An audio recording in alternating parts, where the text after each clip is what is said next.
It's oil. After what happened here, it's a miracle there was any left at all.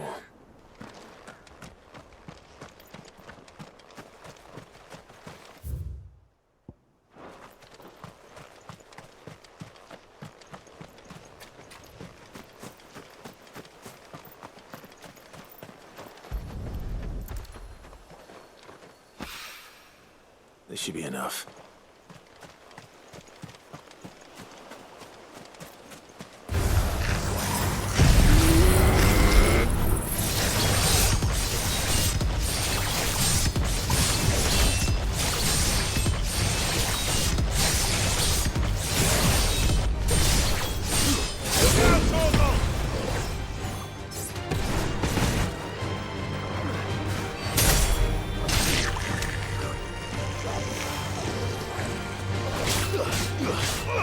Get him!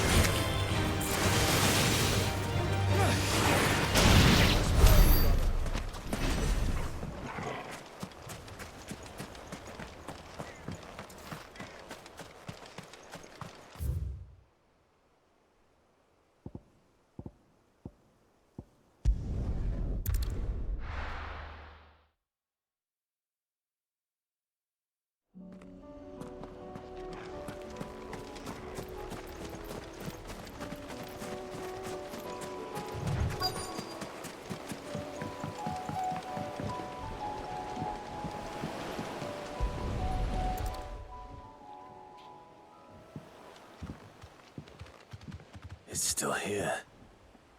After all these years. A lot smaller than I remember. And you were a lot bigger. You might have to swim, boy.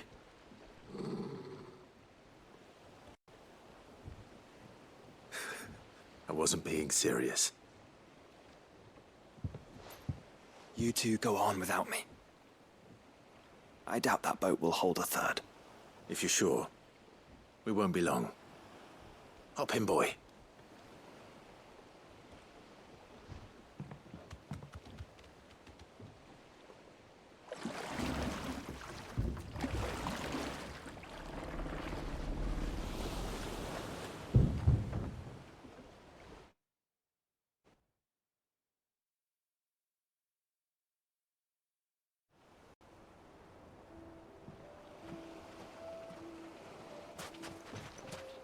This place hasn't changed at all. The rookery's right through those trees. Come on.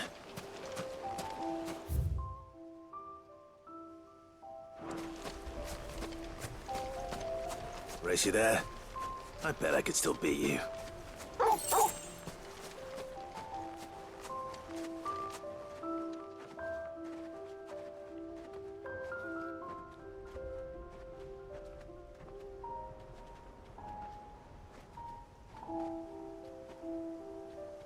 Here we are. This was our hideaway. Wasn't it, Torgal?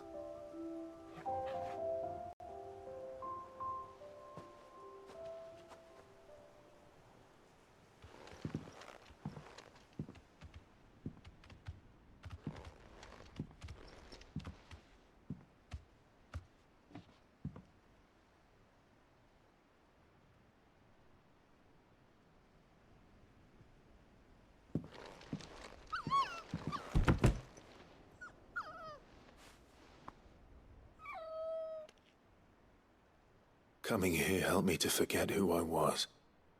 Or wasn't. Prince, shield. Son his mother could love. Had I been any one of those things? Perhaps.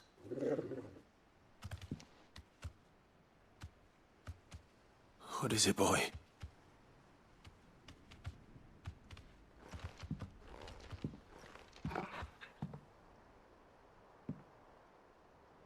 This is all from the castle. And Phoenix Gate. Did you bring these here? My sparring sword.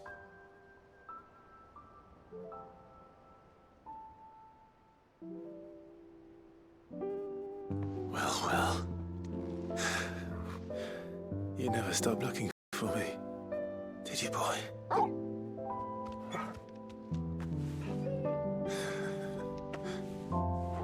Thank you, Torgal, for never giving up, for never forgetting.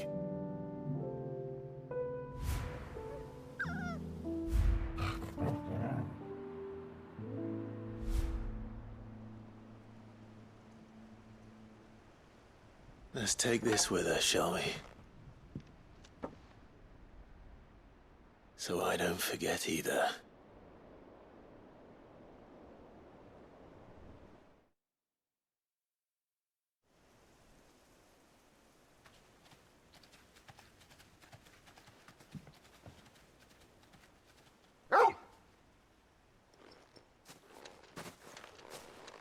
That's not the way back to the boat, Torgal.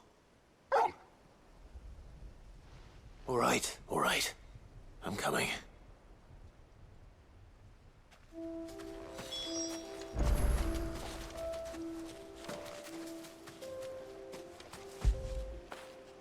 You all right, boy?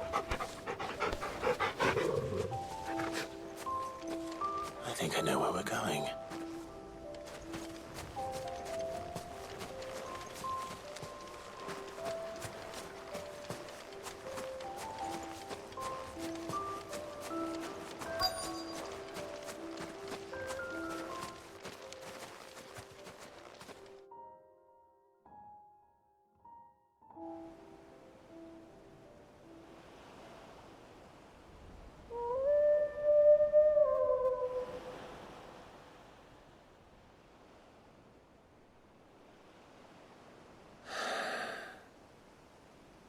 People always talk about the importance of putting the past behind you. But without it, we wouldn't be who we are today. And we certainly couldn't steer our way to a better tomorrow. Come on, Torgal. Let's go home.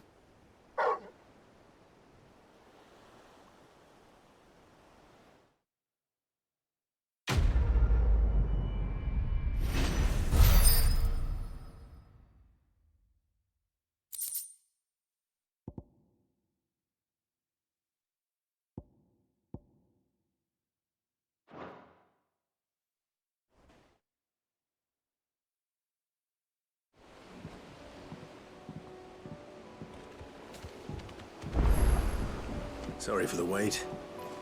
We're ready.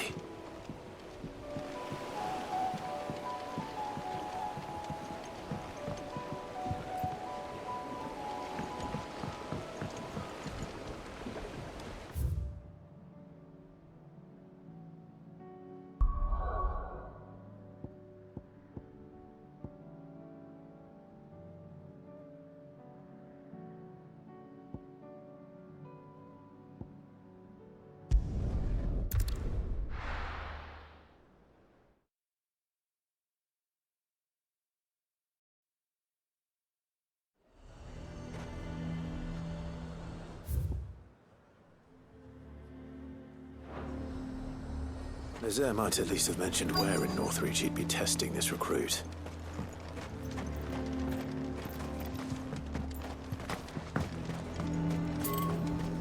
A fortress? The garrison is threatening to pull their sentries from the market. I would speak with this Duke. Saw the captain just now. Your town needs you.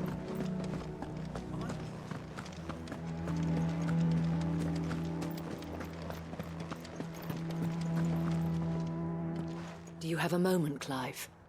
What is it? It's the Duke, unsurprisingly. His Eminence has assumed full control of the garrison and put every able-bodied man to work on the fortifications. The town was left all but unguarded, so Philippe was compelled to form a citizens' watch to fill the void. And though my dear boys have been characteristically willing to assist him in this, they want for bodies. So I was wondering if you would lend them your strength, that the people of Northreach might sleep easier, if only for a few nights. Of course. Whatever you need. Thank you, Clive. What would I do without you? Philippe told me he had men stationed at... Where can I find the mistress of this establishment? Here, my lady. To whom do I have the pleasure of speaking? My name is Sabine, and it is my displeasure to be the daughter of the Duke of Oriflamme, who I understand is causing you and your town no small amount of trouble. I wish to speak to you about what might be done. Very well. Let us speak. I trust you'll forgive me, Clive. Absolutely. Our conversation can wait. Please, proceed.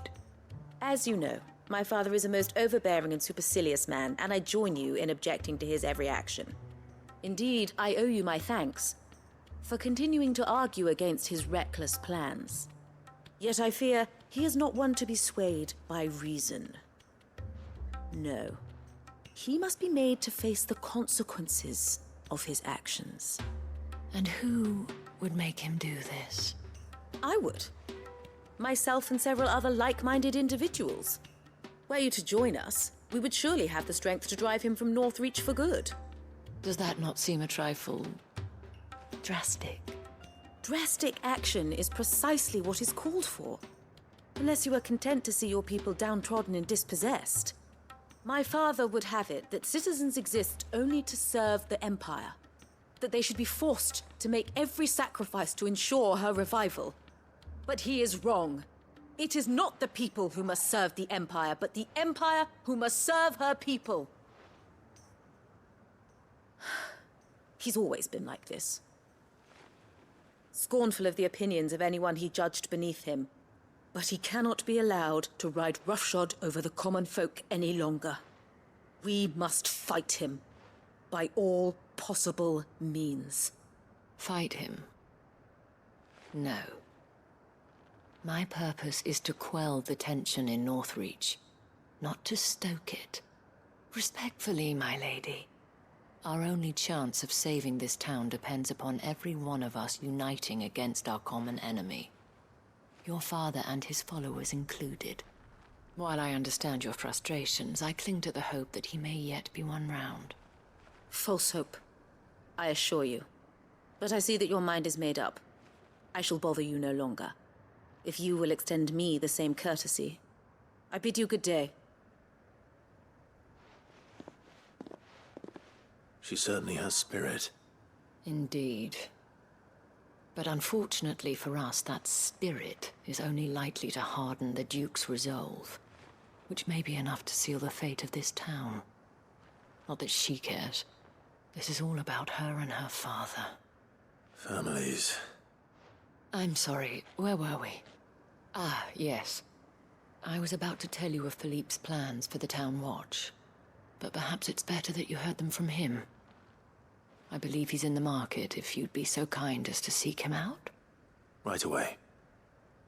It's just a pity I cannot join you. I'd like to see the two of you in action together.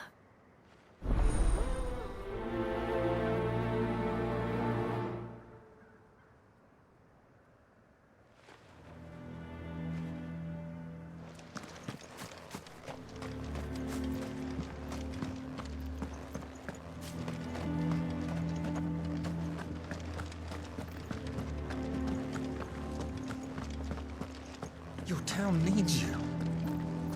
I need you.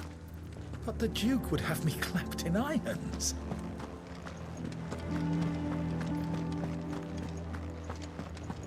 Hang the Duke and his...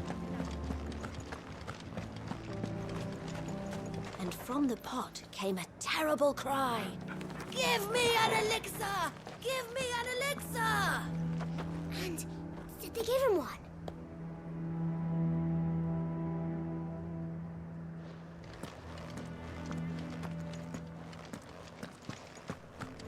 The Lord leaves his tower.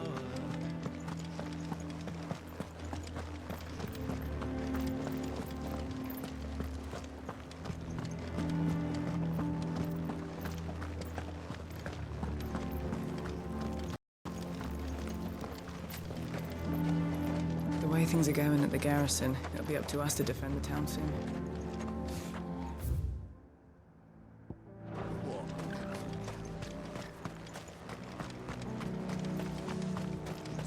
content to abandon... Please, I beseech you. If you are a true son of Northreach, you must fight to defend your home. That's exactly what I am doing, milady. Or trying to, at least. The land is crawling with fiends, and someone has to keep watch. Even when our true enemy is hiding in the garrison? Fine.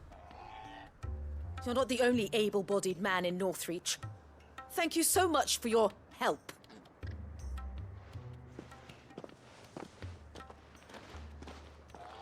She cornered you too, then? Could hardly get a word in edgeways. Like father, like daughter, eh? She made an uninvited appearance at the Vale earlier, hoping to convince the Dame to join her in fomenting rebellion. I bet that went well.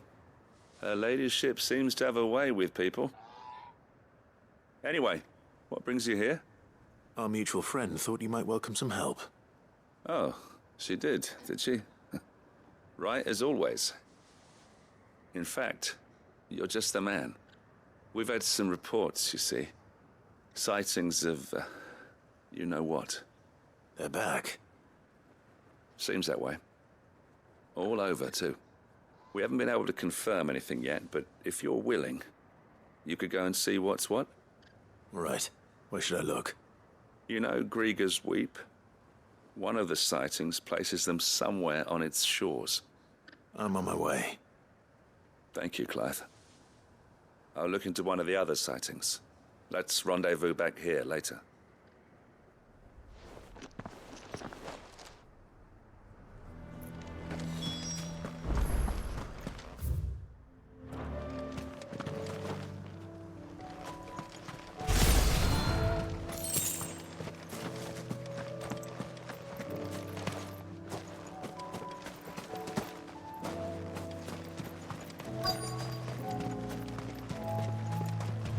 I'm nervous. Is it all right to be nervous? Well met, Sid. This is the initiate. Ember, present yourself. At your service, Master. Please, just Sid. There are no masters here. Your life is your own. Oh, of course. Thank you, Sid. The sergeant says you'll be evaluating me at my trial. To become a scout, yes. You are aware of the dangers inherent in that role. I am. But I swore I'd face them. Just like the man who saved my life. And who would that be? Gav. It was him who found me and freed me. No magic, no support, just one man and his nose. Came and sniffed me out. It taught me what one man can do if he puts his mind to it. And I've been training ever since, so that one day I can be someone's saviour, just like Gav was mine. I'm sure he'd be flattered. You clearly have good intentions, Ember. And it sounds like you're under no illusions. Stick to this path and you'll make a fine cursebreaker. So, what? Have I passed? You haven't even started yet. Now listen.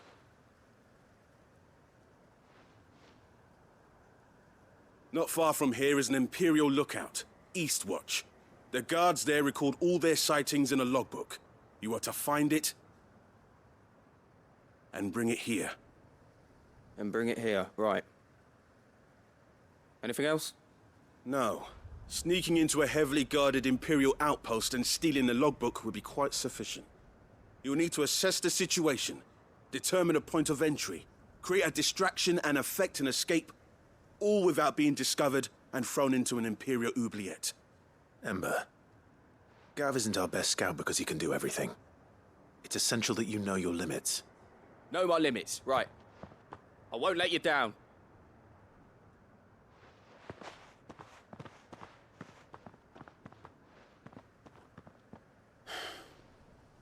It shouldn't be as dangerous as I made out. But keep a weather eye on him all the same, would you?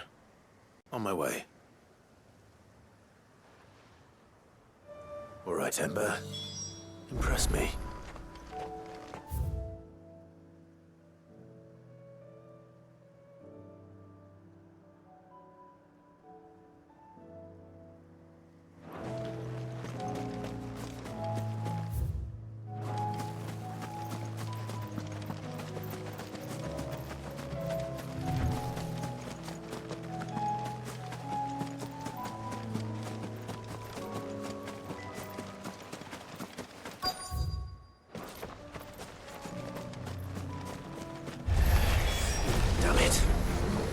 reports were true. I need to stop them before they get to the town.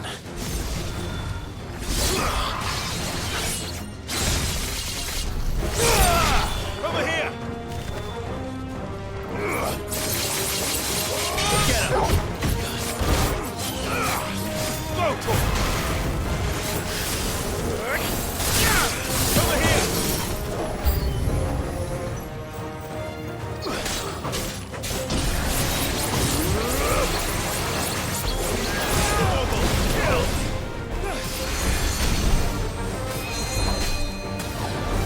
This one.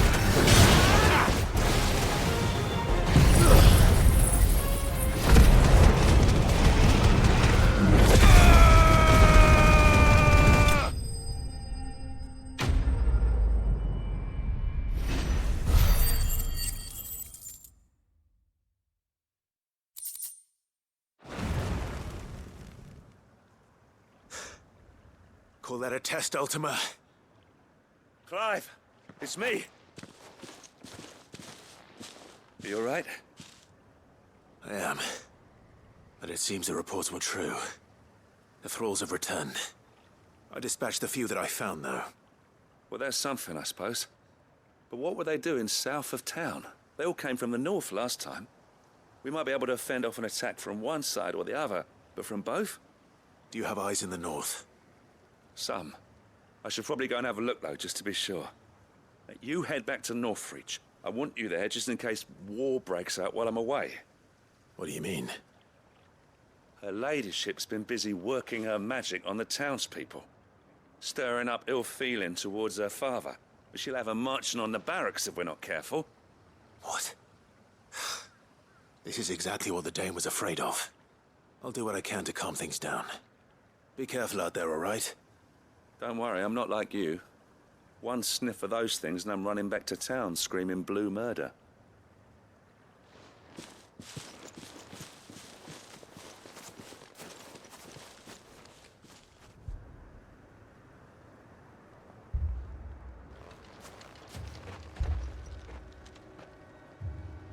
Do you not see, Father? The people of Northreach have given enough, and only a fool would ask for more. Listen to me, Sabine. Where would our people be without their country, hmm? The Empire is their sword and their shield. It is she that ensures they can live without fear. But now she teeters on the brink. Without their sword, how will the people fight? Without their shield, how will they protect their kin? Can the unarmed stand against the advancing hordes? No. But there is yet hope. A new shield, a new sword. A new empire. We can rebuild Sandbreck, just as Great Grieger wills it. Perhaps we could, Father. But we don't want to. Not if it is built on the broken backs of the people. Please, let us not quarrel in the street. You must see that no good will come of this. Our fight is not with each other, but with the threat that draws ever closer to our gates.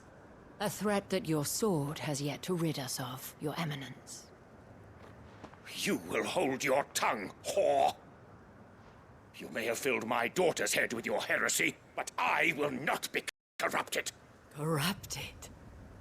Your daughter's opinions are her own, as you would know if you had ever deigned to listen to her.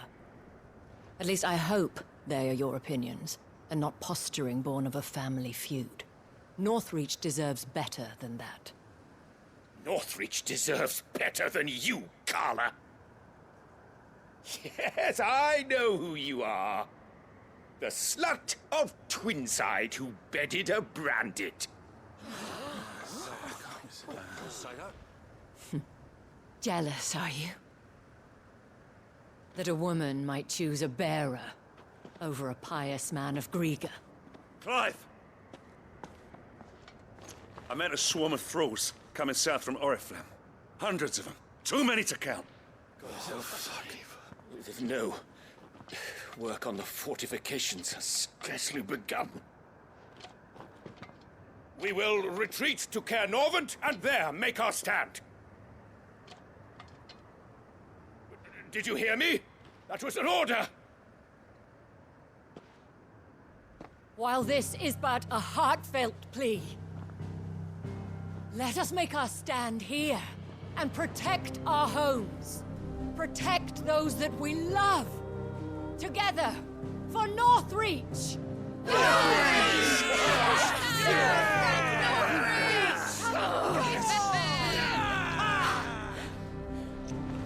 You heard the dame.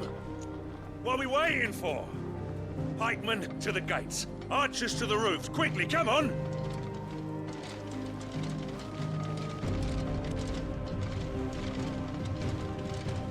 But she is but a common... Whore, yes. And we'd follow her to the gates of hell.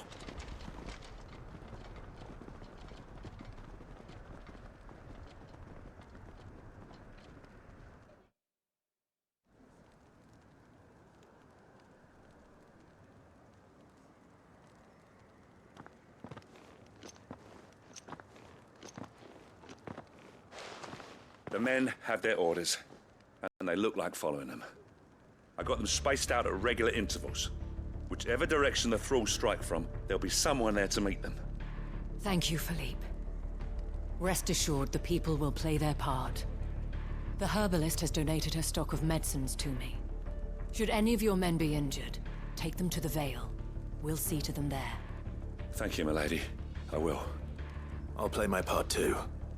You still want for numbers. Unlike the enemy. I only hope I can go some way to evening the odds. Philippe, can I leave the south in your hands?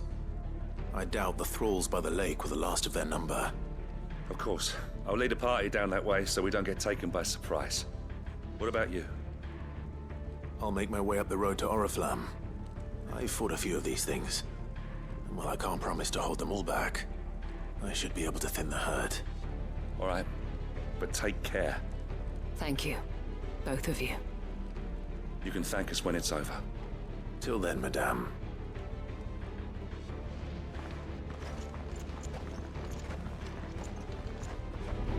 When the fight begins.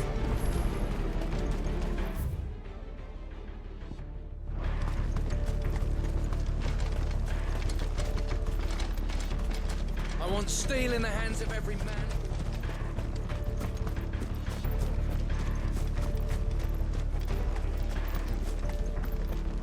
If any get by, you can trust we'll be here to meet them head on.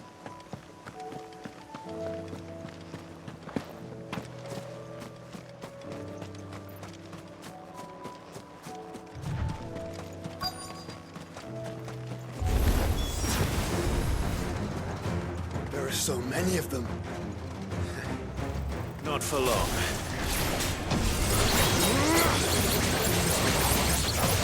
Look out, Morgul!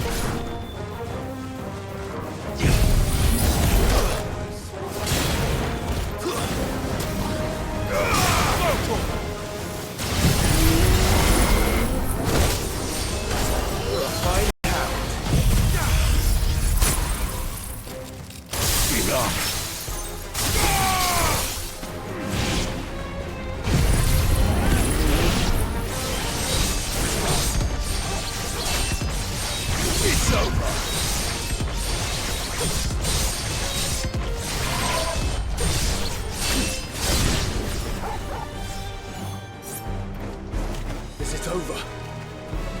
No. It's only just begun.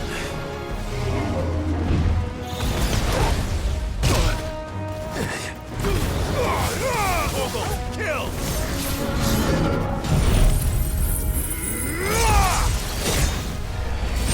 Farewell.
That looks to be the last of them. I wonder how the others fared. Better hurry back to town. Come on, Torgal.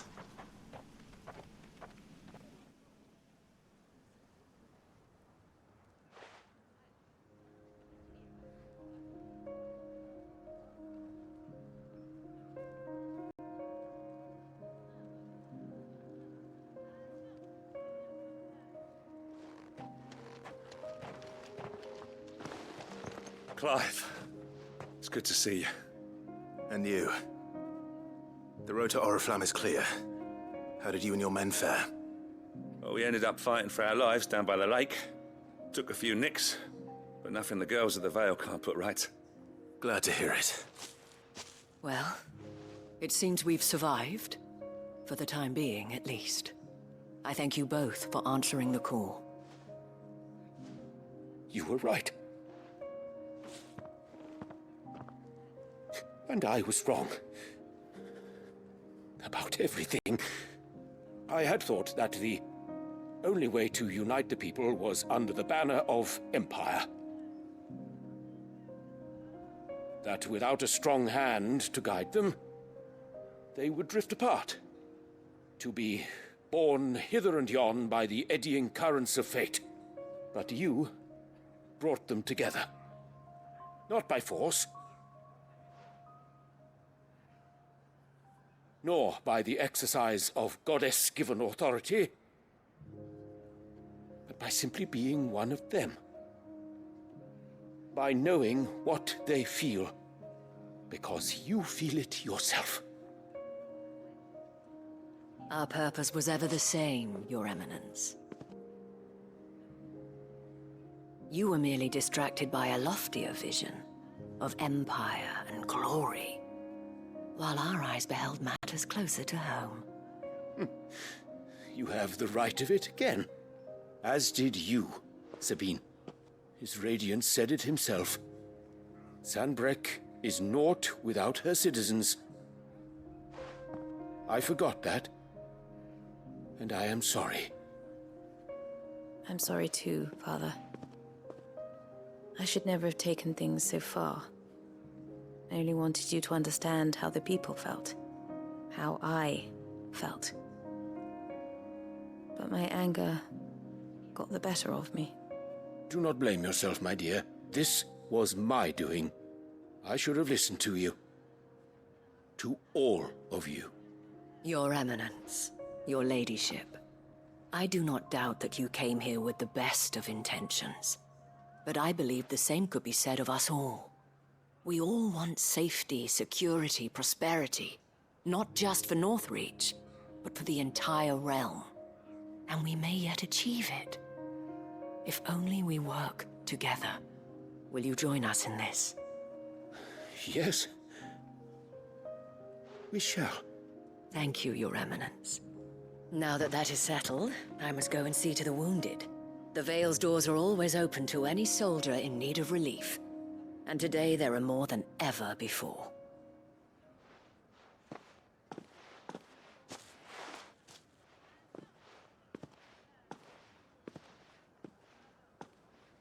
Madame Isabel is a rare soul indeed. In these dark times, I see that it is not men like me who should lead the realm, but women like her. You're right. If only I'd listened to her when I had the chance. Forgive me for saying so, milady, but you still do. The Dame said it herself. We can turn things around. We just have to work together. And that goes for you, too. You're one of us now. One of you. Well said, Captain. Let this be a new beginning. Not only for Sanbreque, but for us. Well, since there's nothing more to be done here, I should see if Isabel needs any help moving the wounded.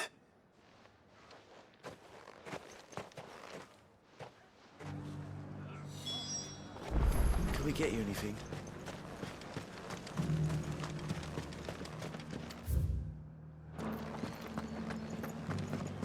There's no need to worry anymore.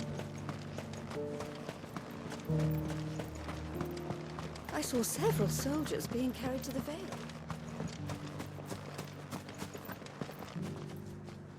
How goes the treatment of the wounded? I'd be happy to man one end of a stretcher if it would help.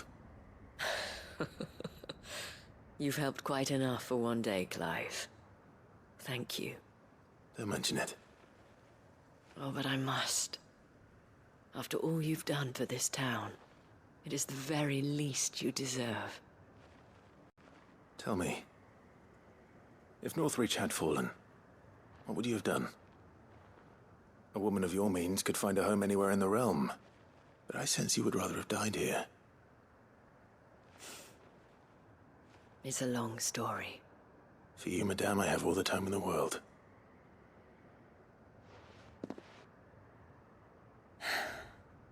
Very well. Long ago, I had a life in the Crystalline Dominion. I was Carla then, courtesan to the nobility. So sought after was I that it was only they who could afford my time. Alas, those halcyon days were not to last. For naive as I was, I fell in love with a bearer. He was my master's guard, the gentlest man I have ever known. After they discovered us together, he was whipped bloody and forbidden from ever looking at me again. And so we fled. Not that we had anywhere to flee to. We wandered, aimless and starving, half dreading, half praying that the next day would be our last. Until we found ourselves here, in Northreach. It was the Vale that took us in, that fed us, clothed us, and healed our hurts. Those that could be healed, at least. My love was already too far gone.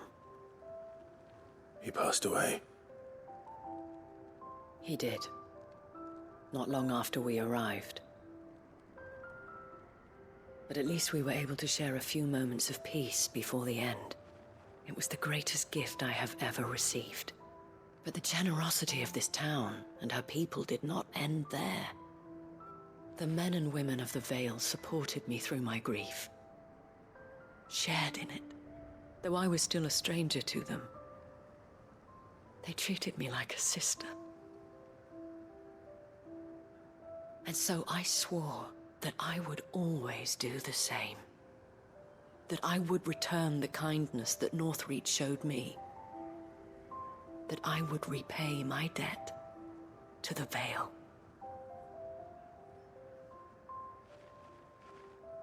Thank you, Isabel, for sharing this with me.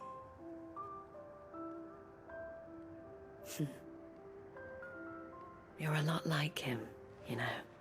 Perhaps that is why I have such a soft spot for you. Never stop fighting, Clive. And I shan't either. I know that it will not be easy to keep Northreach together. But our efforts will be rewarded. Just look at us now. The people, the soldiers, even the Duke of Oriflamme and his daughter, all united in defense of this town that we have come to call our home. And what of you? Can we count on your support too? Always.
These are clean kills.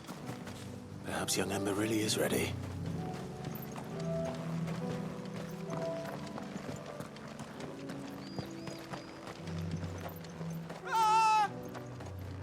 Or maybe not.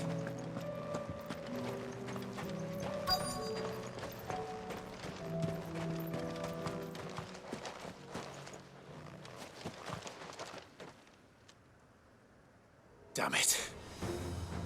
Ember, draw your sword! I can't! Then run! If you want him, you'll have to go through me. Get him!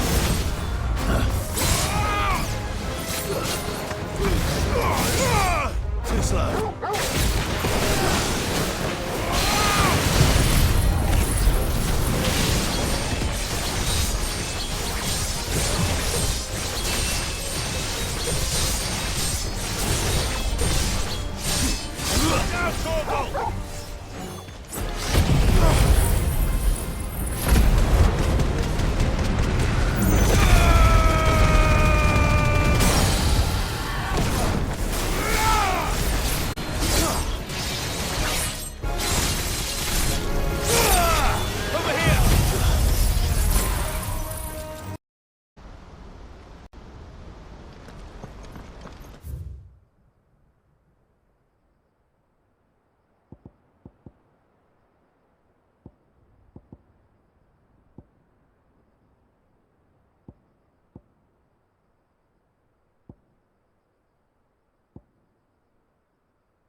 Why the hell would Victor take the bearer's side? For a share in Lubor's ill-gotten guilt, perhaps.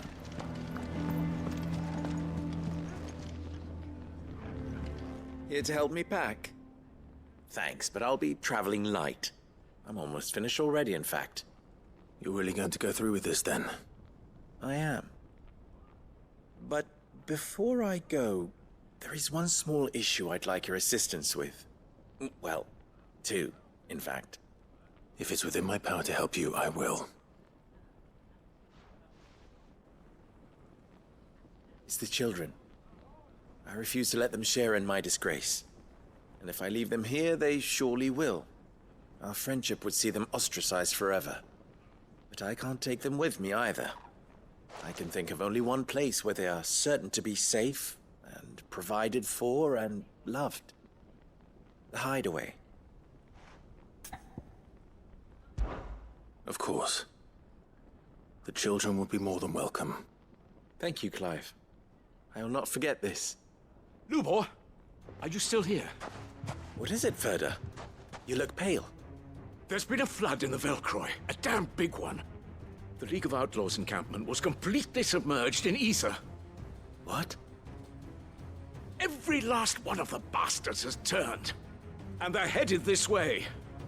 Bandits are one thing, but Akashic bandits are quite another. The town guard won't stand a chance against them. We need to evacuate. There's no time to lose. Ferda, gather the men. The Akashic may strike at any moment. We must make ready to cover the townspeople's escape. Well, what are you waiting for? Yes, my lord. Clive, change of plan. The children stay with me for now. I need you to find Conrad and Natalie. Tell them to prepare for a full and immediate evacuation. Understood. I'll do what I can to convince everyone else. Wish me luck.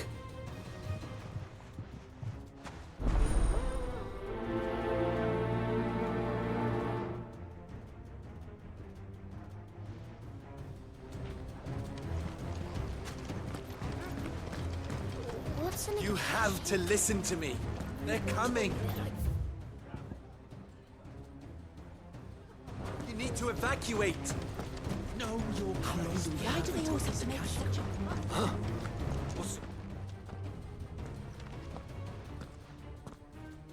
Ah, it's you. What do you want, Lord Underhill?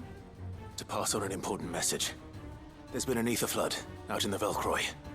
The camp where the so-called League of Outlaws were gathering has been swallowed. They're no longer just bandits. They're Akashic now, and they could be here at any moment. You need to begin preparing for a full-scale evacuation right away. Oh, do we? And who was it who gave you this disturbing news, might I ask? Lubor, perhaps? The man spreading the same poison out in the square as we speak. You may believe his lies, my lord, but we know better. But why would he lie about something like this? Some twisted attempt at revenge, perhaps. If he had not been unmasked, he may well have been elected our leader. A great honor for one of his kind. One he might well feel aggrieved at having been denied. Lord Underhill, forgive me, but it has become all too evident where your sympathies lie. Lubor cannot be trusted, and neither, therefore, can you. You may not trust me, but for the sake of your people, ask yourselves if there is any chance that this is true. There isn't. You can be certain of that. Now be off with you. You're making a mistake. Come, Clive.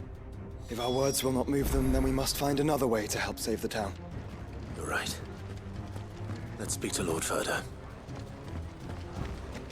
You lie about being one of us, and you're lying now. I think we'd better shut up. What's Lubor raving about now?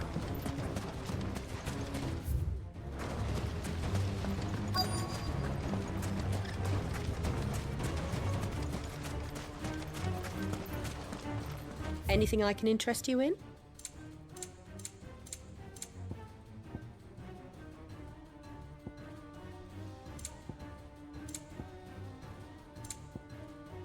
Go with Gilbert. Lord Furder, Sid, what's wrong?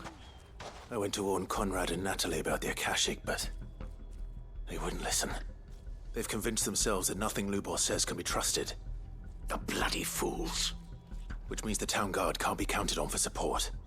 But I can. If there's anything I can do to help you defend Dalamil, you only have to ask. I appreciate it. Sid! Further! I've been looking for you everywhere. Victor? I thought you'd left. I couldn't abandon a friend in need. And Lubor is in need at this very moment. Come quickly.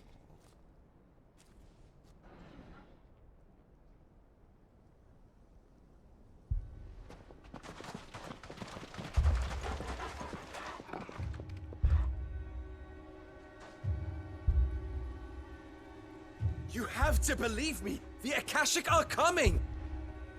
They don't eat, they don't sleep, they don't tire, and they don't care who they kill. They're unlike anything that's come before. There will be no parley, no mercy granted! We may have saved the town once, but this is different. I do not ask that you forgive me, but please believe me. If you do not run, you will die. You will all fucking die!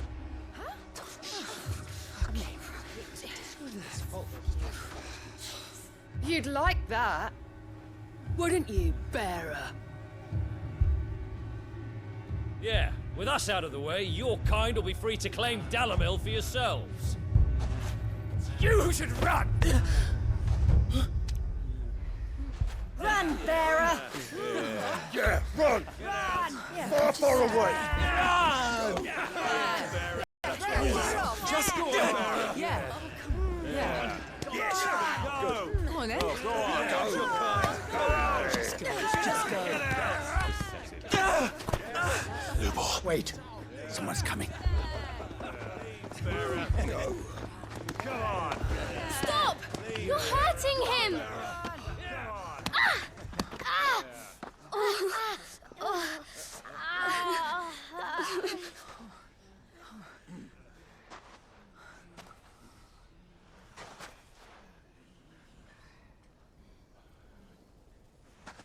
What did Lubor ever do to you? Hmm? He solves all your stupid problems, and he keeps all of you safe. You know there's nothing he wouldn't do for this town. Who was it who made that cleaver you use every day, Conrad? And what about your counting table, Natalie? Who fixed that? Whose men make sure the streets are clean so all your boots don't get dirty? Who spends all day, every day making sure things run smoothly round here? And none of you ever say thank you. Ever.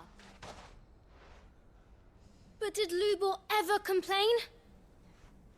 Well, does he ever stop smiling? He keeps this whole place going. And you act like it doesn't even exist.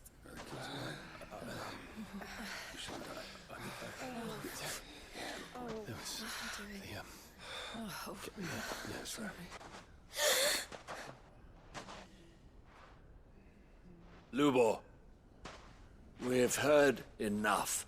Wait! We will not run. The town guard will not abandon the very place it is sworn to protect. And I will not give up for lost the stores that we labored so hard to fill.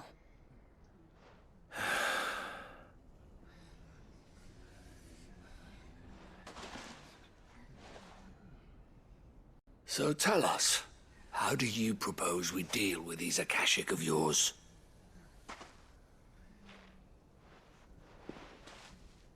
We won't run, but we will fight. All right, then.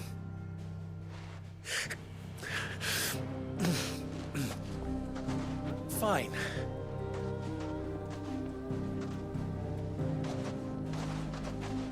Gather round if you don't want to die.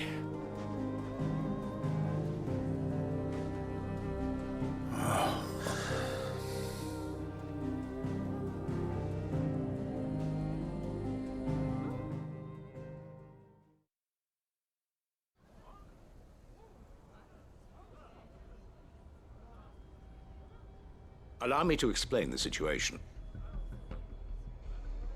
The ether flood occurred near the village of Cheratina, deep in the Velcroy.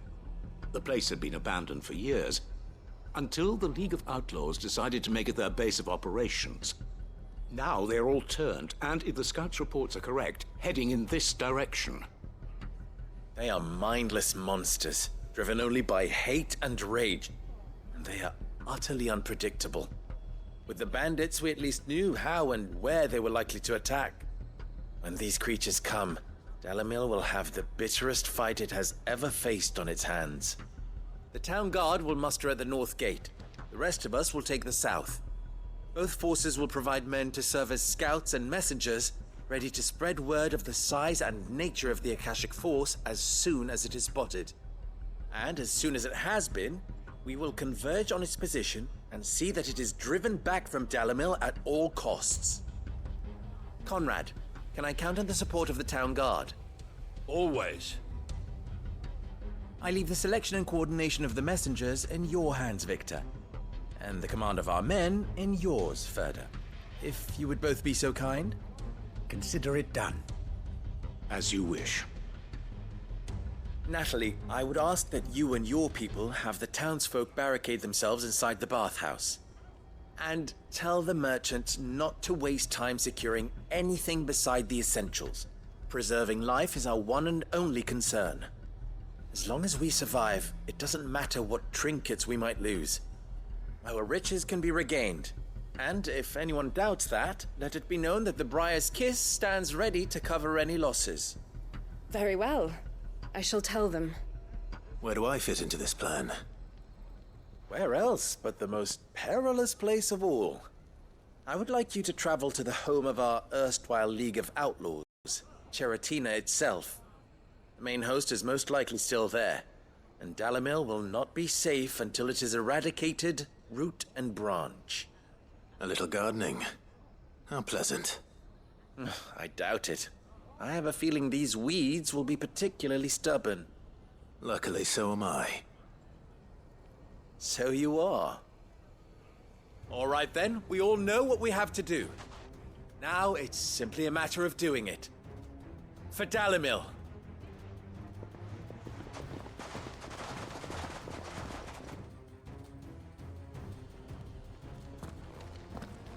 Looks like everyone's ready. I'd better not keep them waiting.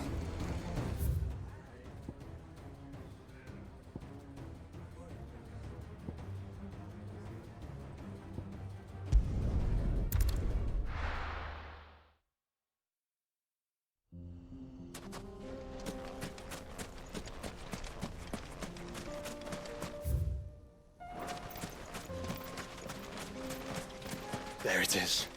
The flood. But what's waiting for us inside?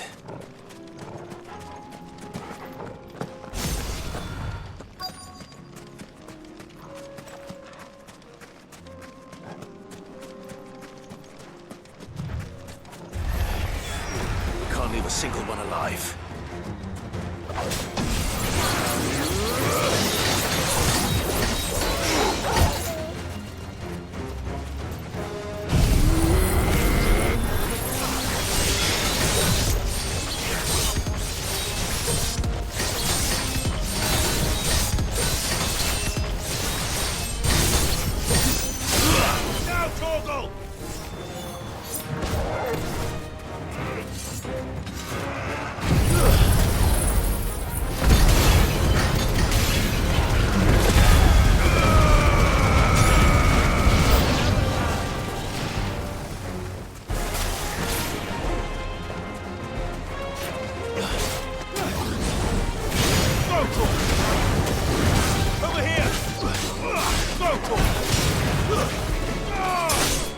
It's over.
The League is disbanded. I should get back to Dalimil and see how the others fared.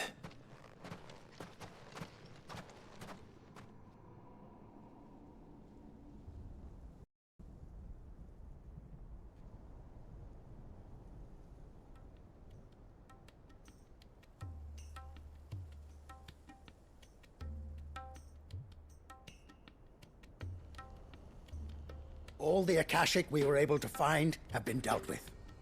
Seems that might be the last of them. Last of them here, perhaps. Lubo, Sir Clive has returned. Clive! What news from Charatina? It's done. Root and branch. I knew you wouldn't let me down. Thank you, my lord. Friends, the Horde has been driven back. The Akashic have been defeated. And we need not fear the arrival of any more, thanks to Clive. Victory is ours. We bloody did it! We saved Dalimil. Lubor, allow me to apologize. After all you have done for this town, we should never have doubted you. But we did. And for that we are truly sorry. We only hope that you can forgive us. We need you, Lubor. Dalimil needs you. So, if you would still like to be considered for the position of mayor, you have our backing. You do remember that I'm a bearer, don't you? We do. But that is not a stain on your character. It is a stain on ours. We thought only of what we perceived bearers to be, not what you truly are. The man who saved Dalimil twice over. I see. But I will only accept your proposal on 2 conditions. Name them. Firstly, that you will both do everything in your power to rally your people to my cause. If the Town Guard and the Merchants League do not accept my leadership, it will be doomed from the start. Unity is the key to defending Dalimil, and I do not doubt that we shall need to call on our combined strength again. When that time comes, I will expect us all to pull together, just as we did today. Of course. You have our word. And secondly,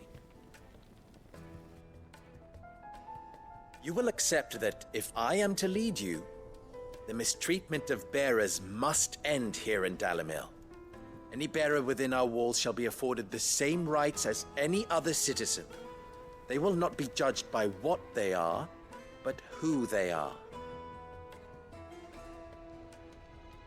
As we failed to do, and came so close to losing everything. We agree to your conditions. And we have only one in return. That you continue to work for the good of Dalimil, as you always have. Condition accepted. Well then, it seems my mayorship is all but confirmed. Do I get some sort of special hat?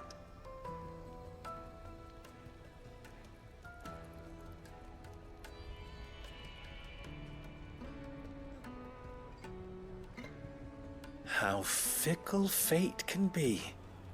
Not so long ago, I had resigned myself to leaving Dalimil in disgrace. And now, I find myself her leader. Here. For everything.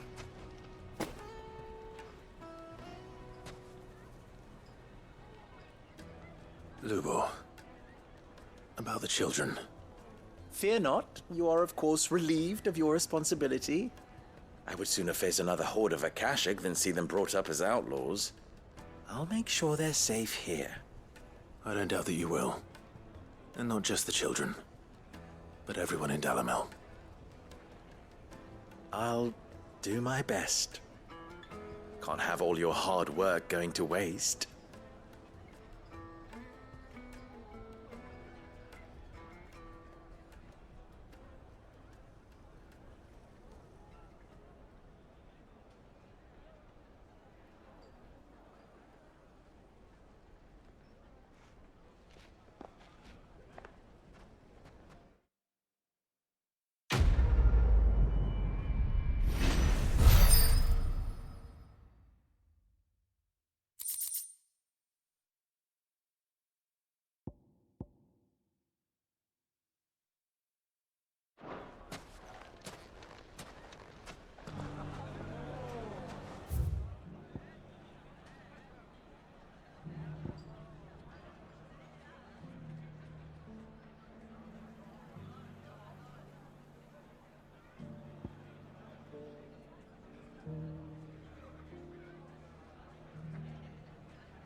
Welcome to Dravoj, Sid.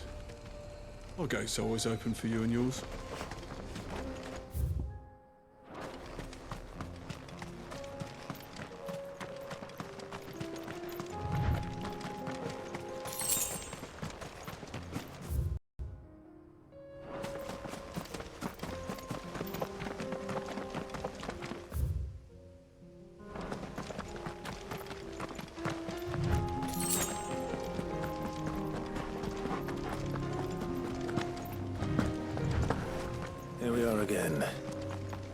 Parava, if you were a tortoise, Torgal, where would you hide?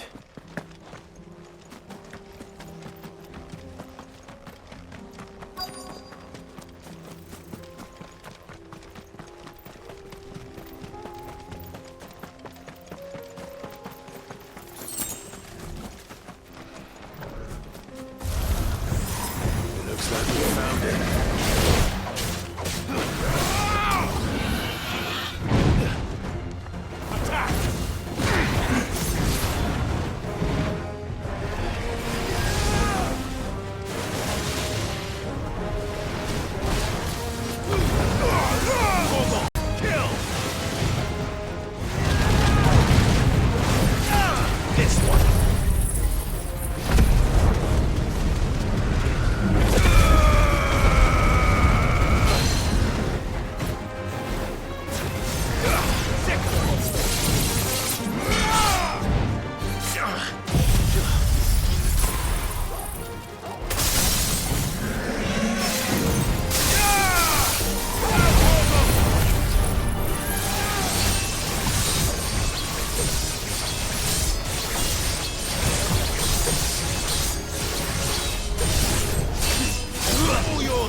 Over here! Now, Torgal!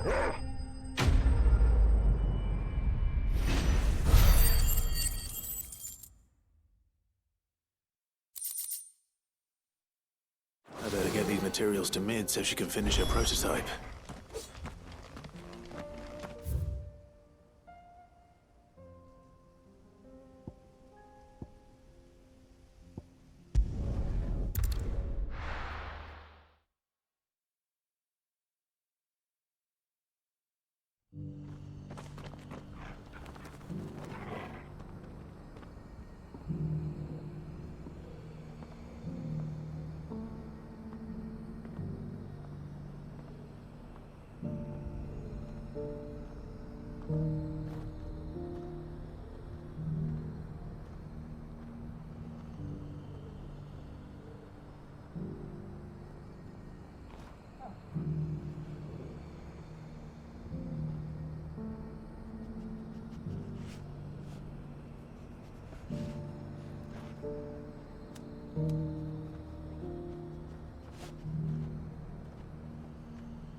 Are you buying or selling?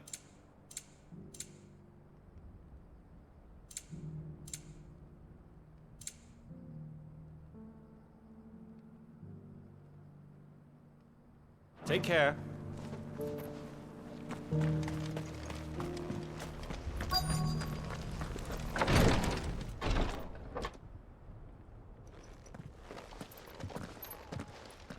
Your Grace, my lord, I trust your journey was not overly onerous. Cyril, you found a letter from Father? Yes, I have it here.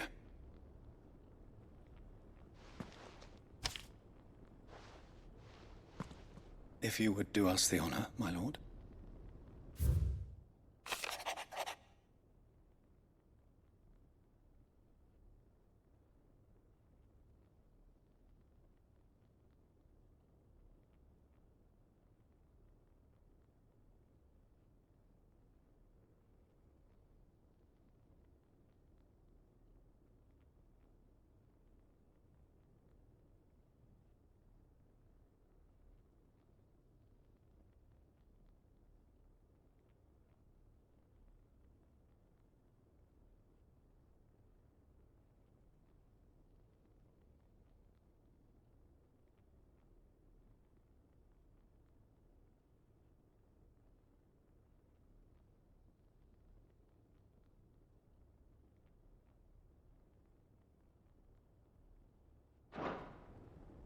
An inheritance. It would seem the late Archduke penned this missive shortly before his passing. The day before we left for Phoenix Gate. What are these plans he spoke of? His plans for the duchy, Your Grace. Your father entrusted them to my predecessor, the former bearer of the Burning Quill, who entrusted them in turn to me. The complete emancipation of bearers is their stated aim. But your father's dream did not end there. His Grace also spoke of building hospices to care for those stricken by the curse, and the founding of a new university to further the development of non-magical technologies. With the blight spreading ever more widely across the twins, Archduke Elwyn saw this as the only means of securing Rosaria's survival. He wished to see men and bearers treated as equals. To see centuries of common wisdom overturned. Small wonder he did not think it achievable within his lifetime. But he thought it achievable nonetheless. Had he not, he would never have written this message. Nor would he have entrusted his vision to his most faithful aides. Those who would have stood with you, shielded you from the machinations of the less benevolent personages at court. It's a pity only they are still with us. 'Tis true that those most loyal to your father were the first to suffer the Duchess's wrath. But one at least remains, and she has come bearing gifts. What do you mean? Mayhap it is better that she explain, my lord. After all, the duties entrusted to me by my predecessor extended only to recovering His Grace's will and arranging a meeting with the one who might execute it, or a part of it at least. And where is this woman? She awaits you in the archive, Your Grace. Thank you, Cyril. Shall we then?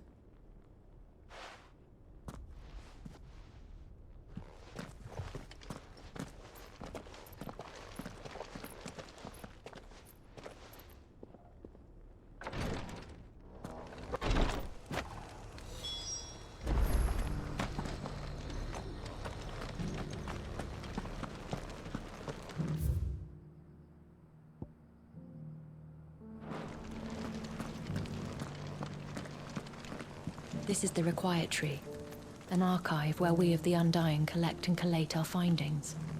Fragments of Ultima's true nature surely lie buried within these pages. We have only to unearth them.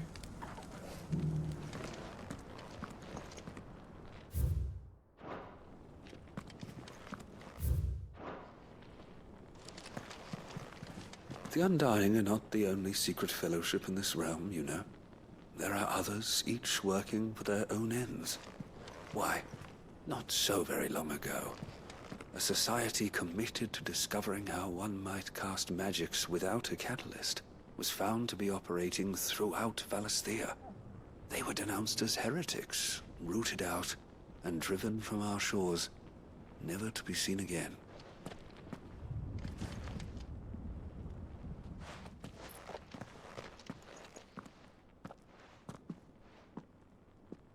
My lord, your grace. I hardly recognize you. I am Goditha, retainer of House Rosfield, loyal servant to the Phoenix and his shields. Your father, the Archduke Elwyn, entrusted me with the delivery of a gift. I only hope you can forgive my tardiness in bringing it to you. Lift up your head, Lady Goditha. You have our gratitude for your service to our house and to our father. I merely did my duty, as any proud Rosarian would. My lady, perhaps you could explain a little more? What exactly is the gift you bring? As I'm sure you know, it has long been the custom for the children of House Rosfield to be presented with certain keepsakes upon their coming of age. Indeed it has. Our father often spoke of the day when our turn would come. And had he lived to see it, he would have presented you with the treasures I bear. Matching armbands for you both. Alas, he did not live. Indeed, he was taken from us even before they could be completed. He had intended to claim the Heartstone with which each armband was to be finished himself, but it was not to be. And his gifts remain incomplete. I see. It saddens me to bring them before you, as they are. It was your father's wish that you be presented with the finished articles, not these works in progress. But with his grace long since gone, and the stone left unclaimed, I had little choice. You are grown men now, and his house is yours. And while I would not presume to insist upon your claiming the Heartstone in his stead, I know that nothing would have pleased him more than for you to do so. Thank you, Lady Goditha. What say you, Clive? What else? Of course, my lady. May our father's will be done. Oh, I am much obliged. Do you know where we might find this Heartstone, my lady? I do. Though it may be a matter of a good deal more than simply happening upon it. It is found in the bellies of elder griffins, you see. We do at least know where to find one. A certain specimen has made its nest in Titan's Wake, not far from here. A certain specimen? You are most perceptive, Your Grace. In answer to your unspoken question, yes. In fact, this is the very same beast your father meant to slay. I have been tracking its movements since you were but a boy. Were you to slay it in his stead, as men of House Rosfield, it would surely make your father proud. What say you, Joshua? What else?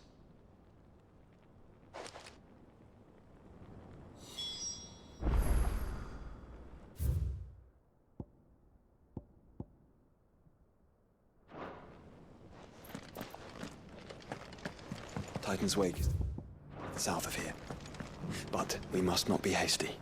The good lady has been disappointed once already.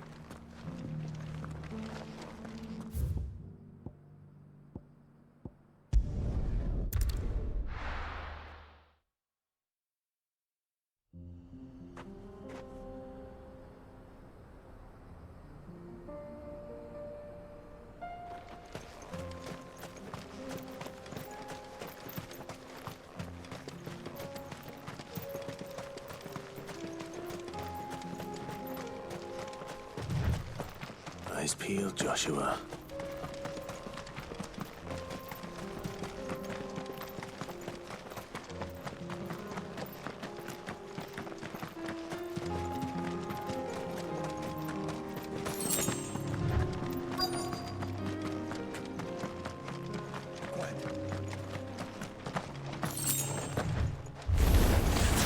There it is. The House Rosfield.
Is this the Heartstone?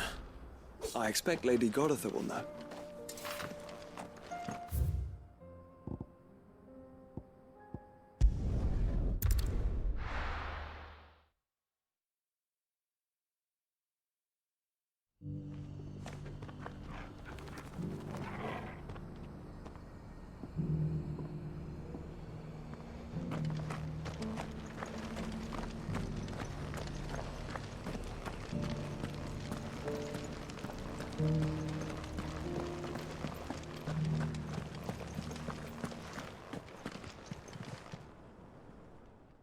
Thank the Founder you were safe.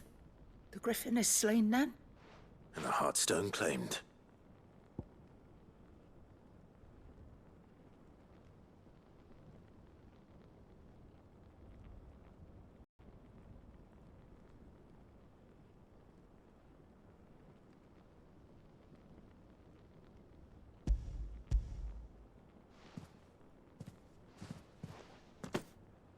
Yes. This radiant luster, like frozen flame, it is just as your father described it. Thank you, my lord. Your Grace. Your father would be so proud. Lady Goditha, the lapidary is ready. Thank you, Cyril. I will be with him shortly. If you would excuse me, I shall have the stone cut and set forthwith.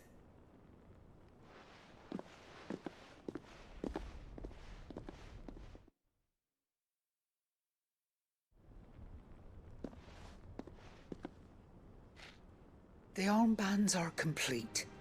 Pray, take them. They are yours, after all. Heartstone is harder and more enduring than garnet, or even ruby. It symbolizes unwavering will and devotion. And the graven vines encircling the stone represent the unbreakable bonds between you. It's a message. Father knew we had enemies both inside and outside the duchy. Enemies who would thwart his vision. Only with unwavering devotion would it ever be realized. And only if we stood together, as Phoenix and Shield, as brothers in arms.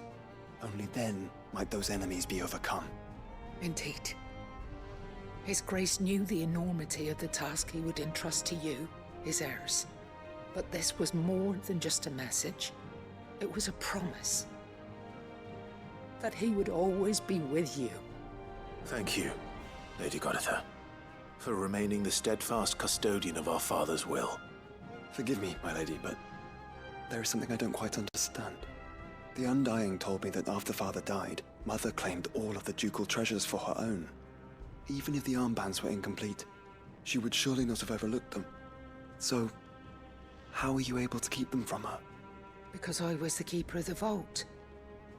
Though I was but a lowly servant, your father spoke to me of his intentions for the bands, of the deep love he had for both of you, and his hopes for your future. In the days before the disaster at Phoenix Gate, I discovered that the Duchess had ordered her jewelry be sent away from the castle. It was then that I knew she meant to betray us. I tried to warn your father, but it was too late. When word of the fire reached Rosalith, I knew my time was short. So I took up the armbands and I fled into the night. And thank the Founder you did. Yet my duty to your father was incomplete. Not knowing what else to do, I followed the Griffin, thinking I might claim the Heartstone on its passing. And so my pursuit continued, until Lord Cyril appeared before me.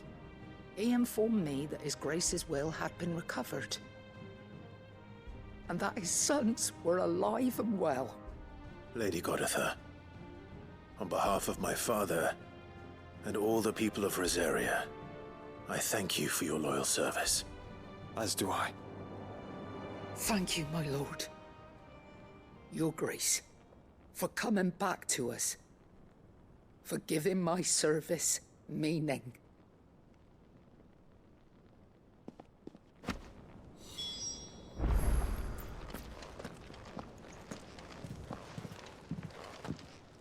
The bands suit you well.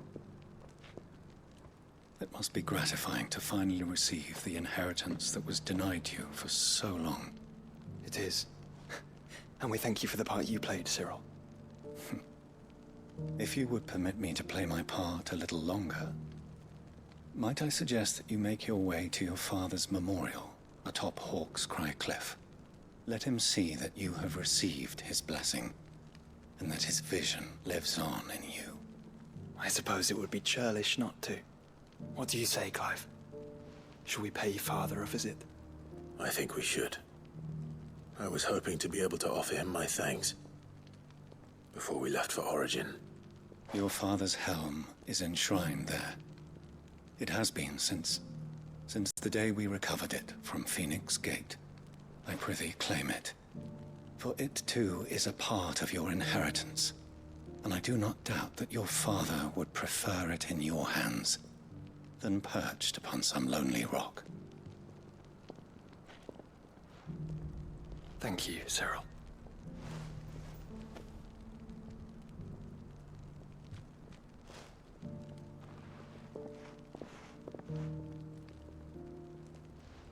Come on, Clive. He's waiting.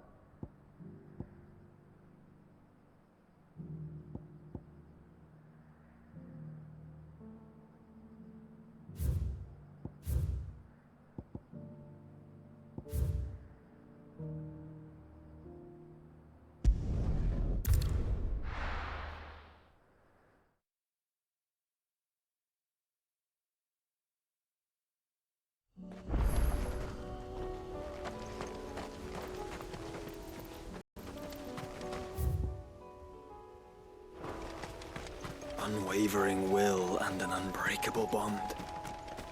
Do you really think we're strong enough? To save the world? Of course. To have overcome Father's political enemies. That I'm less certain. Especially knowing what we know now. I was truly capable of.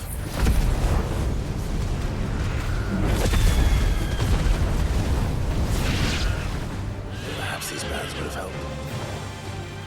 Knowing he was with us made all the difference. Get him!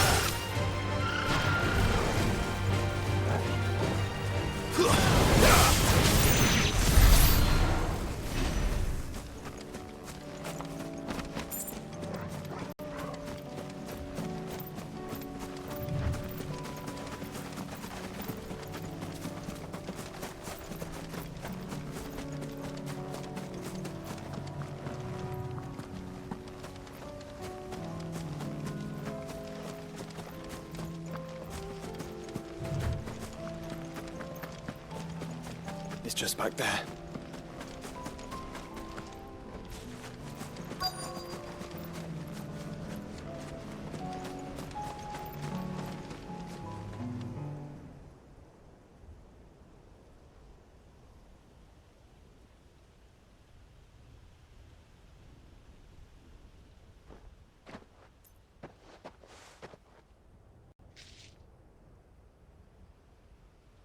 Father always fought for what he believed was right. It wasn't until that night at Phoenix Gate that I realized I had never fought for anything. I always had someone else to do the fighting for me.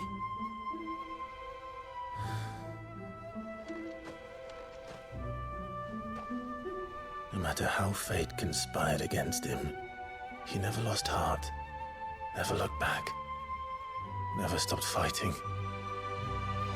To me, he was the greatest of men. And I've been trying to live up to his ideals ever since.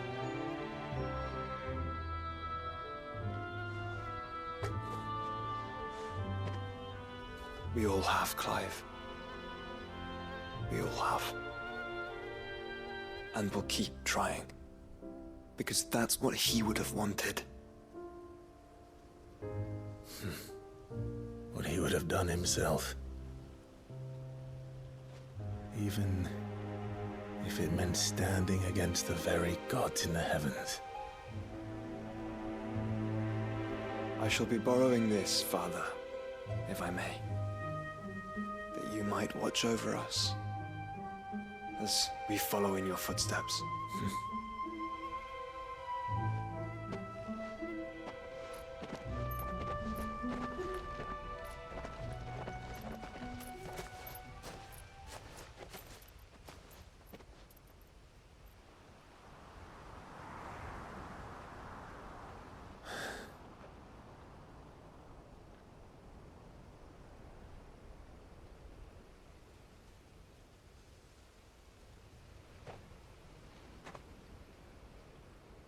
We won't lay you down.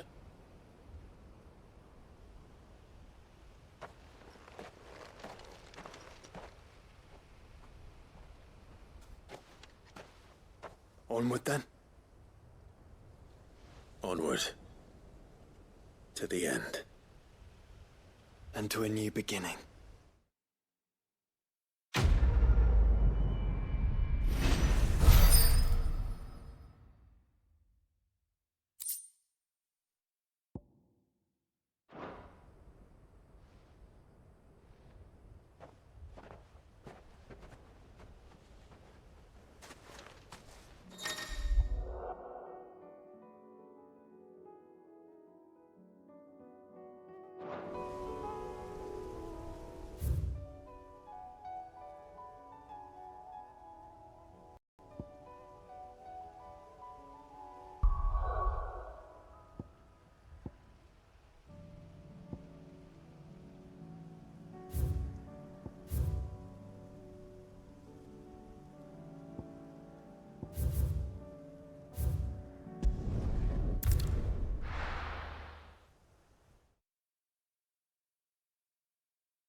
Lord Marquis, if you have a moment.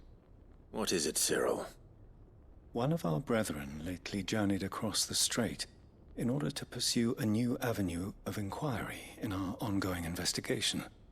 He sent an owl some while ago, but we have heard naught from him since. Was he surveying another fallen ruin? No. The object of his study was a savior cult that has arisen in Ash in recent years. We believe it may have some connection to the Circle of Malleus, an ancient religion that worshipped Ultima as its god. By gaining an understanding of this new faith, we hoped to learn more of the Circle's original beliefs. And so you sent one of your brothers to Ash? A continent teeming with orcs and Akashic? Fully cognizant of the risks, yes. I entrusted the mission to one of the most able of our order, the Third Chair, a master of the arts of combat and survival both. Though he has been silent for some days now, I have thus far refrained from sending any others in search of him, lest they be lost in turn. Yet, it seemed only right to inform you of the situation, given your unique experience of the perils of Ash. For as you so earnestly advised me, it would not do to abandon a man to his fate, when he might yet be saved.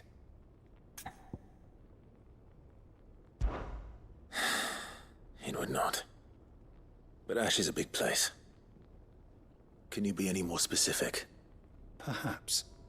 The last owl I received from him mentioned a village where he had heard the cult were wont to assemble. Mickleburg was its name. It lies in the southern reaches of Waloed. If aught ill befell him, I expect it did so there.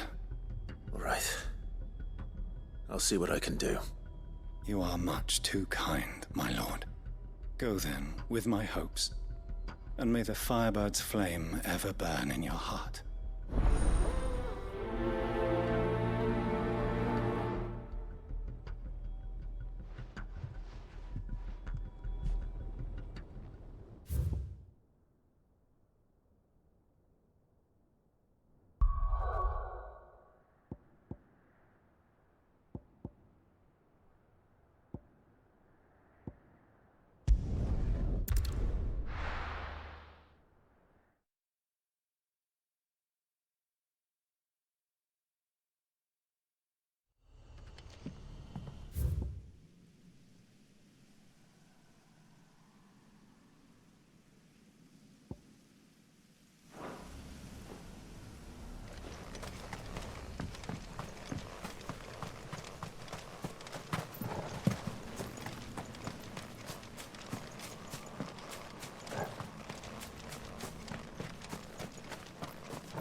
Quinton, I have a proposal for you.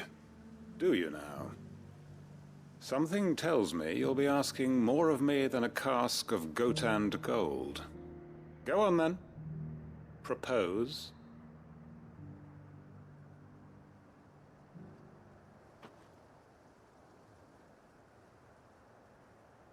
You'd have me convince the chiefs and chamberlains of the realm that they should simply swallow their pride and do the one thing that has proved impossible for thousands of years. Was there anything else? Perhaps I can fetch you a meat pie as well. I know it's a lot to ask, but I can think of none better suited to the role. And you'd have me give up what little I have left to do it. I told you, Clive. The people of Lostwing are my family, and I cannot abandon them. You'll have to find someone else. I'm sorry to hear that. So am I. And why might that be? What he's asking. How's it any different to what you've done so far? They want you to speak for those who can't speak for themselves. That's what you do best. If it's the vineyard you're worried about, we'll see that the grapes are picked and the tons filled. You know we will. It's not that. Then what is it? You said yourself we're family. Don't you trust us? You know that's not what I'm... Then what are you saying? That only we are worth saving? Why turn your back on everyone else? You convinced us we could build new lives for ourselves, and if you can do that, who's to say you couldn't convince the entire realm? A stirring argument. I fear that any rejoinder I make might fall somewhat flat by comparison. So you'll join us? Where do you need me? Field Marshal Havel will want to speak with you in person.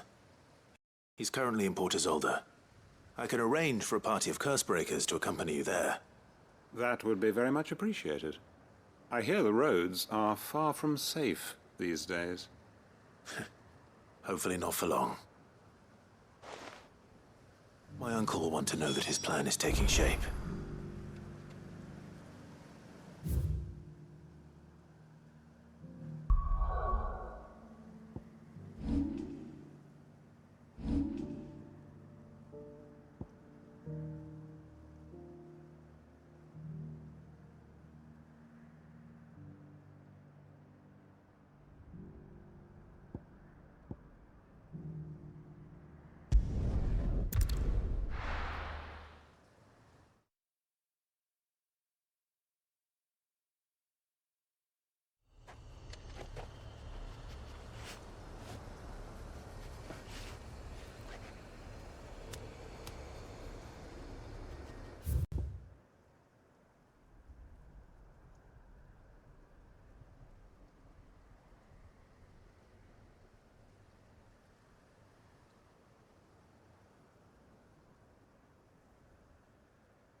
this be Mickelberg?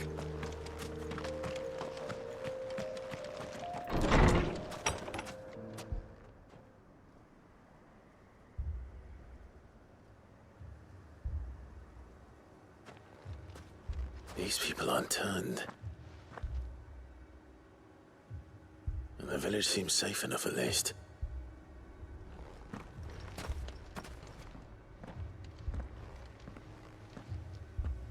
What is going on here?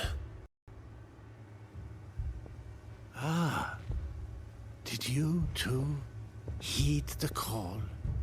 Heed the call? No, I came here looking for someone. To be honest, I wasn't sure I'd find him here. Let alone all of you. Is that so? What are you doing here? Is this where you live? It is my home. The others, they heeded the call. You keep saying that. What do you mean?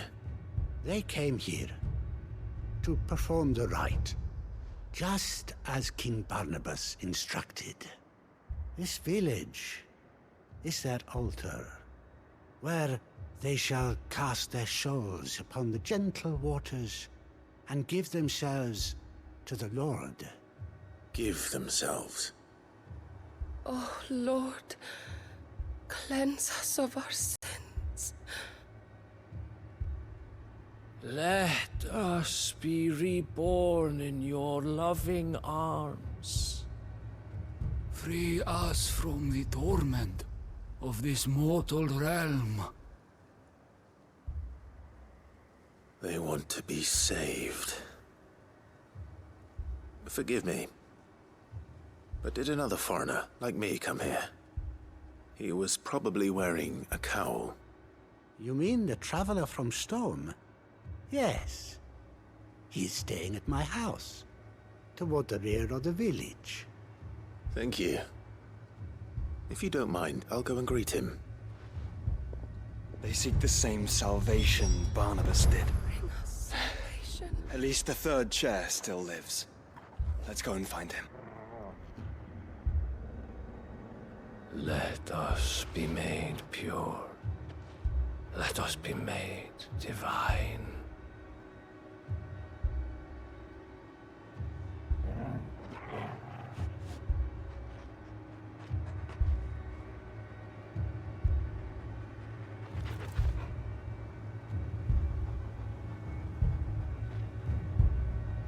Oh, Lord, bring us salvation.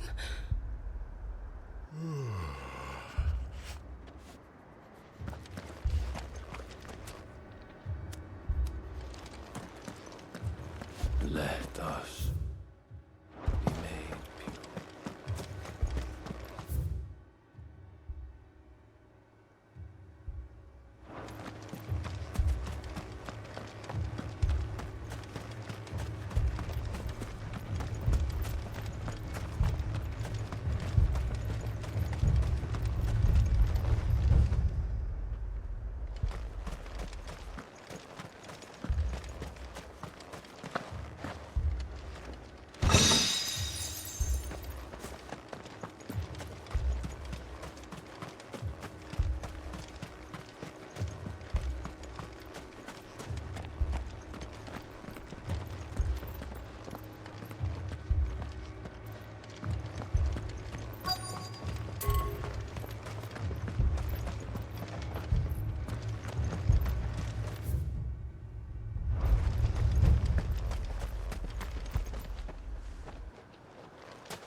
Excuse me. Are you with the Undying? I am. And so it would appear, are you? Lord Rosfield, if I am not mistaken. That's right. And you must be the third chair. I am. Cyril was worried for your safety. He sent me to find you. Then I must apologize. I did not mean to trouble the bearer of the burning quill. Much less you, my Lord Marquis. He said that you had failed to report. Is there a reason for that? I came here to study the followers of this new faith. But the more I learned of them, the more my own faith began to falter. You have seen them at their prayers, have you not? They devote themselves to the veneration of their Lord with a fervor I have never seen before. Praying night and day that they might be rid of their wicked wills and reborn in their Saviour's light. Not that they might be granted respite from their worldly woes, but so that they might continue to serve him. Serve him with all of their beings. I, too, swore to devote my life to the service of my Lord and Master, but this... 'tis different. It is more. And so I would see it through to the end. See these people safe, that they might achieve their dream. That they might do their duty to their Lord. Even if it should keep me from doing my duty to mine. You do understand what their dream is, don't you? I do, my lord. They would cast aside their wills and become Akashic. I know that it may be hard to believe, but to these people, that is the very essence of salvation. Forgive me, my lord, but I must remain here.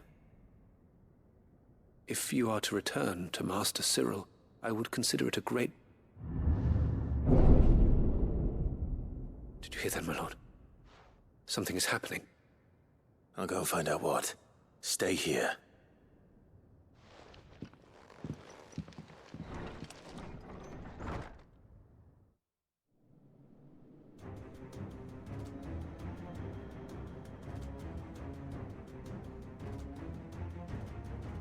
Beneath the flood. Oh no. There must be something I can do.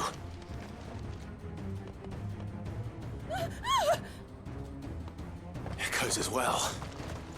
Found her. Ready, brother? Ready.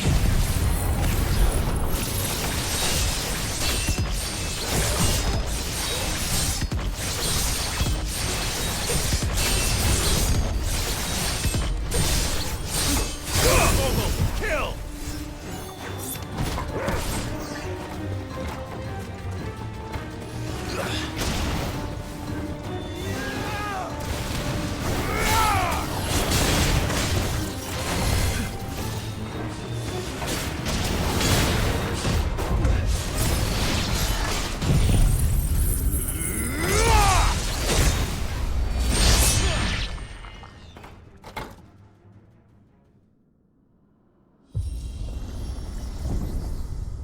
What now?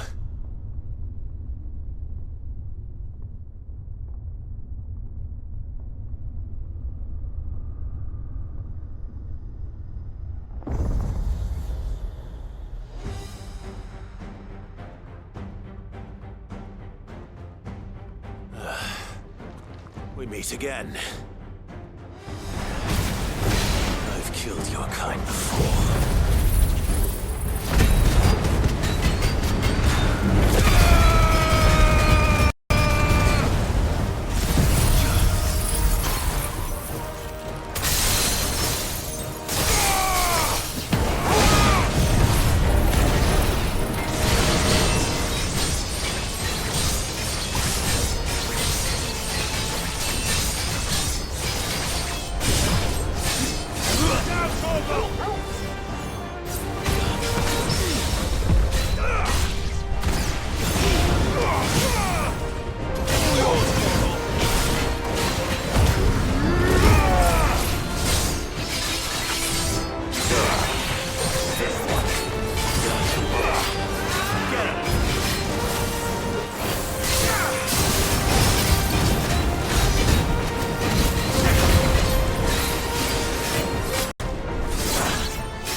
Don't you die.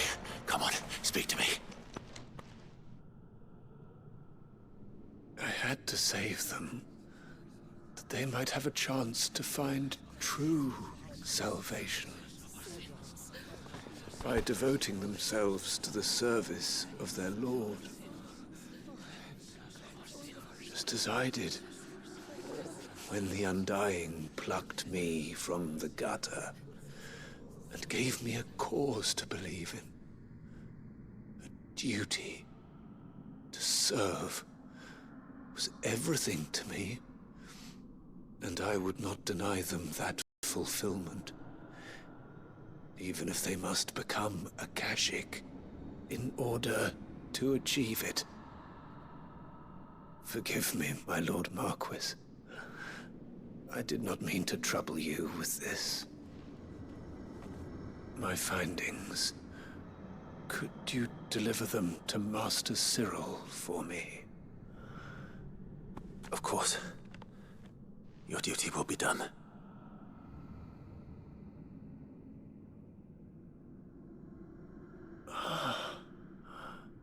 Look, my lord. They are saved.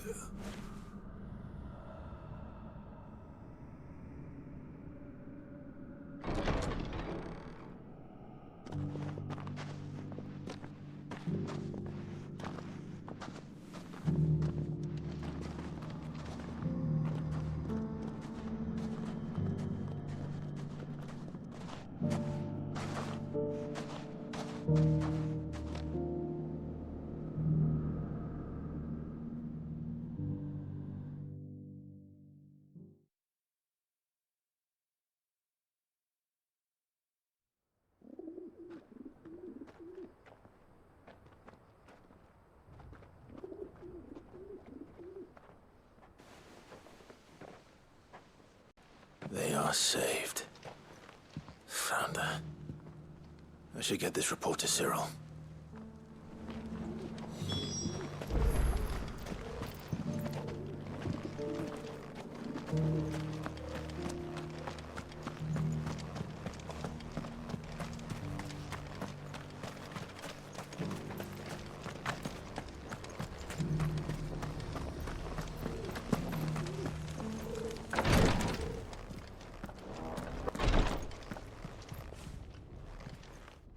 My Lord Marquis, welcome back.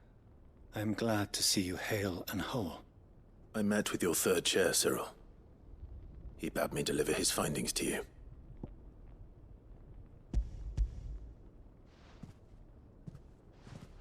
Thank you, my lord. He remained in Ash? He died protecting the villagers from an echo. I buried him in Mickelberg. I'm sorry that I couldn't save him. If you could not save him, no one could. The villagers, they were believers in this savior cult. They prayed to their god that they might be unburdened of their wills. Then an ether flood came, and their wish was granted. Your brother sacrificed himself that they might live, even knowing that that life was death by another name. Then he perished defending liberty. A hero's end. For the right to choose how one dies is no less sacred than the right to choose how one lives. Sid would agree. He wanted to build a world where people could die on their own terms. A noble ambition. To die for one's cause is the most perfect expression of one's faith. It matters not how misguided others might judge one's decision to be. Only that the decision is one's own. We live according to the teachings of our order. We believe in them, we protect them, and yes, we die for them. For better or worse, that is our creed.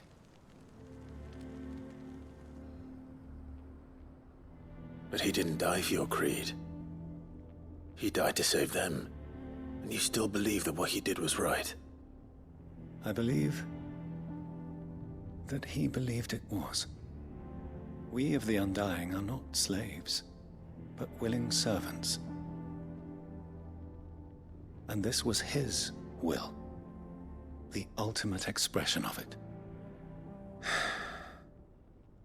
All right. I'd like to know this man's name, Cyril.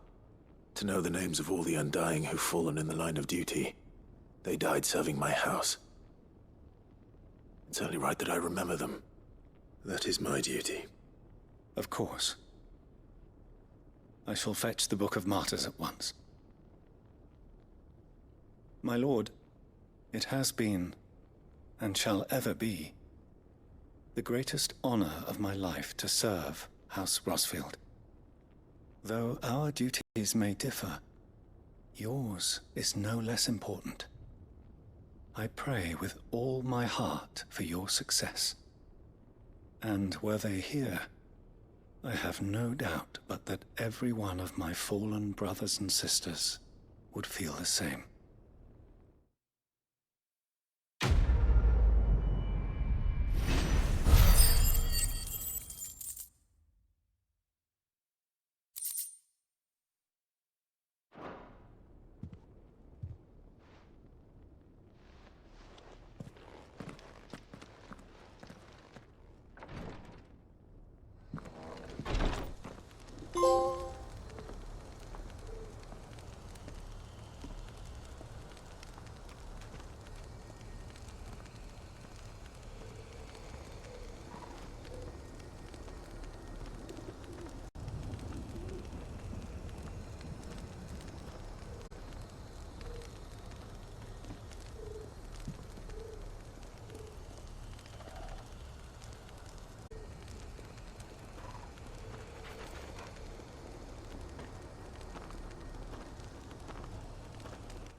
Doris is waiting for me near Balmung Dock.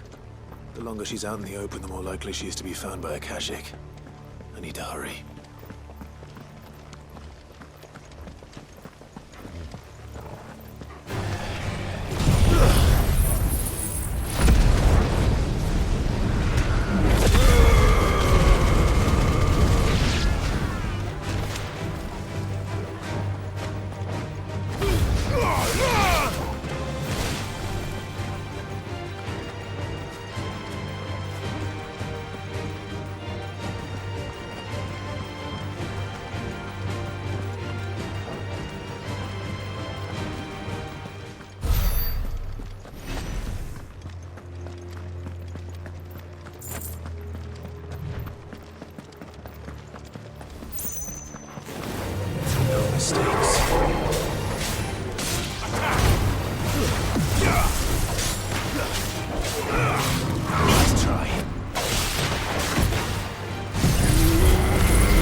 no guards, I take it?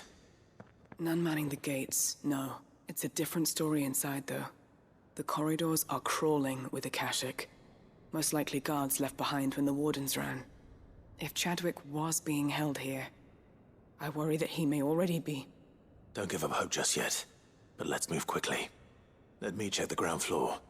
The ether's stick is there. Then I'll search the upper level. Good luck, Sid. Stay safe.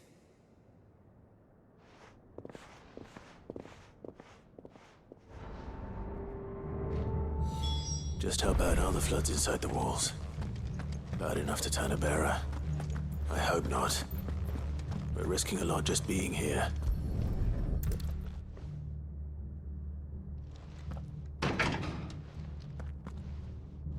Locked up tight.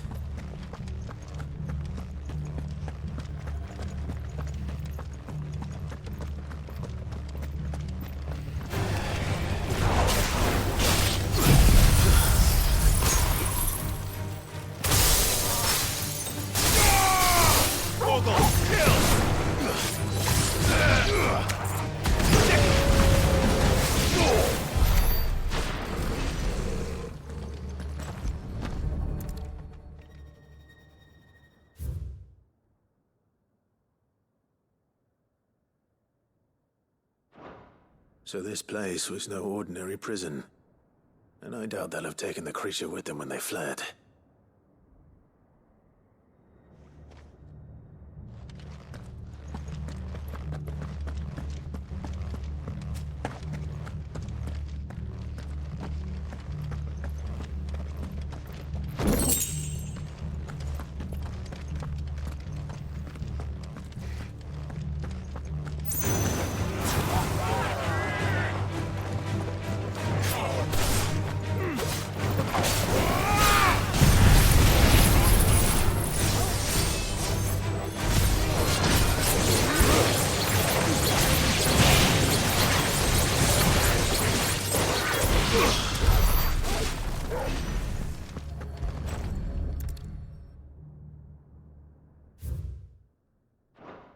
Minimal loss of Waluda lives. And what happens when they run out of bearers? Even the Imperials take better care of their branded than that.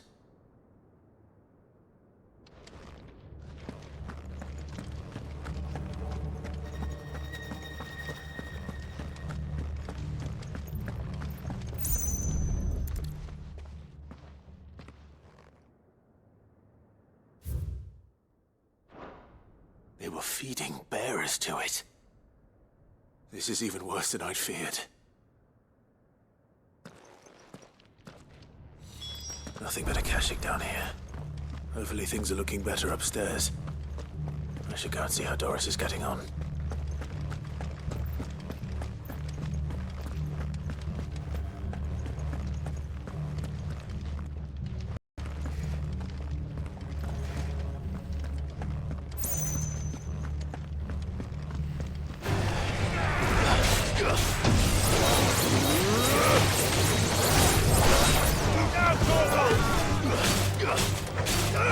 Over here! Stay down!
No lock downstairs. But I did find out that this place was more than just a prison. Something far more sinister was happening here. I know. I've been reading some of these documents and... it can't be true, can it? Bearers die every day in service of their masters, but this is so much worse. Pitting bearers against a wild beast armed with nothing but their wits? And all in order to bring about more death. And not just those who could fight, but the elderly, children even. And those who wouldn't or couldn't were disposed of. Whatever that means. I'm afraid it means they were fed to the monstrosity they kept here. Then we're too late. And I was a fool to bring you here. Don't say that. Did you find anything else? A key. But it doesn't fit any of the locks on this floor. Perhaps it will fit one of the doors downstairs. There's a corridor I haven't searched yet. Finish up here, then come and find me when you're ready. All right. I'll be there in a moment.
Let's see what we can find down here.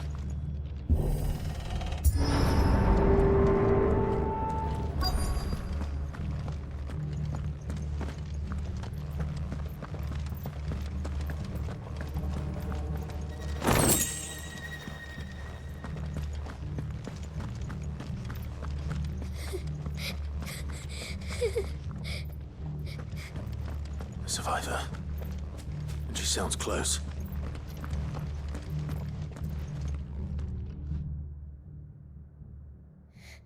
Who are you? There's no need to be afraid. Are you alone? Are there any other survivors? Some of the guards. They're still here. But something's wrong with them. Everyone else was eaten by the monster. Of course there were. Thank the Founder. It was worth our coming. But I'd rather we didn't linger. Are you ready? Ready when you are. You poor thing. He must have been terrified. Did Chadwick send you? What? He fought the monster. Distracted it so I could run away. He must have sent you. He promised to free the others too. Where is he? He opened your cell, didn't he? He wouldn't be here otherwise. Chadwick.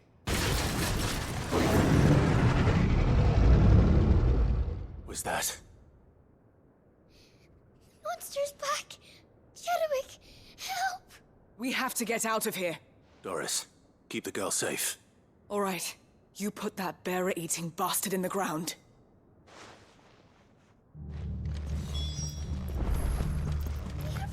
It's out there waiting for me. I can't let it live. Not if it's got a taste for bearers.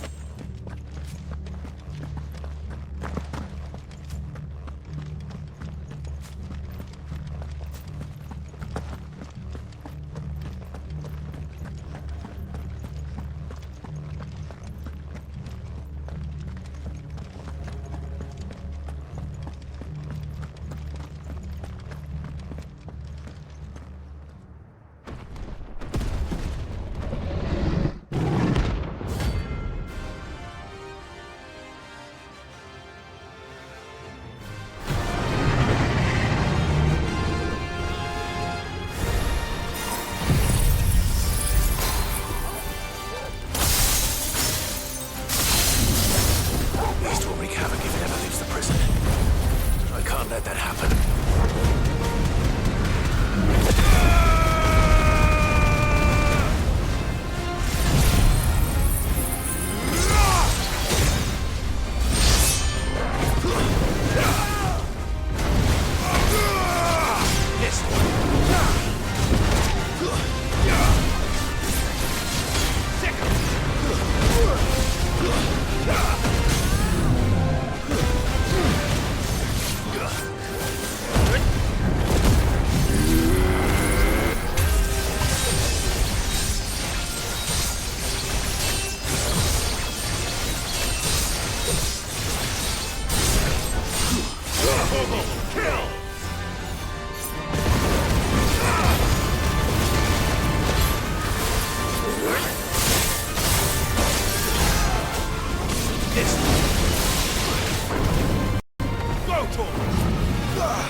Finally.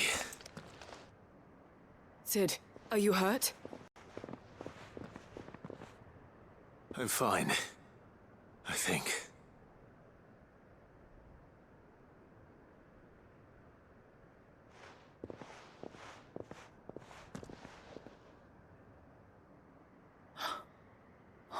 No.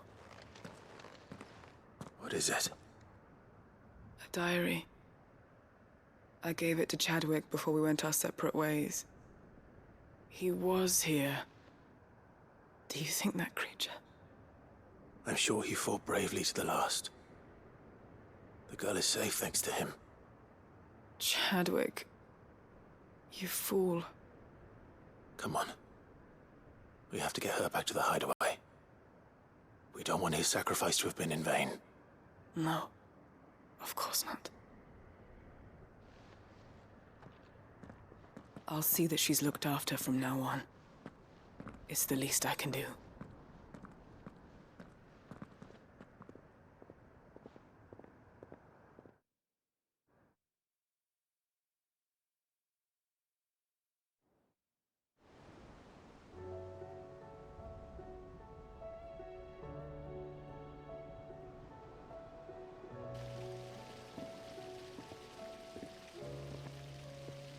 From what I hear, you've barely left the girl's side in days.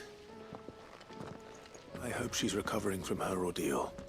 She is. Slowly, but surely. She's far tougher than she looks. I thank the flames we found her. If we hadn't... I know. But we did. I'm sorry we weren't able to save Chadwick. There's no need to apologize. Without your help, I would never have found out what happened to him. How he fought to the bitter end to save her. To save Haida Marie. That's the man I remember. The man I thought of as a brother. I wish I could have met him. I'd like to hear more about your past. If you don't mind, that is. Of course. You already met my former master. She trained Chadwick and I to do two things. Kill and obey. We were supposed to be sold to the highest bidder when the time came. But no bid was ever high enough to convince her to part with us. For years, we were her daggers in the shadows. But we could never quite shake our doubts about the things she made us do. And then, one day, we just couldn't do them anymore. So we escaped. But staying together was out of the question. They would have found us too easily. After so many years of training, the pull to serve was always strong. It scared me to think he might have taken another master, become a dagger in someone else's hand. But even in captivity, the battles he fought were his own. And he died not as someone's tool, but as a hero. Haida Marie is proof of that. Bearers can cast off their shackles. And the Cursebreakers will show them how. I'll fight until my dying breath to see it done. For Chadwick, and for all of us. Thank you, Doris. We'll be counting on you.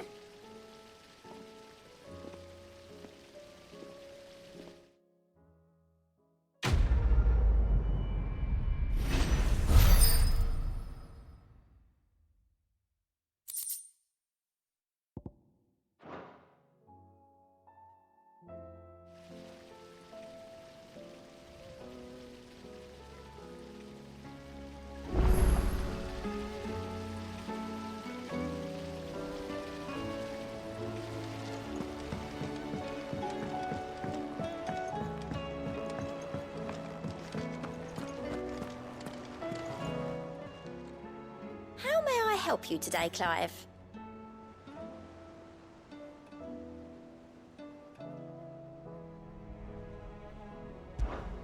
Come to claim your just desserts?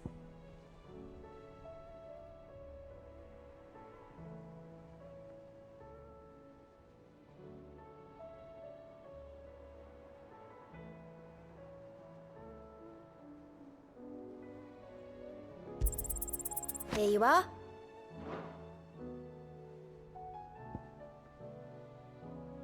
Come again. I may have more for you.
Twinside's hundreds of leagues away.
You should have seen him. The thing didn't stand a chance.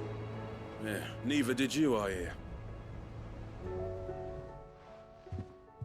Welcome back, Sid. Welcome back, Sid. Yes. Welcome back. Trip wasn't too much of a pain in the arse, I hope. Truth be told, it was me who suggested roping you in to help with the trial. But from what I hear, things didn't go quite as planned. No, they most certainly did not.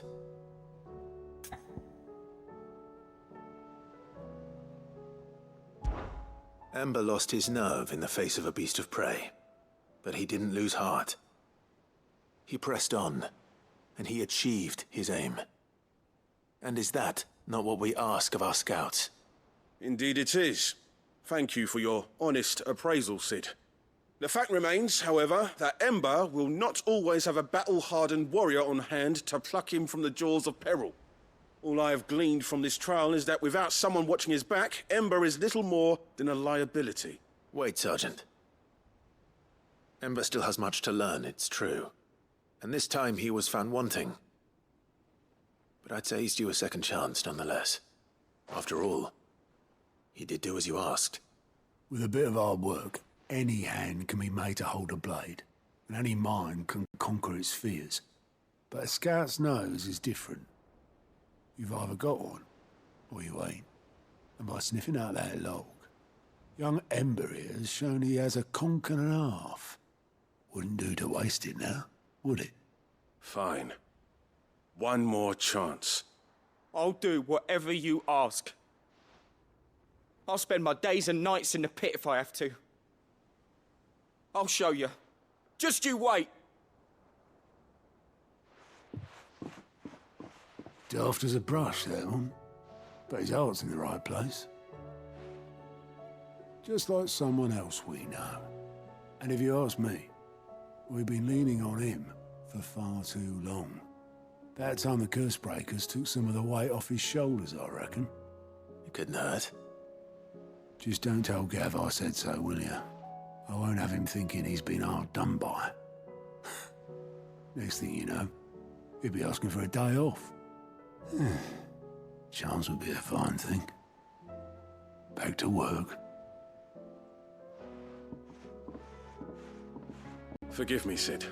This did not play out as I expected. Things rarely do these days. But that's why we need men like Ember more than ever. Men who can make the best out of a bad situation. Remember that. I will, Sid. Thank you.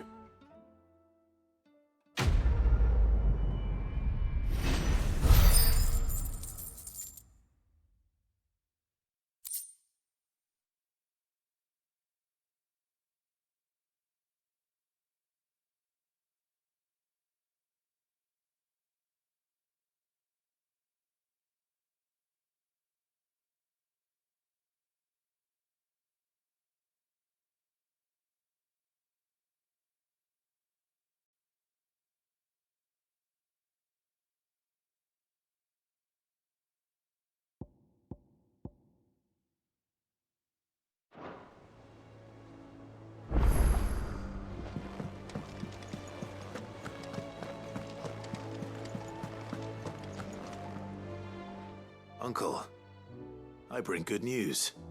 The Field Marshal has agreed to your plan. Ha! Of course he has. I didn't doubt you for a moment, dear boy. Rutherford is accompanying him back to your manor in Porter's Alder as we speak. They will await your return there. As will one other. One other? Who, exactly?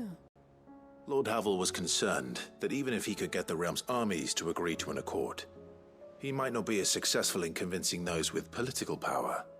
He asked if I might have a solution, and I suggested a certain Imperial Lord Magistrate turned Liberator. One of your co-conspirators?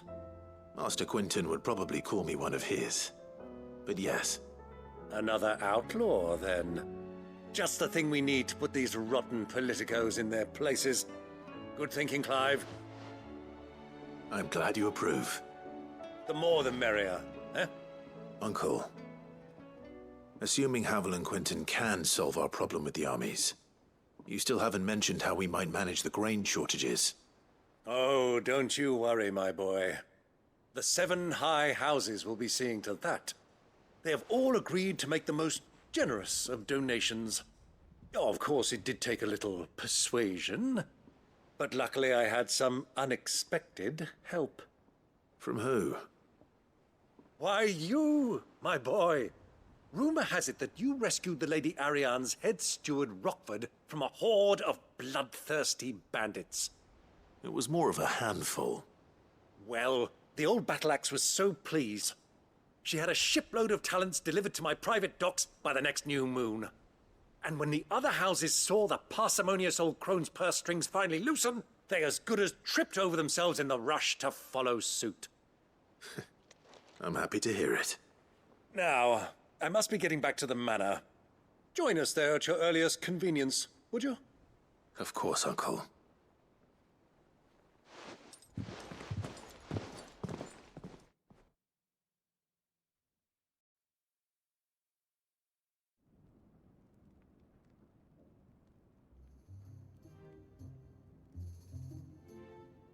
And how, pray tell, will we get that grain to the capital if the roads are still overrun with Akashic? You'll find another bloody road. I only have so many men, and I'm not about to send them headlong into an ether flood. That is, unless you'd have them turn as well. Well, I'd certainly eat less. Says the man with a belly bigger than a band of curls.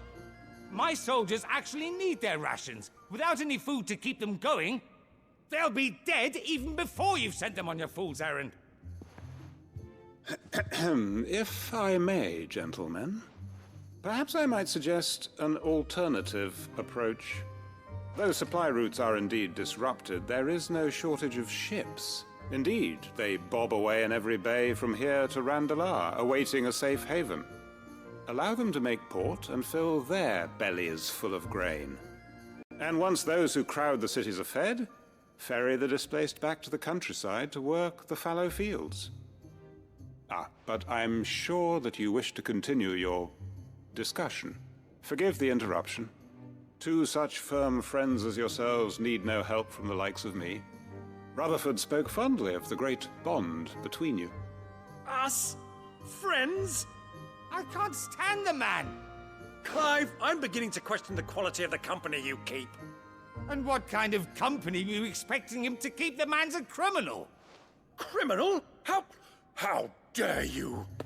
You are not fit to breathe the same air as this fine, upstanding young gentleman. Upstanding? He calls himself Sid the Bloody Outlaw! Once more unto the breach.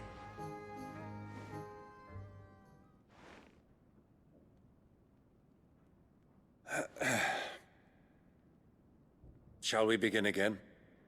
What we seek here is not to create a new nation, nor to claim the thrones of those that already exist. We wish simply to bring stability to the realm that mankind might weather the current storm. And to do that, we must convince those in power, the generals, the statesmen, the nobles, that our cause is just. There will be disagreements, yes, and I imagine some resistance, much resistance. But we cannot let that deter us. If we show them the path, show them that we walk it ourselves, then I am confident they will follow. The fate of the world lies in my nephew's hands, but the well-being of her people lies in ours. And we must not squander the chance that Clive has given us. Uncle Byron, Now, with that settled, let's move on to the signing of the Accord. For what great moment in history hasn't been accompanied by a little ceremony?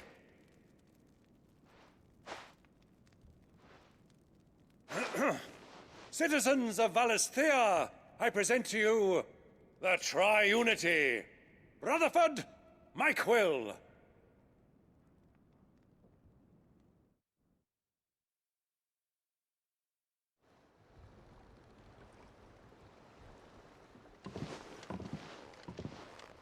Well, my boy, the stage is set.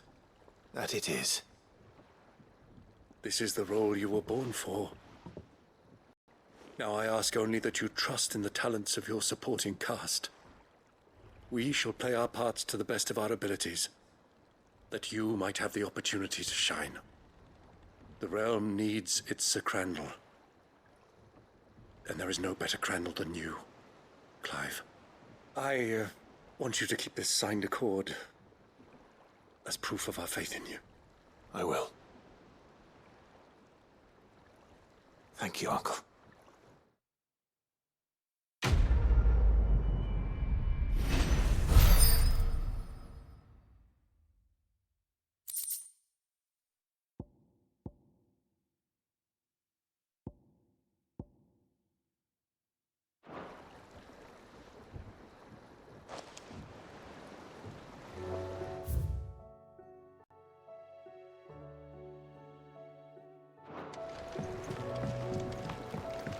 What do you think that thing is?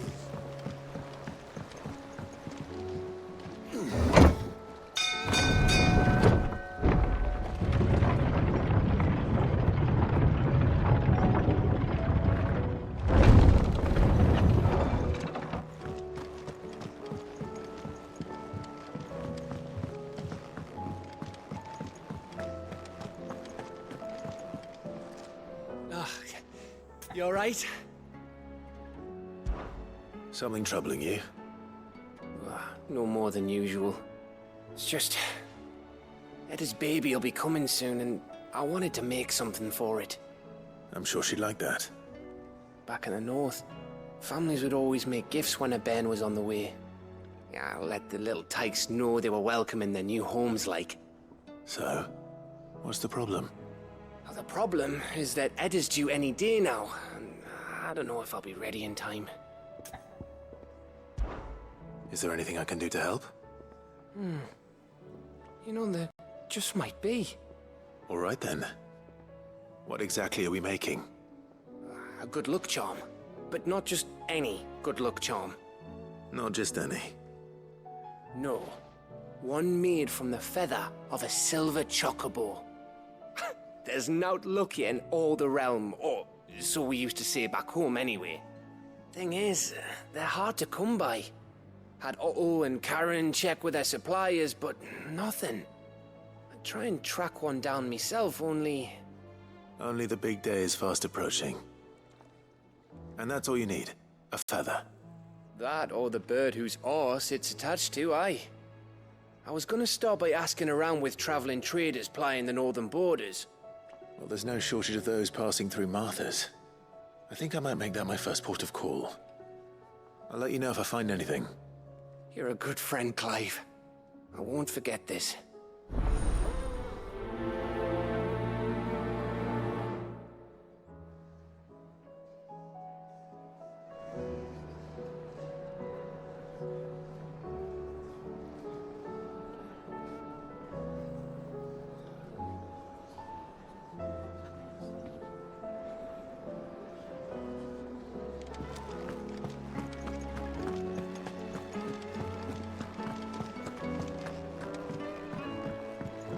I will not forget this kindness, my lord. I shall go to it.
If Joshua's worried about Jill, I should go and speak with him.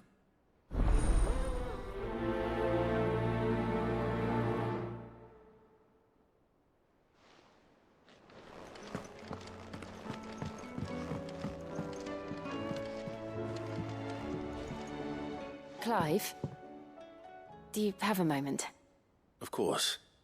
Always. I wanted to give you something. Is this? I stitched it from the cloth you gave Hortense.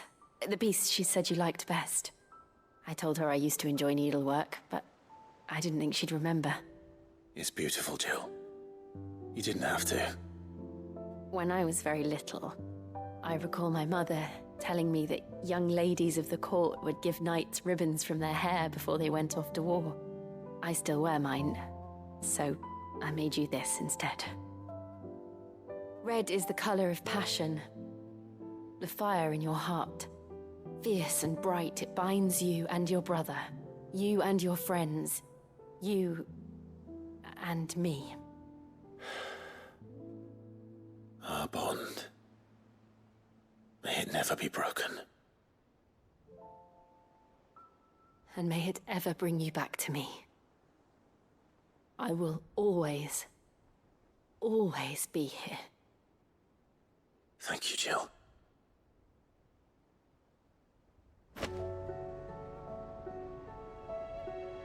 What's on your mind, Clive? Somewhere in the back of my mind.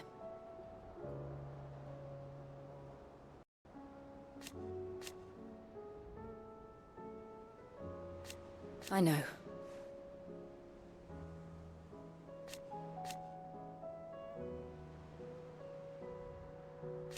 Thank you.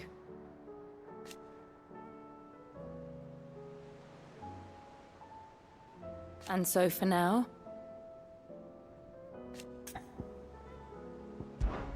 I'm always with you, Clive.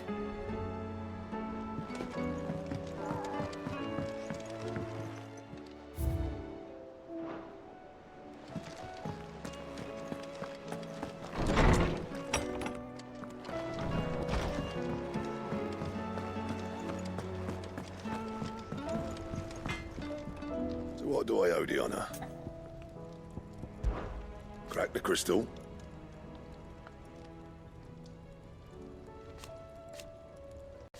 Not a very good one, but then...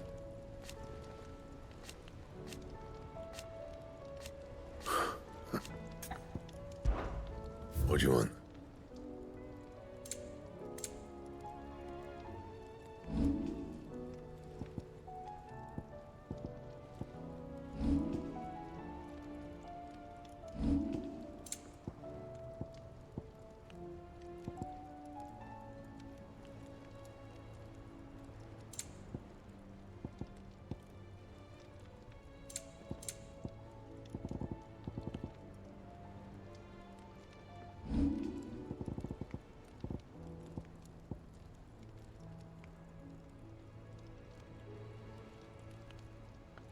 And?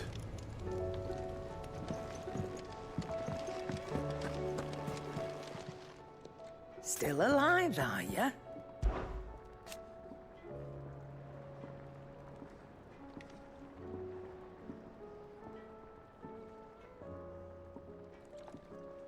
Ta-ra then. Thank you, Karen. You could do this too. Go on then.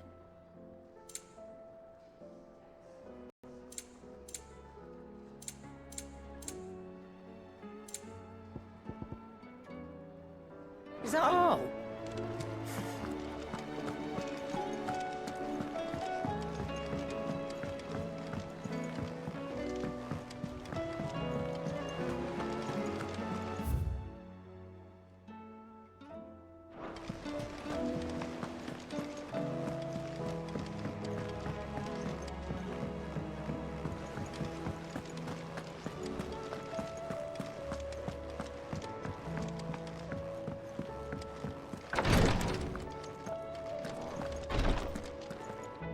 Clive.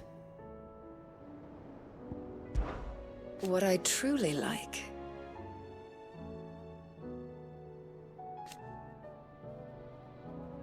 But teach her medicine. And no sooner have your wounds mended.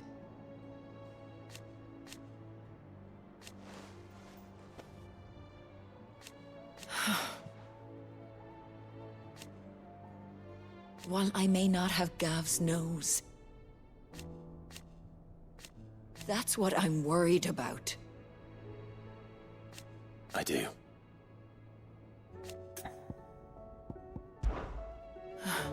Try to stay out of trouble. You nearly collapsed back there. Ty's tea stopped the fits. Vapors. I really hope this stay stopped. Yes, my lord? His Grace and I.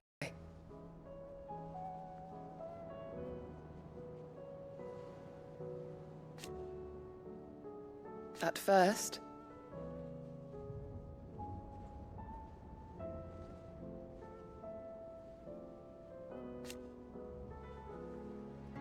it was my duty to him.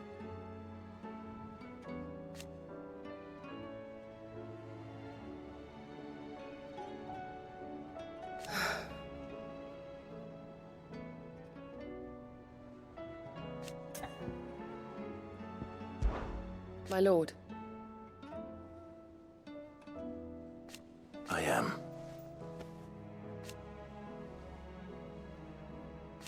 I do not doubt it.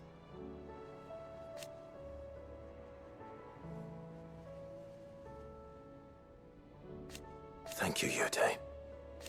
May you return safely. Have care, my lord. Thank you, my lord, for taking me in. Everyone here has been so kind. It reminds me of home.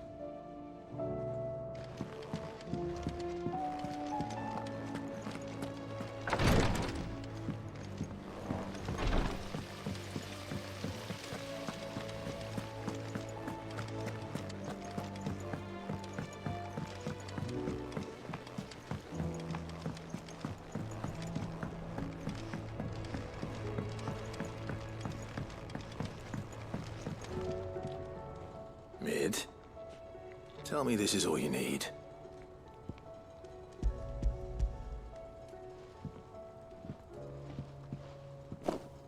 Aw, you make it sound like I asked you to save the world or something. Tell me this is all you need. It's most of what I need. After you left, I went over the figures again, and I realised I'd forgotten a 1 and a 0. And a cogwheel. Just a tiny one. Though, that's the problem. Gears that small are a bastard to make, and I may have lost the one Blackthorn spent a fortnight toiling over. Wait. The children. When they took apart your scales, there was a tiny brass gear. Now that I think about it, they didn't use it when we put the scales back together. The young'uns? But why would they... You know what? I don't want to know. I'll keep working on the model. You go and find that cog.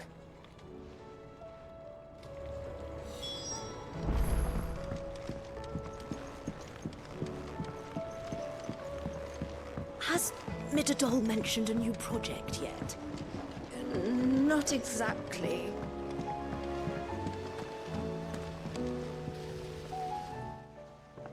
Sid!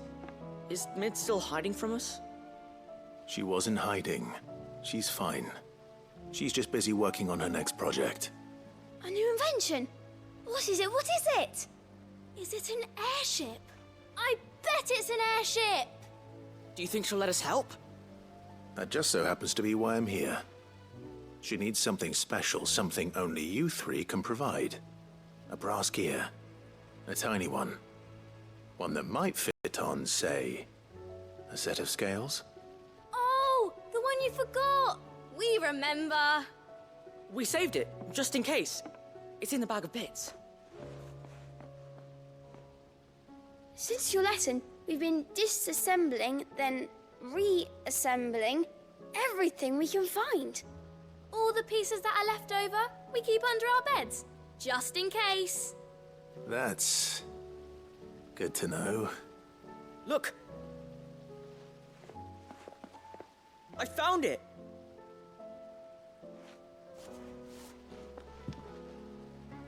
Is that all? Just the gear? We have more parts if Mid needs them. That's all for now. But I'll let Mid know about your hoard. Just in case. Thanks, Sid.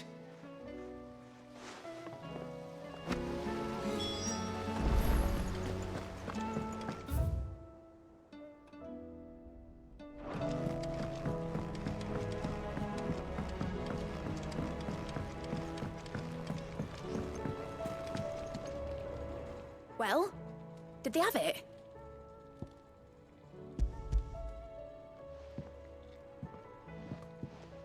They did. And they kept it somewhere nice and safe. Will it work? Will it work? He's perfect! You're a genius, Clive. What exactly are you going to use it for? Only the most important job of all. The wings aren't going to move on their own. But with the right cog in the right place... well, you just wait and see.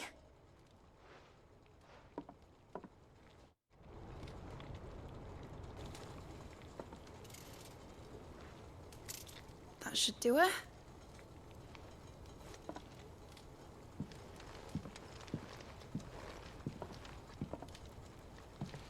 Here goes nothing.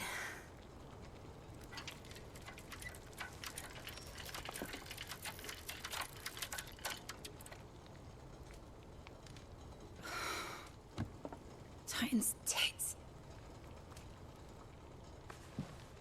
It wasn't supposed to fly, was it? Of course it was supposed to fly. Wouldn't be much of an airship if it didn't. Honestly, these bloody engines are driving me mad. I was so sure this would be the day she soared. The mithril engine was made to make dreams come true. But maybe this is one dream the world's better off without. Show folk how to take flying.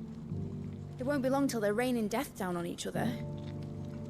People will lose their homes. Children, their mums and their dads. Like I lost mine. I'm sorry. So am I, Clive. So am I. Sorry that I have to choose. Do I follow my head, or do I follow my heart?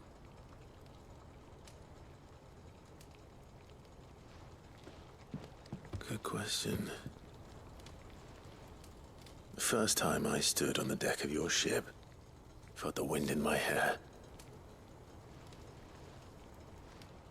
It was like I was flying. But imagine how it would feel to actually do it. My dad always said there were two ways of living life. Chasing a dream or shuffling to your grave. And he were right. Right about a lot of things. Not that I like to admit it. People need dreams to chase. Especially in a world like this.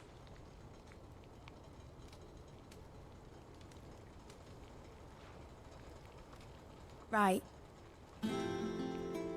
When this is over, I'm gonna take all my mithril engines to Zemeckis and sling them over the edge.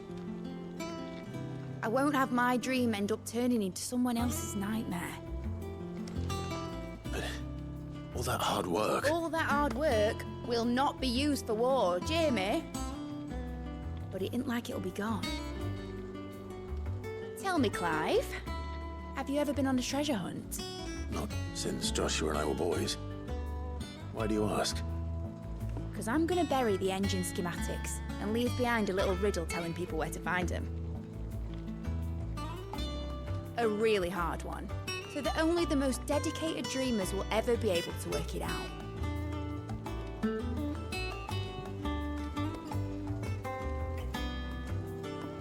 Oh, I can picture it now. Some daft general squinting at the words with a gormless expression on his mug. Like that one, yeah. Right.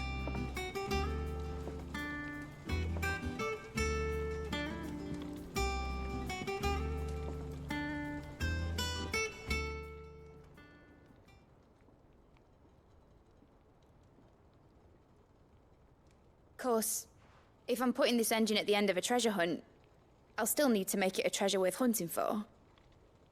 Won't be much of a prize if it couldn't even make a toy boat fly after all. My dad always said, dream big.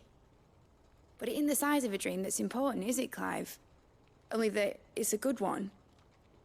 And I reckon I've got a fair few good uns left in me. I'm sure you do.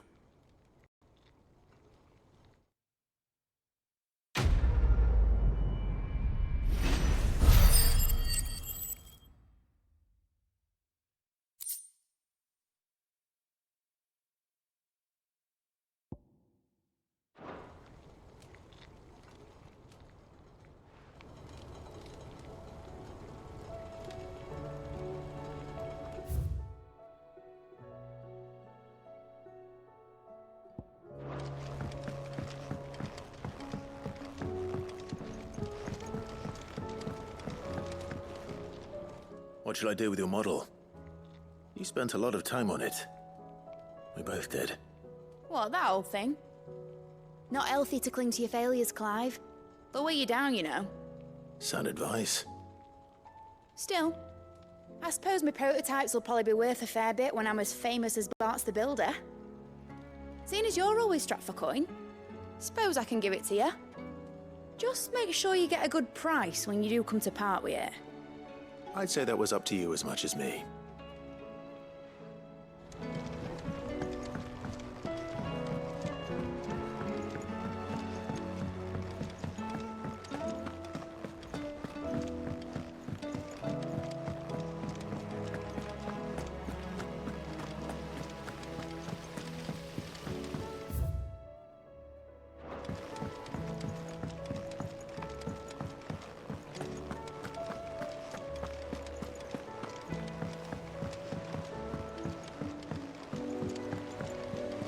There's something about it.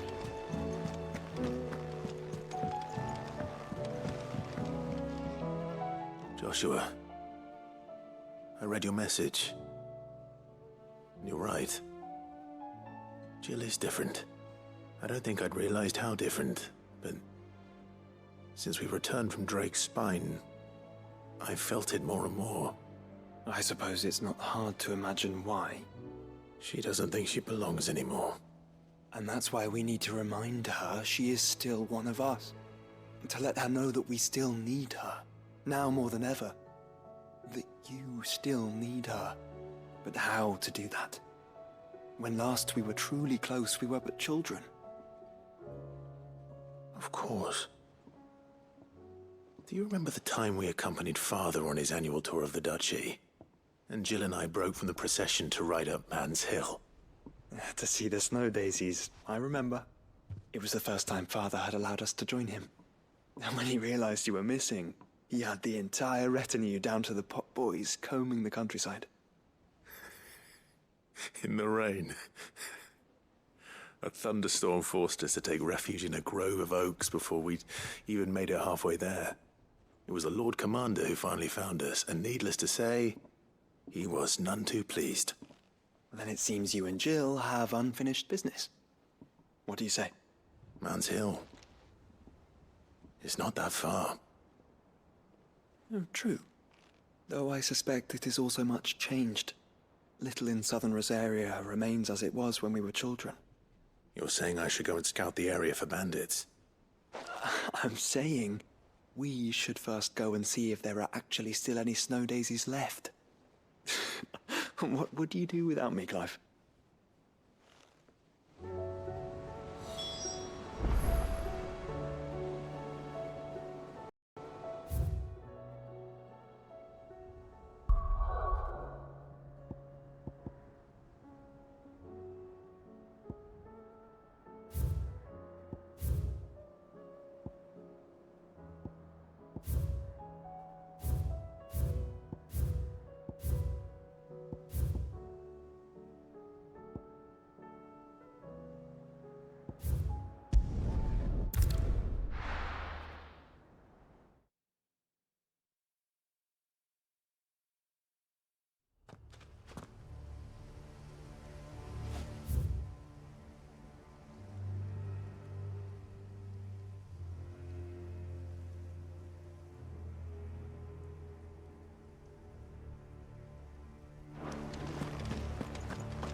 there.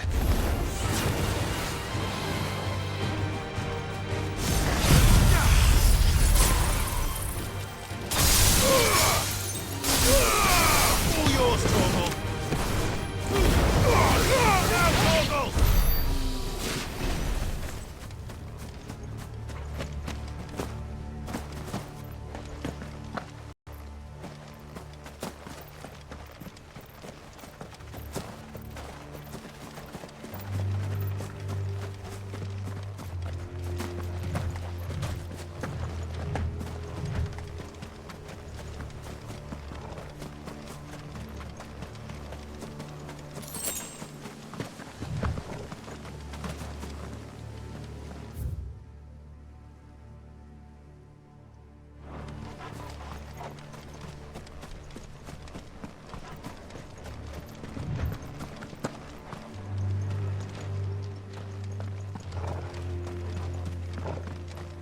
This must be the orphanage.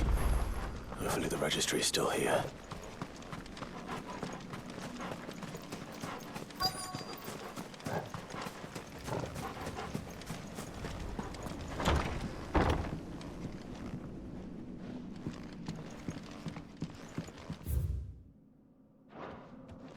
Conditioning. Disposed of. Herman wasn't exaggerating. It's a wonder he survived this place. I need to find that registry.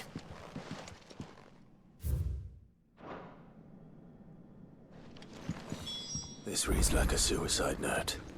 Did the director go through with his plan? There's only one way to find out.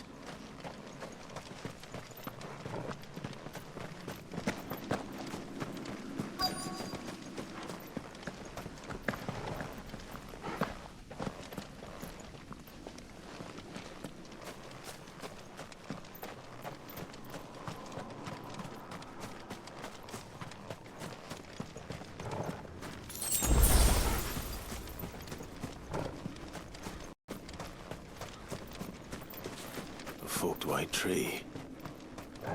This must be the place.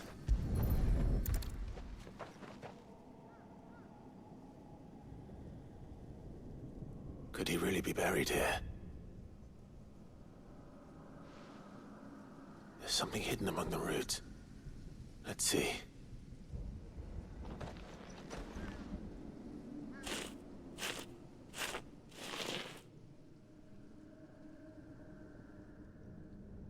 This must be the registry.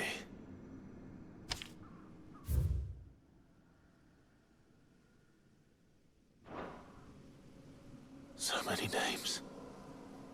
This place was a slaughterhouse. But where is the architect of all this misery?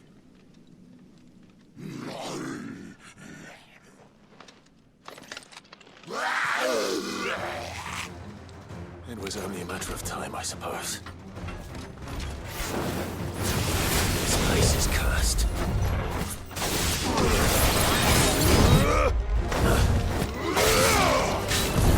Nice try.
done here.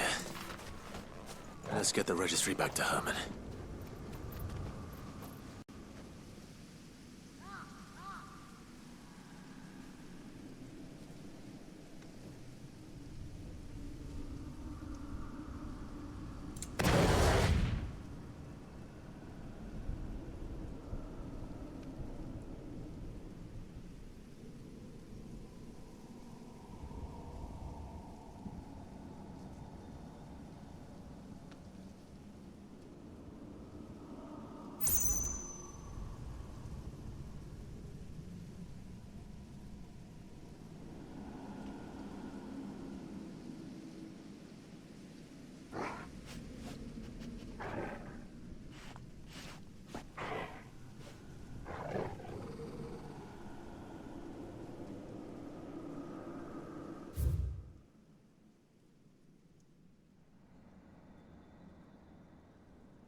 Dogs.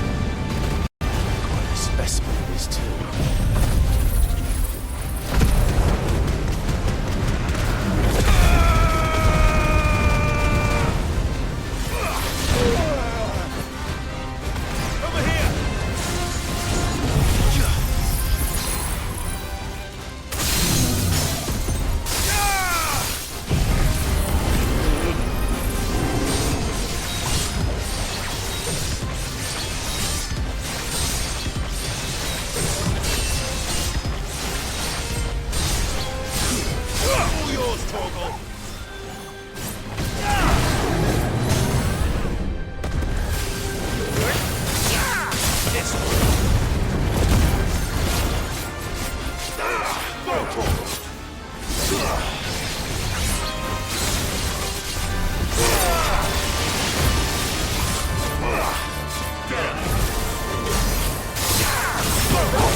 slow.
It's over.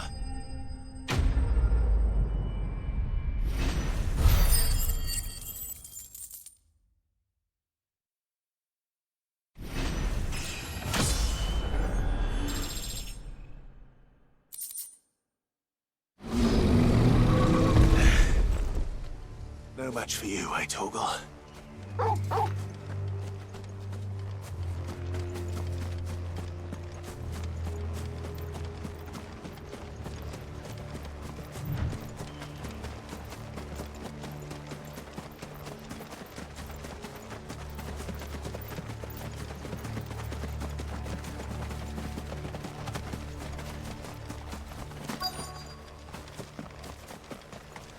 The entire village looks abandoned.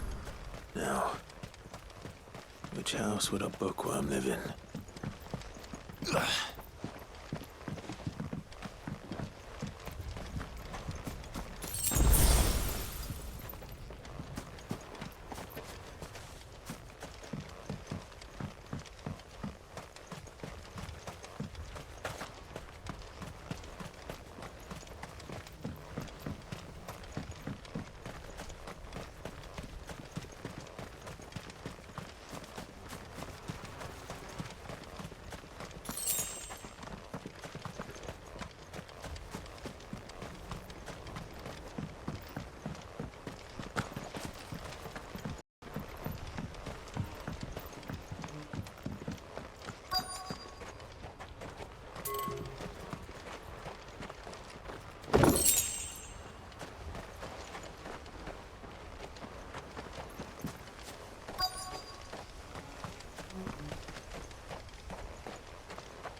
His interests were certainly varied.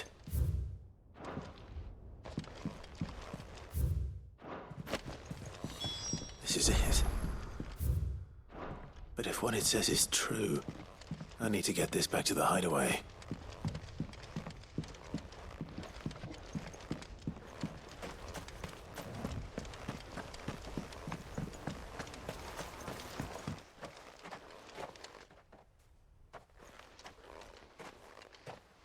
Leaving so soon, stranger?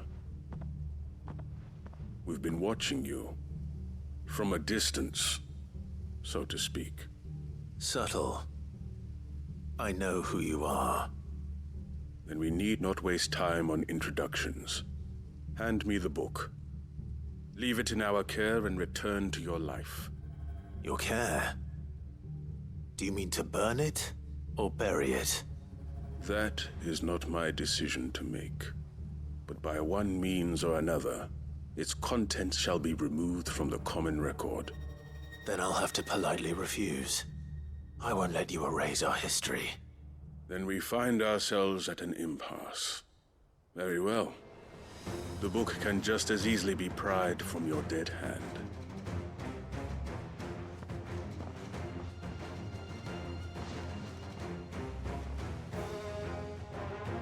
Let's see, shall we?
Impressive. But we have other means. We shall claim the book yet. Why do you want it so badly anyway? It lays out in no uncertain terms the vanity and avarice of mankind. It tells the shameful history of the persecution and oppression of a gifted few by a giftless many. Would you say that this interpretation was correct? I don't know. You don't know. Your sword may be sharp, but your wits are dull. So let me answer for you. There is no correct interpretation of history. That a series of events took place may be proved beyond a doubt. But there can be no single, immutable explanation as to why they came to pass. It is a question of numbers and of belief. If enough people believe that a set of events occurred for a reason, that belief becomes the truth. So you're trying to control the truth? We are trying to protect people from themselves, from knowledge that would bring them naught but pain. That is all. You may keep the book, for now. The world is small. We shall meet again. Until then. Wait! Damn it. Let's get this back to Vivian. Perhaps she can explain what that was all about.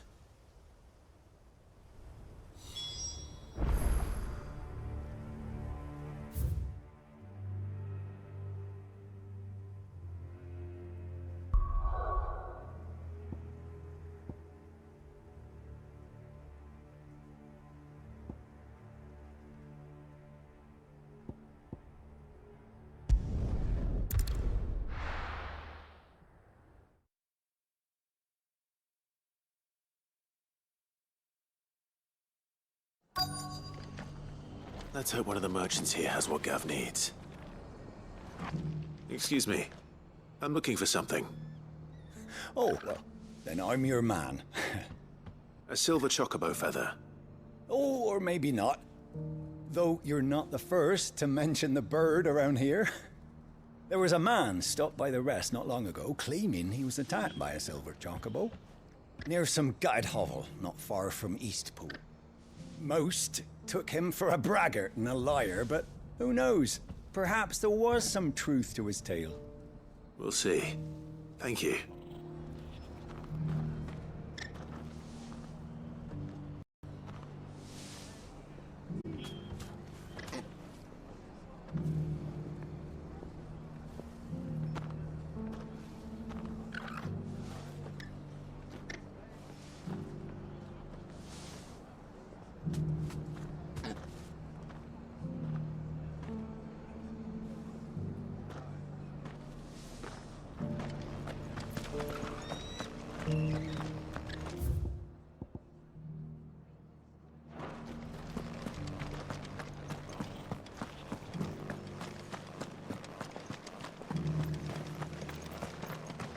Just because the heavens have gone to wreck and ruin, it don't mean we have to. How do, traveller? You've the look of a man who could do with a new whetstone. Or perhaps a bawdy etching of the Viceroy.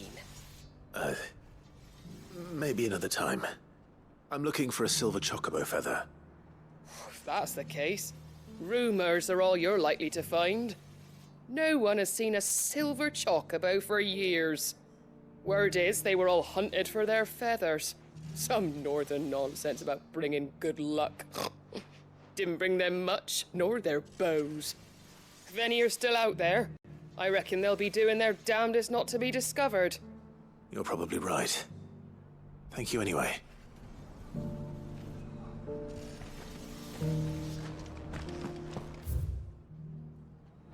I've got greens of all shapes.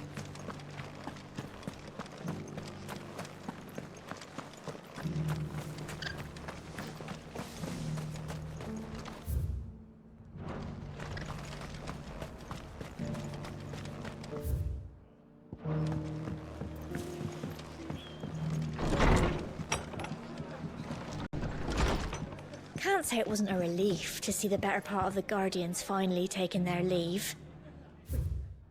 Barely had room to breathe, what with them and us and all the others all crammed in. Just about surviving, are you? It ain't exactly a bed of roses.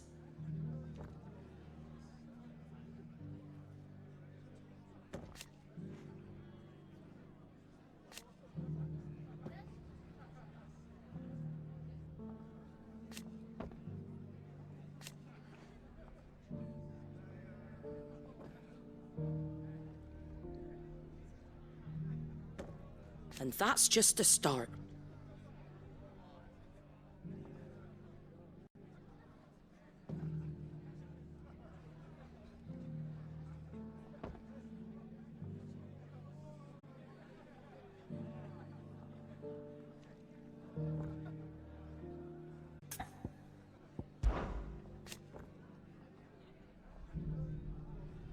Put the wind right up us.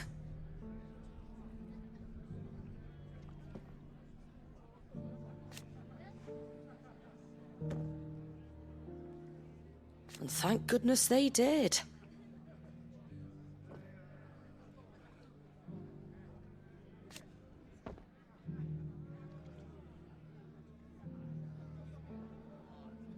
Like being back in the glory days. Half of me wishes they hadn't left.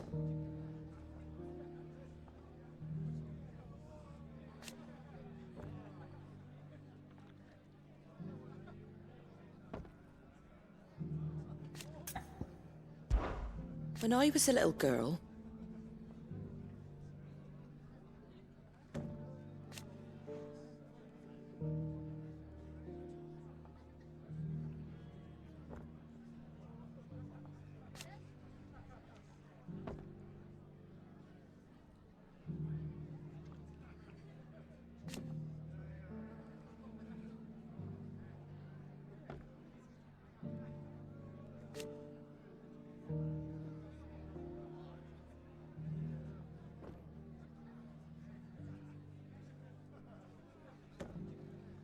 grandmother.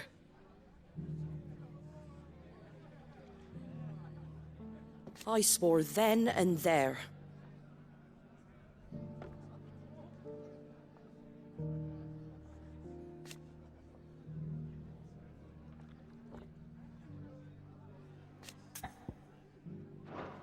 You come back and visit, all right? Are the bearers taking well to their new home, do you know? I sometimes worry how they'll manage without me to cook and clean for them.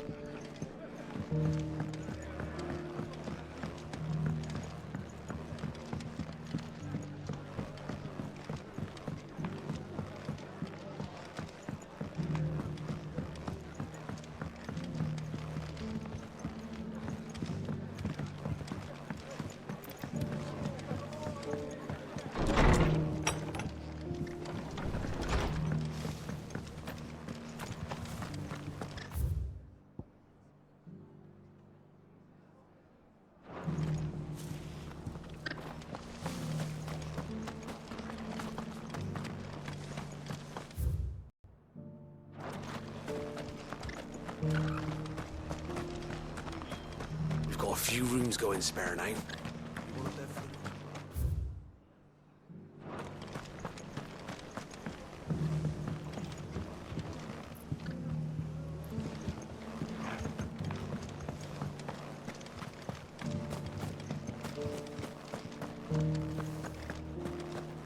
It doesn't still hurt, does it?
Can I help you with summit? You wouldn't happen to sell silver chocobo feathers, would you? I deal in fruit, not fancies. But if it's fancies you're after, I suggest you try Rhiannon's ride. Was a silver chocobo seen there? Oh, yes. If you believe the ravings of a madman. It wouldn't be the first time. A silver chocobo sighted in the hills near Rhiannon's Ride. It sounds almost too good to be true. But since I'm already here...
Over here!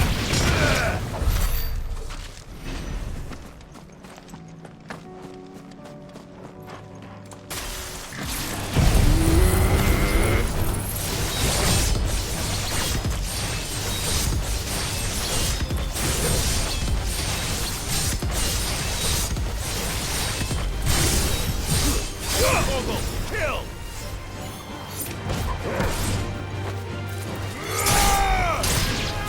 Sick 'em!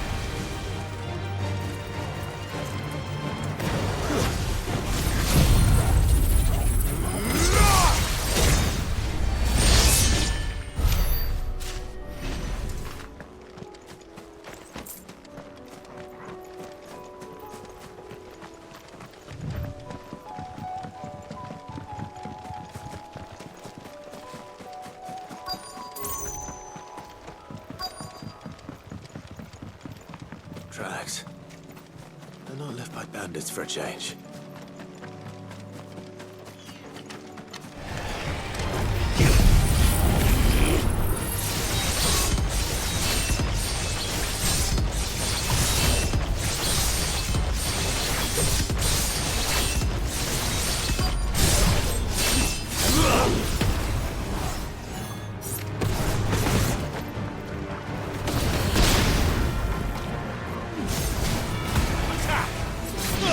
Sick 'em!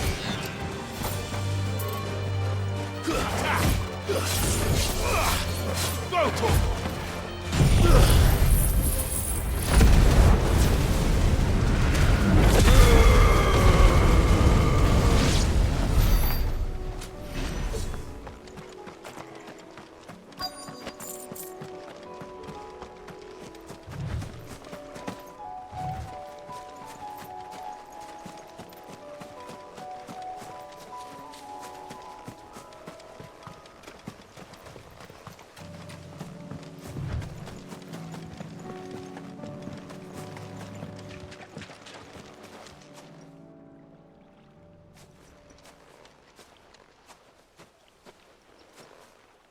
More tracks. And these look fresh. The chocobo was here. And recently. Perhaps it still is.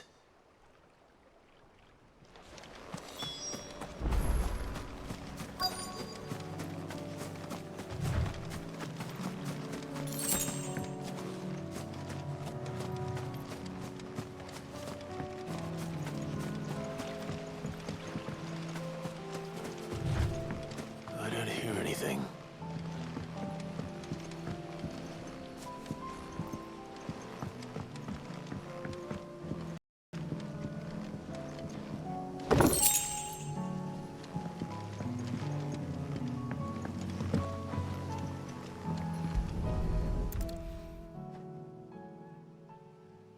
Well, I'll be damned.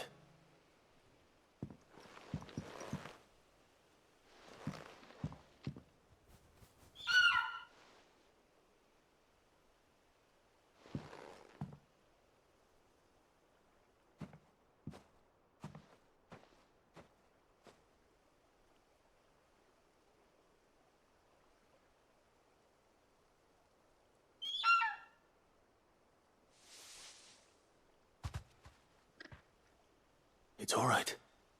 I'm not going to hurt you. Just borrowing a feather for my friend.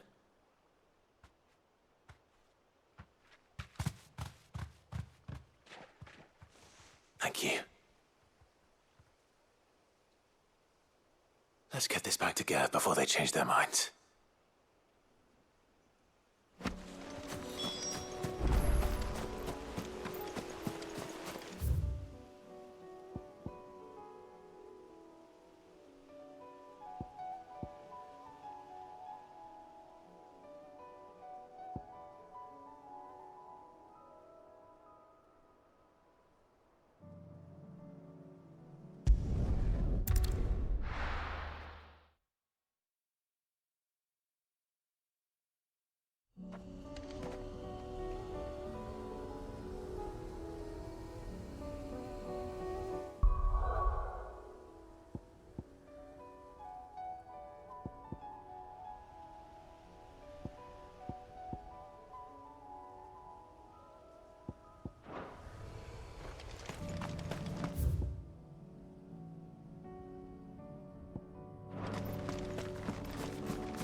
this is the place, but... I'm sorry, Clive.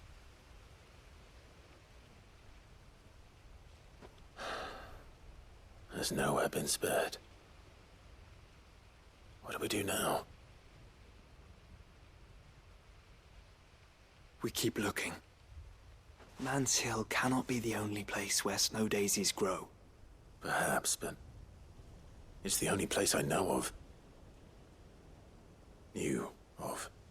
Then why not ask someone who might know of another? Someone at the backyard? To the hideaway, then.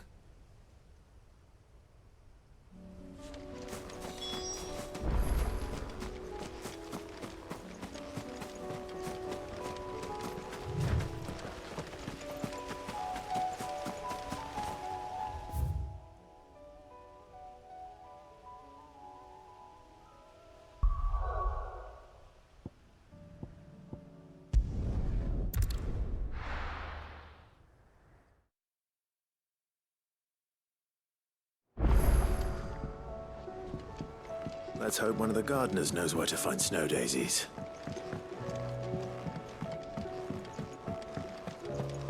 It was no trouble at all. Still, I appreciate it.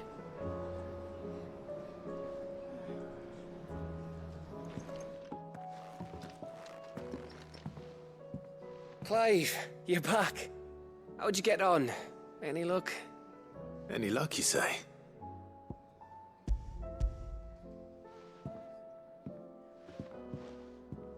Crystals crack.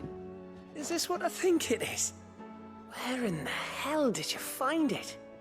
It's a long story.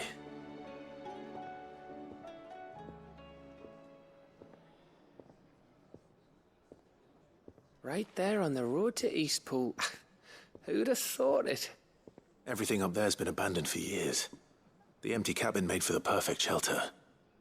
Though I fear my presence may have forced the poor creatures to look elsewhere. Don't blame yourself, Clive. The Blight's right on Eastpool's doorstep. They'd have had to move on before long, even if you hadn't have turned up. They'll find a new home. Trust me.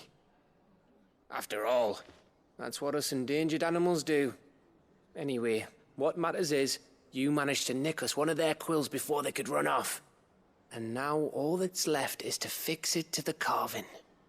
I didn't know you could carve. Reckon there's a lot you don't know about me. Like the fact I'm as good with a whittling knife as I am with a sword. And that bone Ember gave me's a dream to work with. What did you say it was from again? An Avis? But it weren't your Avis, Sid. I slew one of my own at last. So all those long nights in the pit finally bore fruit. I'm proud of you, Ember. Don't speak too soon. I ain't done my trial yet. There we go.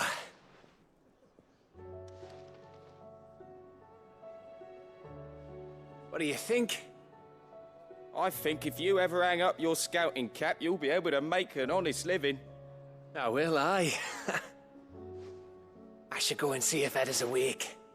Give it my best. You can give it to yourself. Come on.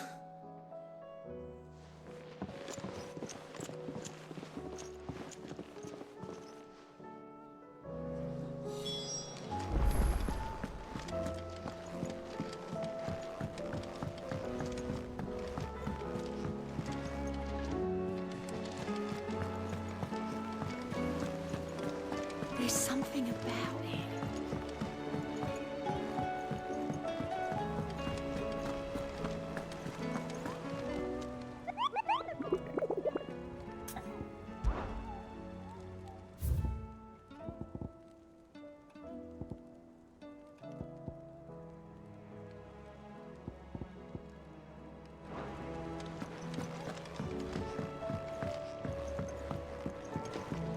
I was just about to go in. But then I thought it might be better if you went first. What with you being the head of the family and all.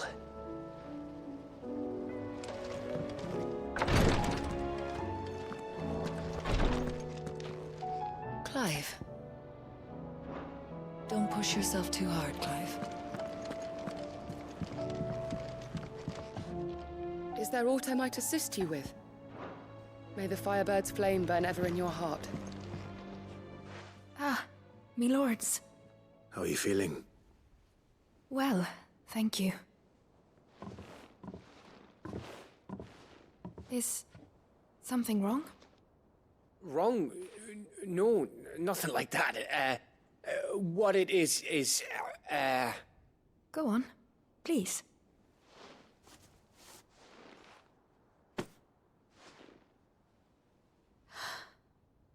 It's beautiful. Did you make it? We did. Aye. It's from all of us here at the Hideaway.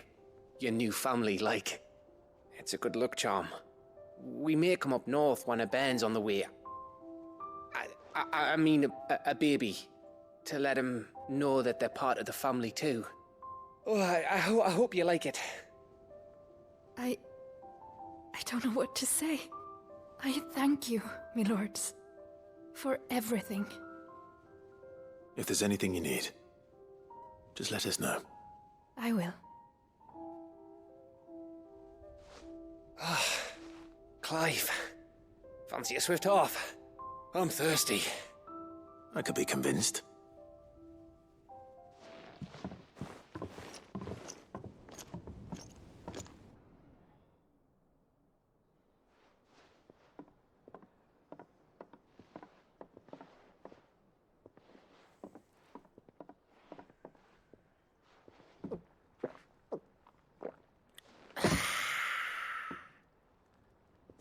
Don't you think you've had enough? Oh, we're celebrating. I'm gonna be a father. I think Edda might have something to say about that. You know what I mean. Bit of light in these dark times.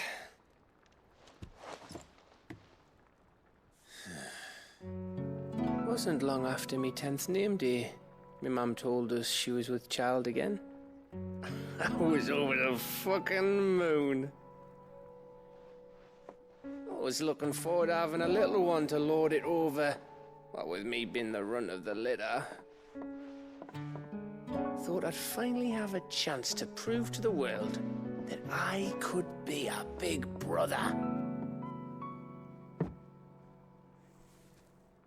Imperials came the day she went into labour.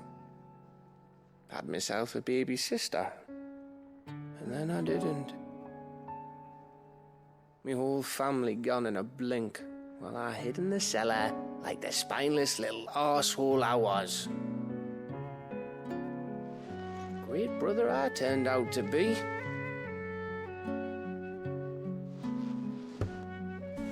I'll never be a leader. And I'll never be a hero.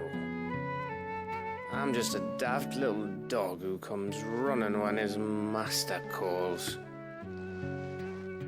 I'll never be like you, or Sid, or Jill, or even Torgal. Have you finished? Maybe.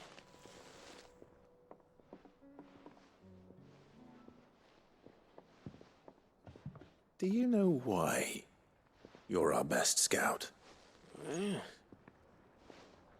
Because you don't need anyone to hold your hand. Without your resourcefulness, your courage, your determination, I don't know where we'd be. Maybe hanging off a cliff like, That was only the once. Exactly. You learned from it. And here you are after Founder knows how many missions, stronger for everyone. And let's not forget Rosalith. Who was it who freed me from the dungeon? Who was it who ran to Jill's rescue? That would be me. Because you're our brother, Gav. My brother.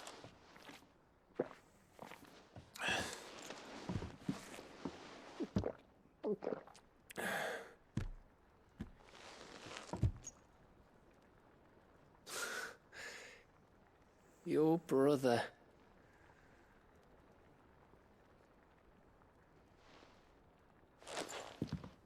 Which means that when the time comes, I get your room. And your sword.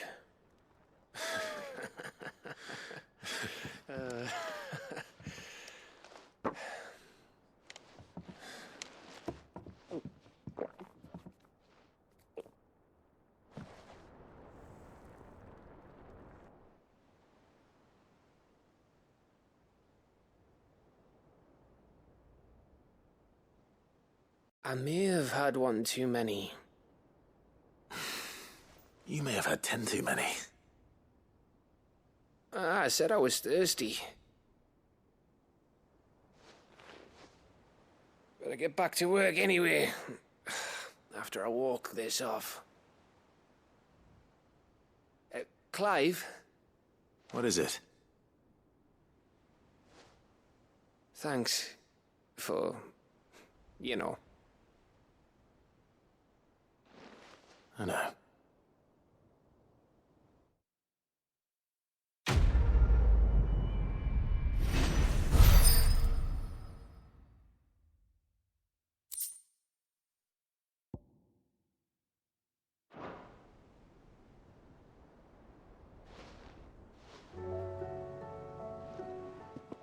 One of these days.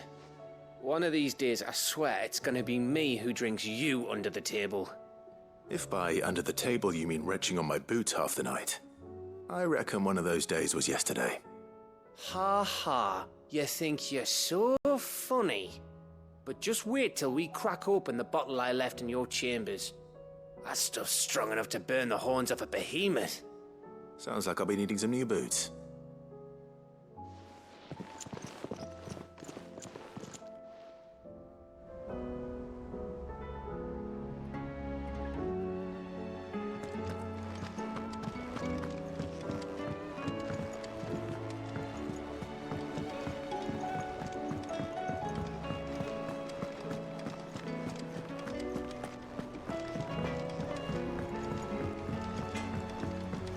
Say what you will. Lady Karen has seen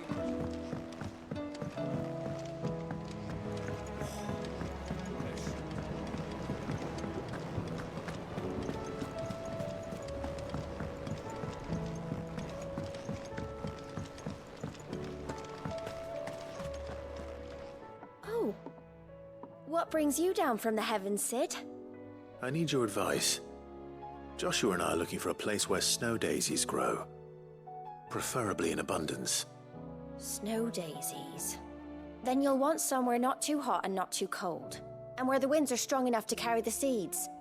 I reckon Man's Hill would be a good place to start. There in the Royal Meadows, perhaps? Both have similar climbs and the right elevation. If the Blight hasn't claimed them yet. Right. Thank you. Did you learn where we might find our flowers? The gardener here mentioned the Royal Meadows in Sambrack. Ah, the fields beyond Northreach. Well, if that's the case, then Yote was right. I recalled that she kept the record of our travels, you see. So I asked her if she'd perhaps noted anywhere that snow daisies grew, and she mentioned Oilefeist Bay. Whose shores border the meadows. Off we go then.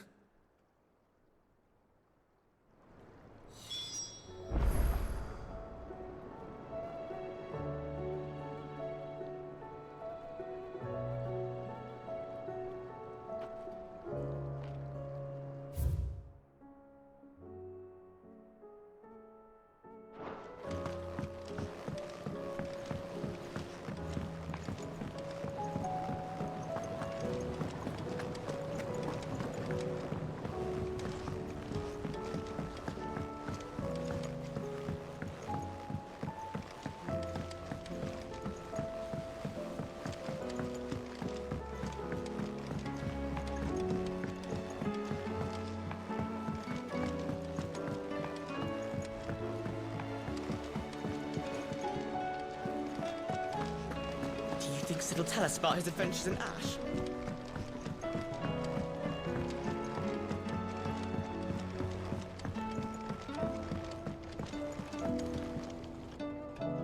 You're not leaving already, are you?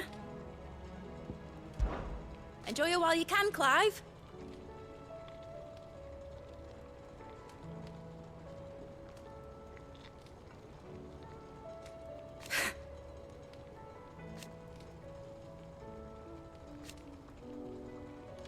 Imagine that, eh? Till then, though.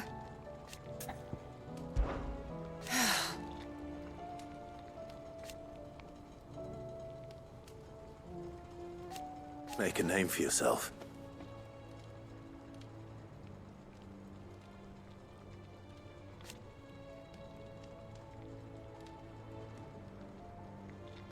You better bloody had to and all.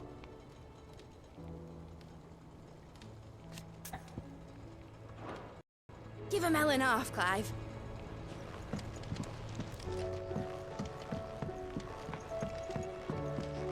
Has Midadol mentioned a new project yet? Not exactly.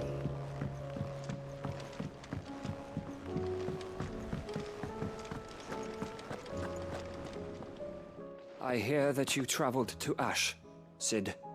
Did you by any chance recover the names of my fallen friends? I did. Yes.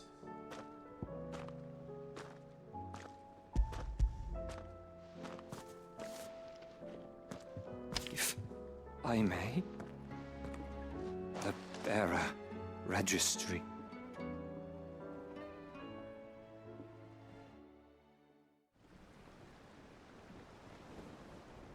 The director was a brutal man.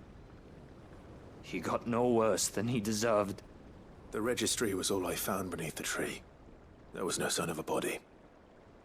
Or any record of what happened to the children after the orphanage closed. I pray that at least some of them survived. All their names are here. The ones we lost. My friends. My light in those dark times. I can still remember their faces, like it was yesterday. Children who were taken from their bunks in the morning, never to return. No explanation ever offered. They'd be happy to know that you survived, Herman. But why did I make it out alive, when so many others died in that awful place? It's not your fault. And blaming yourself won't bring them back. Honor their memory. See that their names live on. That way, at least. They're never truly gone. Thank you. Sid, I'm going to write a book. An account of the horrors of Badbach, and the spirit of those its custodians sought to crush. All of Valisthea will know of our suffering, and in the name of those I lost, I will not let it happen again. Neither will I. These records would have been buried for all eternity, were it not for you. Thank you.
Vivian. I found it.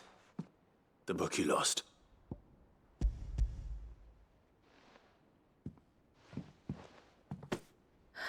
You found it. Thank you, Clive. Even though I asked this of you, I was not entirely sure it would be possible.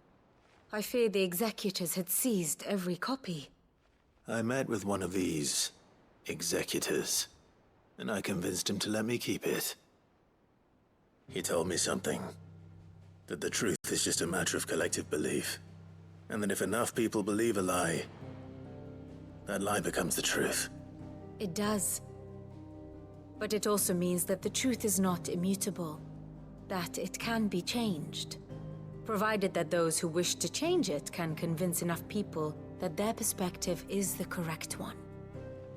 As the sad history of the Bearers proves. You said that the book inspired you to become a scholar. It did. Or its author, rather. She was a heretic, you see. A firebrand and a dissenter.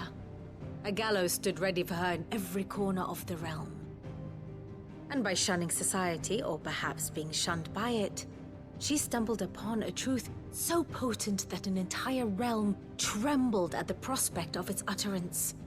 I, too, have always felt somehow set apart from the world of men. A stranger to my own species. She taught me that my solitude was not a curse, but a gift.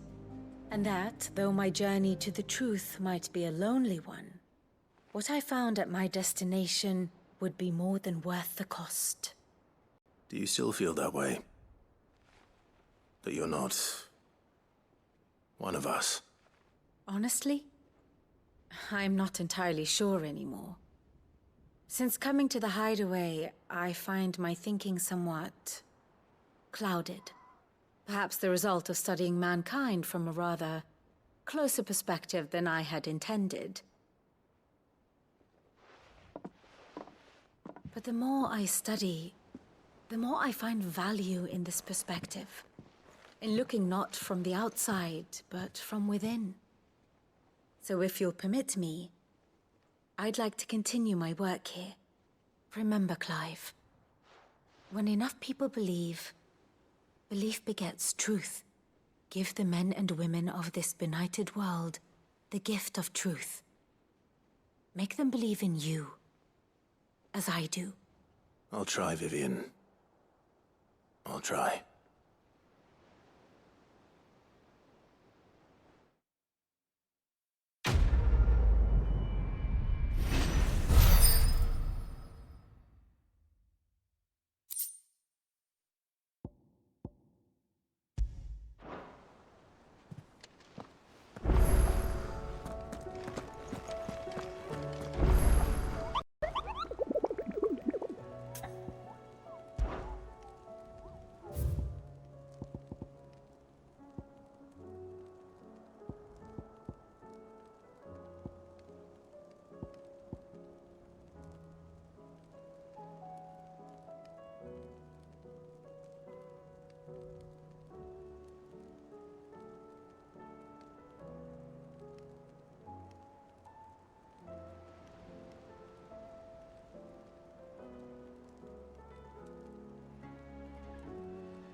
It's usually me making demands of Harpocrates. I wonder what this is about.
Lawsman Harpocrates, I received your note. Ah, yes. I expect you're wondering what this is all about. You spoke of making amends with Dion, but I can't imagine what for. Then I should begin by telling you that I was once his tutor. This was some years ago, of course, before I joined Cid in his hideaway. At that time, I was counted among the foremost scholars of Oriflamme, and was accordingly invited to the palace to supervise the young prince's education, all to ensure that the future emperor had a firm grounding in, well, everything an emperor should. History, religion, commerce, government. Alas, our time together was cut short when Dion left to join the dragoons, his studies no longer being deemed necessary. I had not expected to meet with him again, least of all here. Have you spoken with him? No, I have yet to find the right moment. His Highness always seems so preoccupied, especially when alone. I would not wish to disturb his ruminations with idle words of greeting. Not when I know he dwells upon the evil Ultima had him commit in the Dominion. The guilt weighs heavily on him, I know. But as you say, that was Ultima's doing. Surely you can't blame yourself. When I first met him, it was not guilt, but his people's expectations that weighed heavily upon him. And I did nothing to ease that burden. He bore it alone, until the day he could not bear it any longer.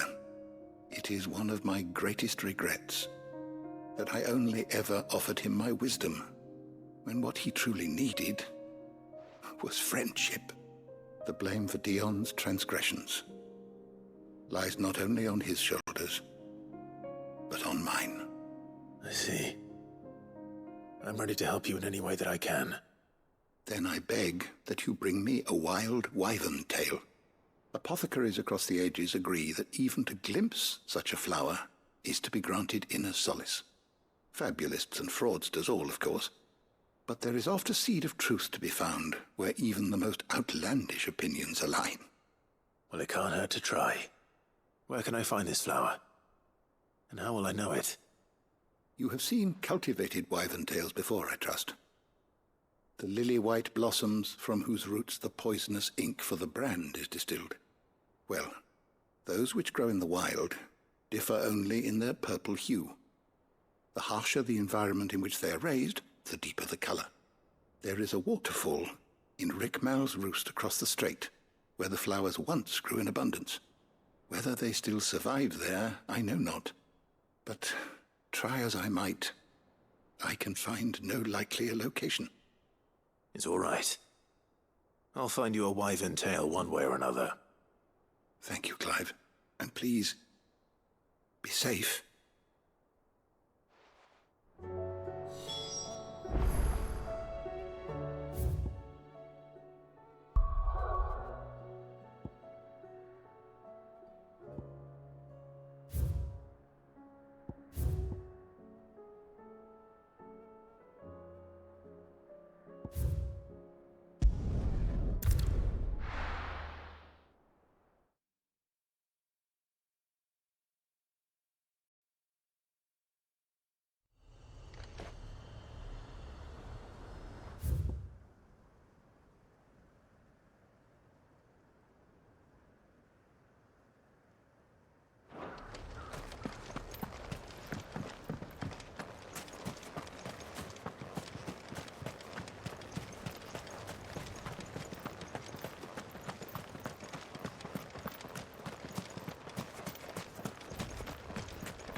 Caution, brother. Caution, brother.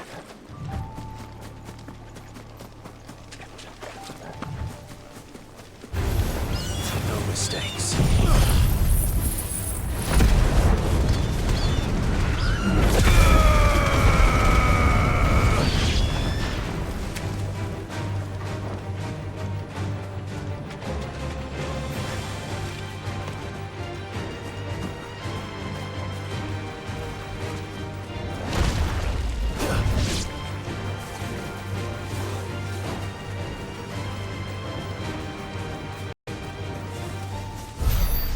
Seems this place has been flooded twice over. Purple flowers blooming next to a waterfall. Shouldn't be too hard to find.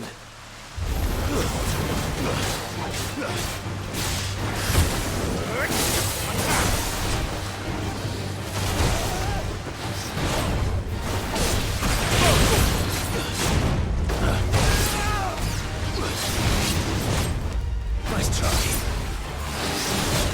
Too slow. Get him.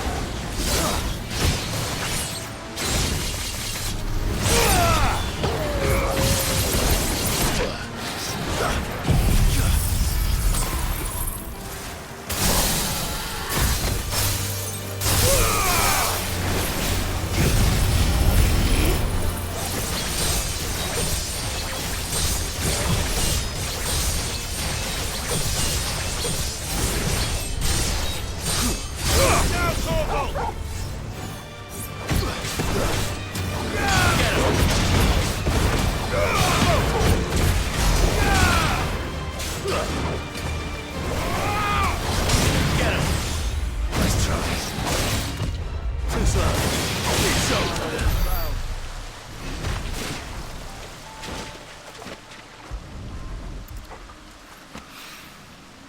they are.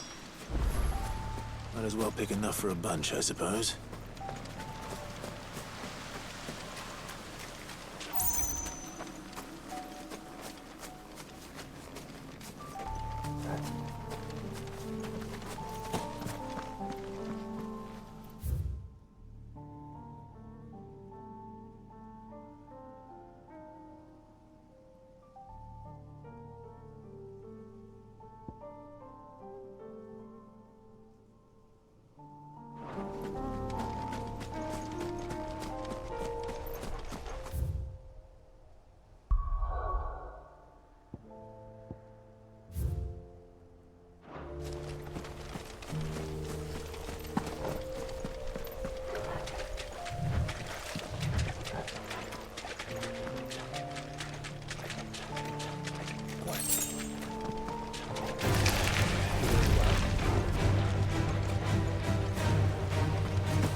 care.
Rest in peace.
Garrison said they'd take And how might I help the garrison today?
The meadows are vast.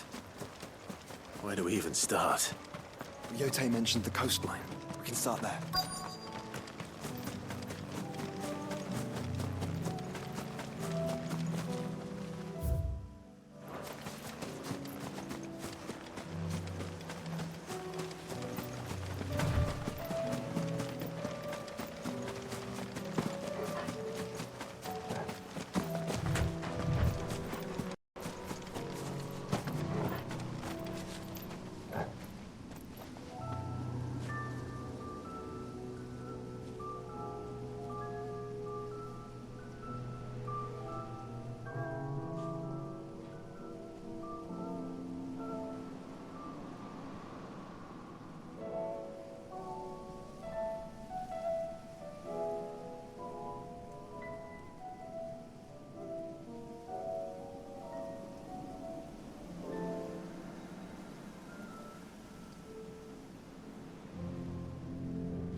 Torgal!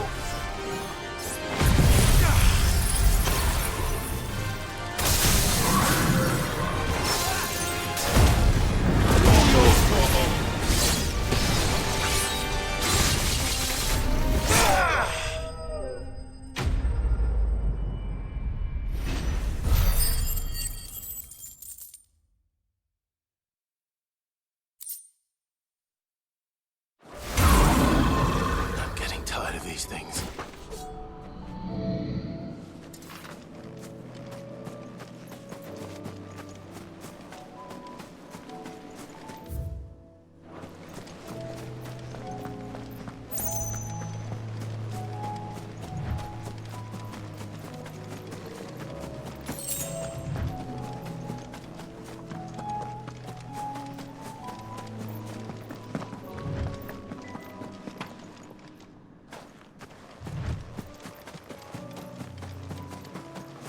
Have care.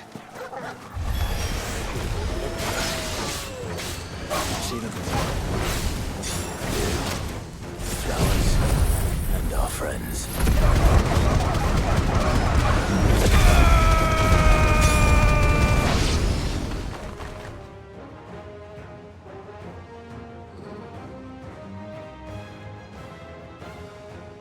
What do you see, boy?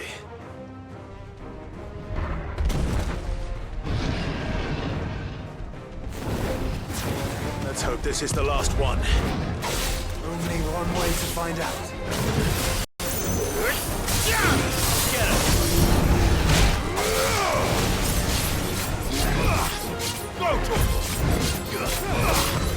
Nice try.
Get him!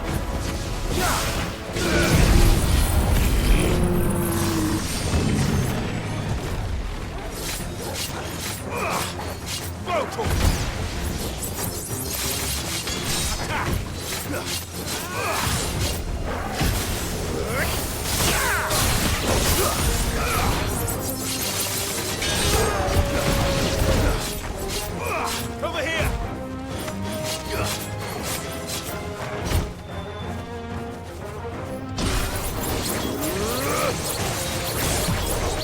All yours, Torgal!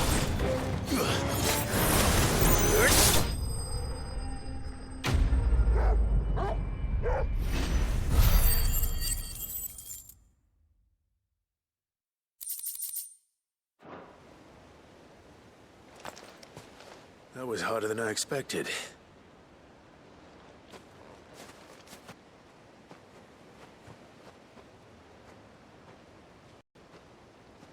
But found her. It was worth it. They're beautiful. Do you think Jill will like them? She'll love them. Come on. Let's go.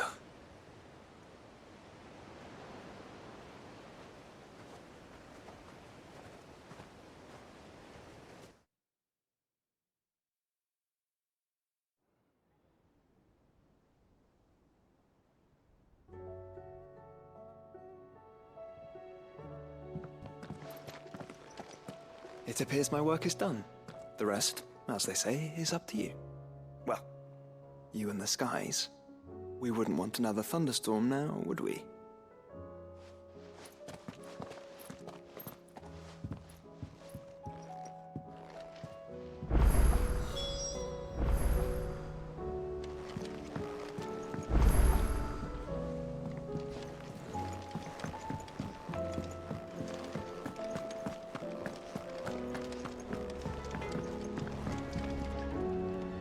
do I owe the honor? So, what'll it be?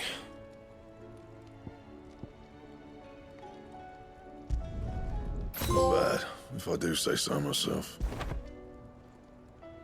And?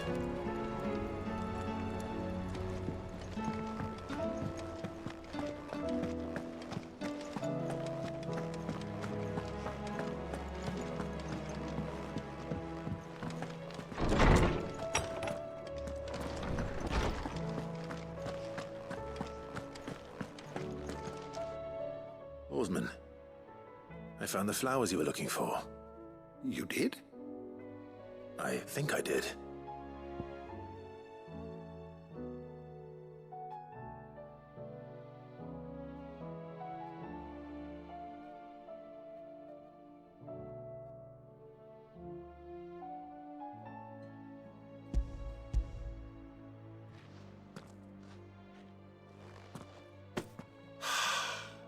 You did indeed.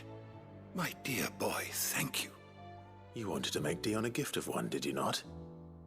Shall I invite him to join us? Oh, I don't... It's no trouble. I'll go and fetch him.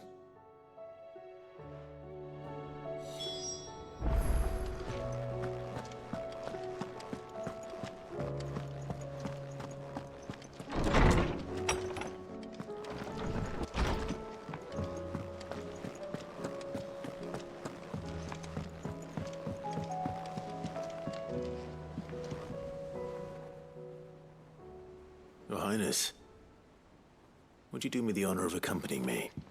Now. It is time, then. No, only to the shelves.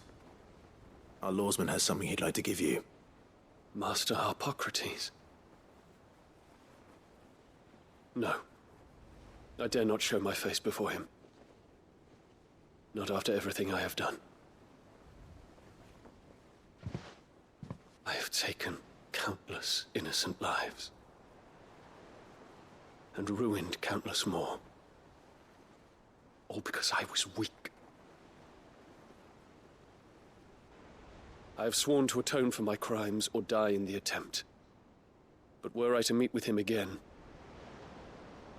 and see in his eyes what I have become, I fear that my resolve might falter. Then that is all the more reason to do it. Test your resolve. Prove to yourself, and to him, how strong it truly is.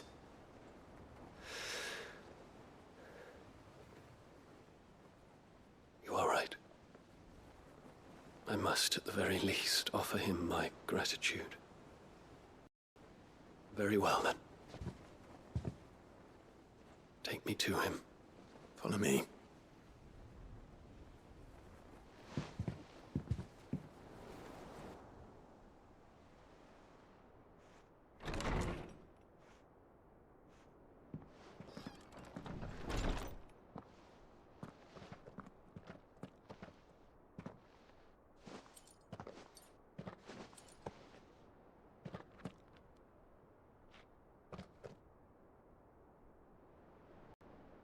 Even now, I hesitate to approach him.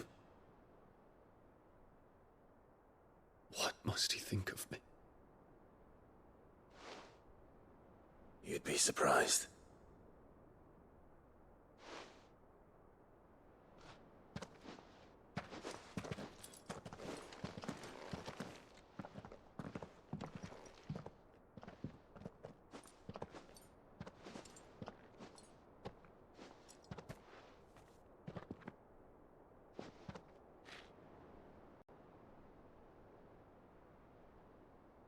Master Harpocrates, pray, accept my apologies for leaving your tutelage before my studies were complete. Your lessons opened my mind to a world quite unlike the one I had imagined from within the gilded confines of the palace. And I shall be forever grateful for the efforts you made to enlighten me. Lift up your head, Your Highness. The deeds of youth require no apology. That you took the time to visit me says much about the man you have become. Now, there is something I would like to show you.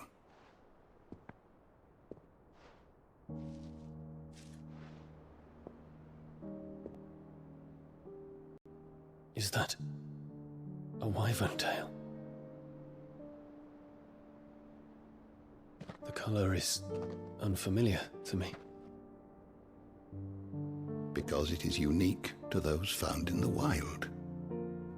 Something in the harsh environment in which they grow lends them this striking hue.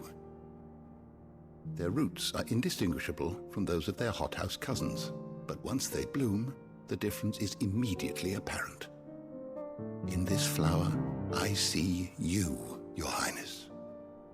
Its roots were the roots of a wyvern tail, with all that implies. But they do not define it, just as yours do not define you. I want you to have it, that it might remind you of this truth.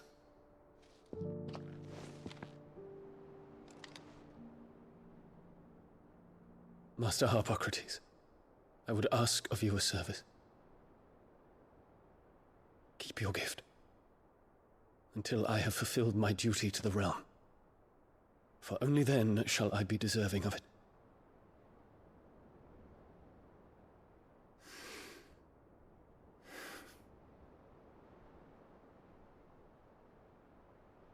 As you wish, Your Highness. I shall await your return.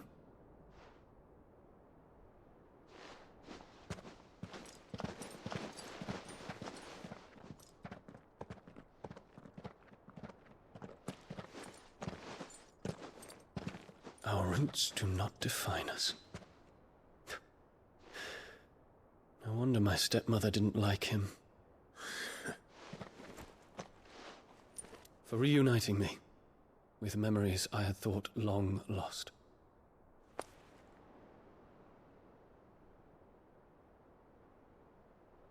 I shall not forget this.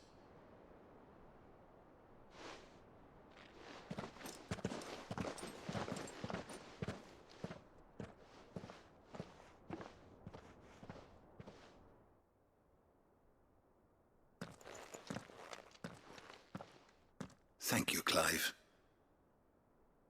Were it not for you, I fear I might never have found the right moment to speak with him. Not to mention the wyvern tales. I shall plant their seeds, that I might not disappoint His Highness upon his return. I hope the soil in the hideaway is to their liking. Why, these flowers bloomed in the bleak, black wastes of Waloed. I'm sure Nigel's yard will suit them to a T.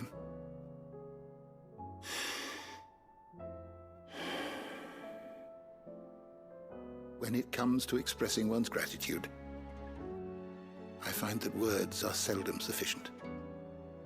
Here. What's this?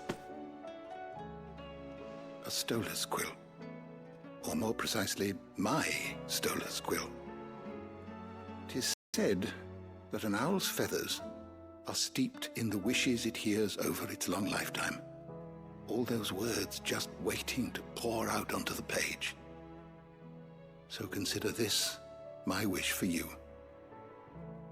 That one day you may put down your sword and pick up that pen. Well, when that day comes, I'll certainly have a lot to write about. Thank you, Harpocrates. It shall have pride of place in my chamber.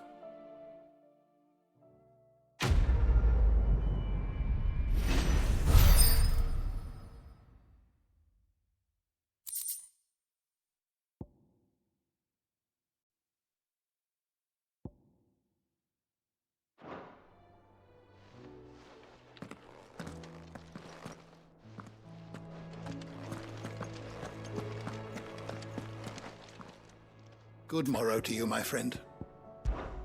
I well recall.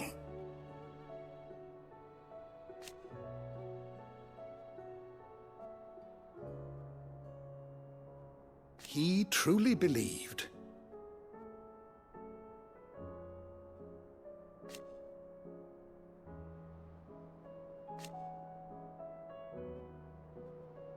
It will take forgiveness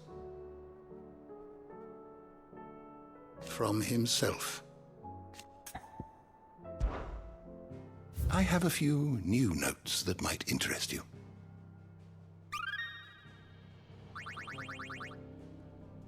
You wish to study the tomes? The door to the shelves shall ever be open.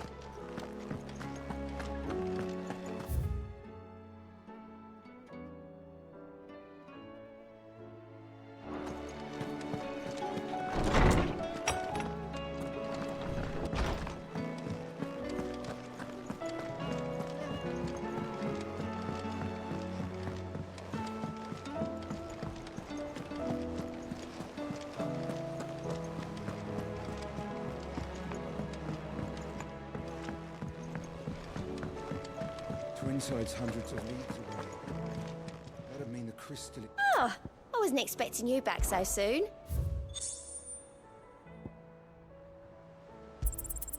You earned this. All done?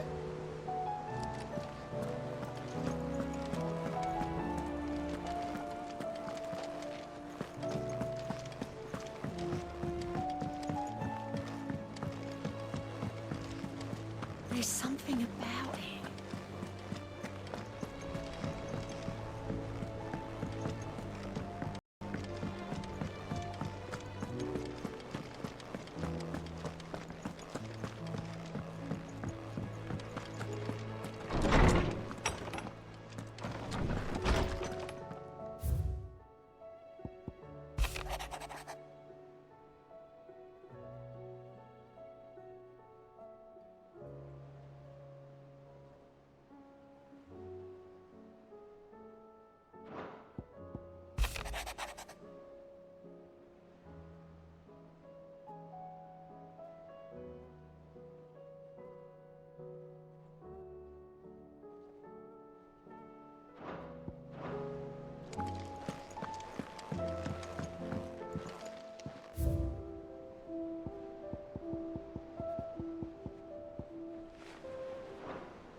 Jill, there's something I'd like to show you.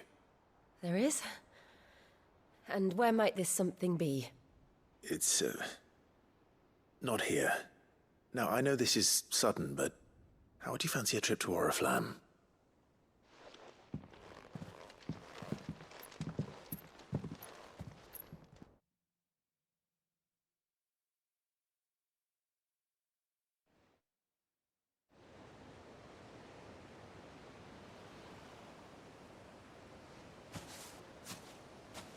There are so many. This is what you wanted to show me.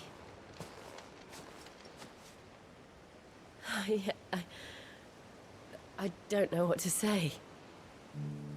You don't need to say anything. The smile on your face is enough. We've been worried about you, Joshua and I. Do you remember when I took you to Man's Hill? Or tried to? How could I forget? You saw me crying and thought a change of scenery might lift my spirits. In the end, it earned me a nasty cough and a stern scolding from your mother. But I felt wonderful nonetheless. I'm sorry. I had no idea what I was getting us both into. But I couldn't bear to see you like that. Before we left, my chambermaid told me she'd overheard your mother talking about my marriage prospects with some of the noblewomen at court. They were debating whether it would be more profitable to marry me off to one of the high houses instead of saving me for the ducal line. No one thought to ask me what I wanted. I was nothing to them. A pawn at best. I felt so trapped. So lonely. I didn't know. But I wasn't alone. You were there. Your hand in mine as we ran for those oaks. And I knew then, no matter what happened, I would be all right. I'll never forget that feeling.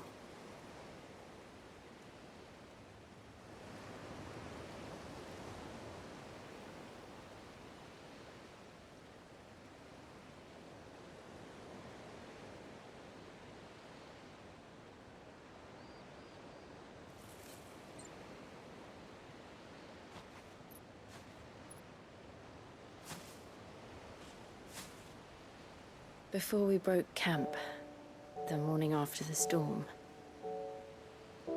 do you know what I did? No? What? I slipped away from my governess to climb the tor. And from there I saw a sea of petals, all reaching for the sun. And I realized that no matter how terrible the night, dawn would always come.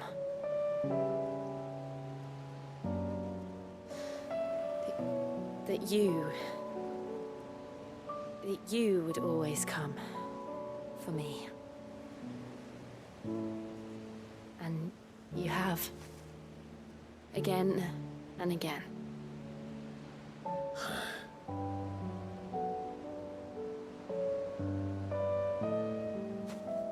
Where do you see us?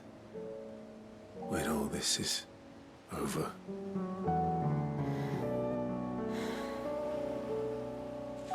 I don't know.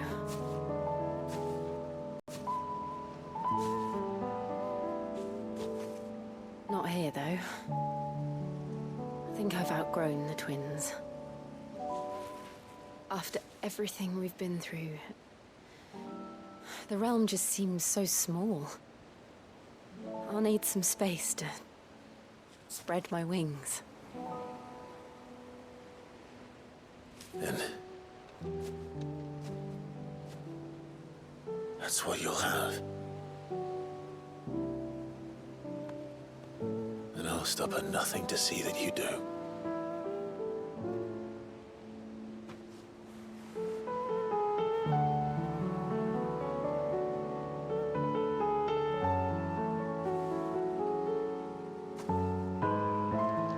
I never was much good at garlands, but it'll have to do. I'll treasure it forever. Thank you, Clive. For this, the flowers, for everything. It's exactly what I needed. You are my treasure.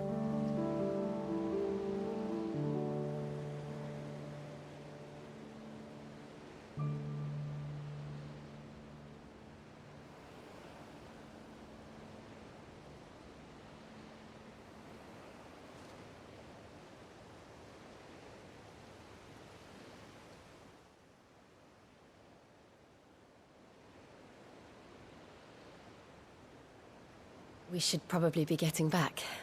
I expect the others are wondering where we are. You're right. There's still much to do. And we'll do it together.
It's over!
Nice try.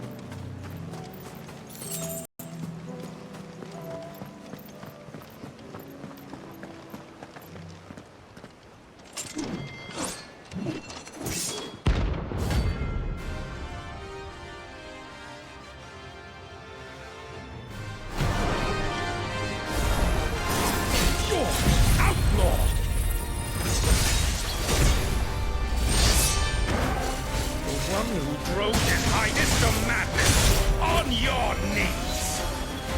What? He hasn't heard. And he doesn't look like he's willing to listen.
Damn it. Dion would have been glad to have you back at his side.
Ifrit?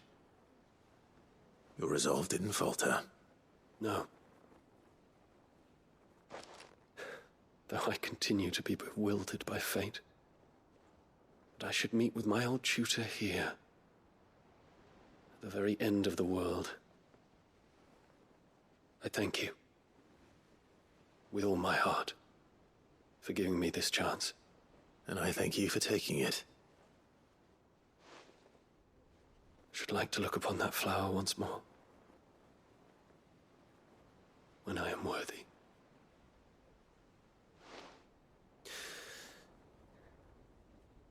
I stand ready to leave for Origin at your word. May Grieger go with us. And see us safely home.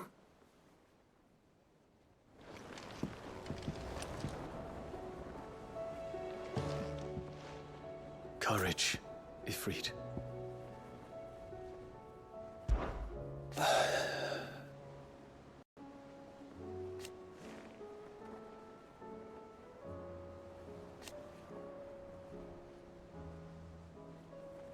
Alas, and yet...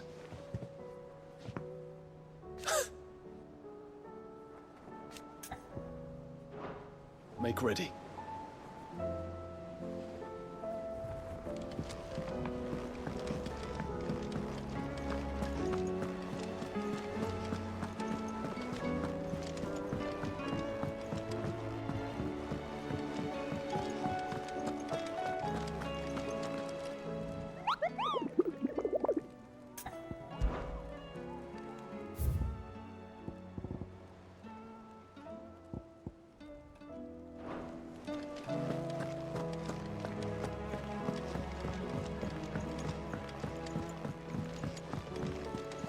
There's something about it.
I tell you?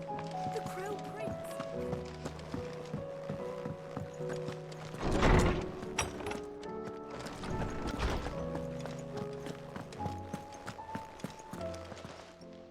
Knowledge hoarded is knowledge lost. I have a few new notes that might interest you.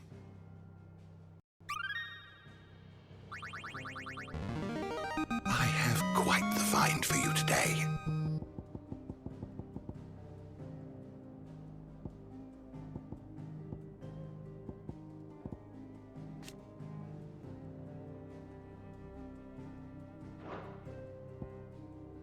What subject shall we consider today?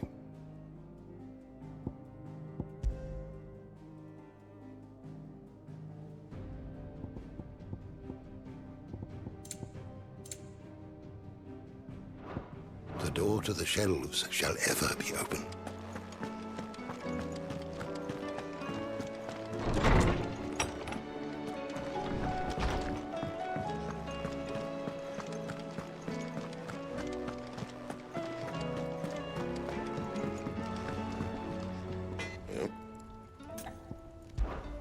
What's that for you, dear?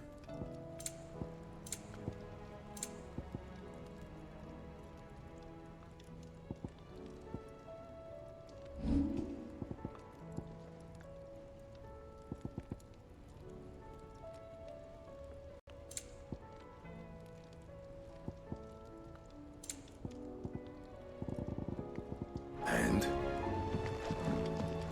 First the skies, then the crystal.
caution, brother.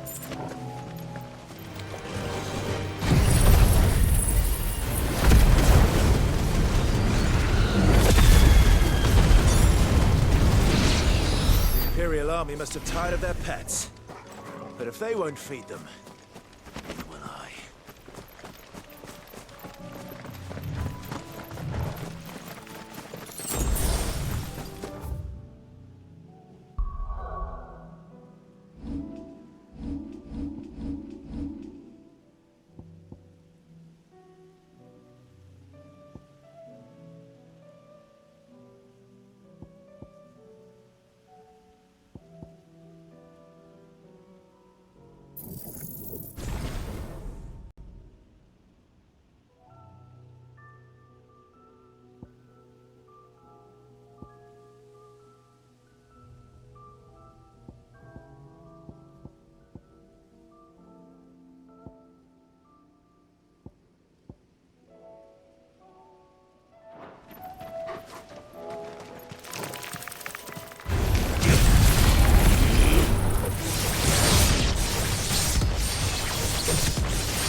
Kill!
Definitely not to be trifled with.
All yours, Torgal!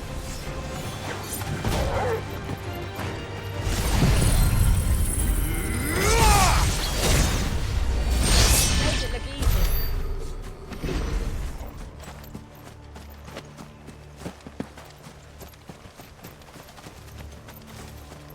Careful.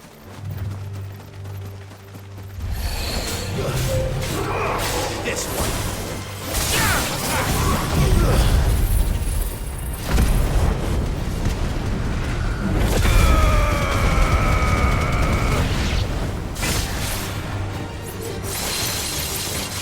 Get him!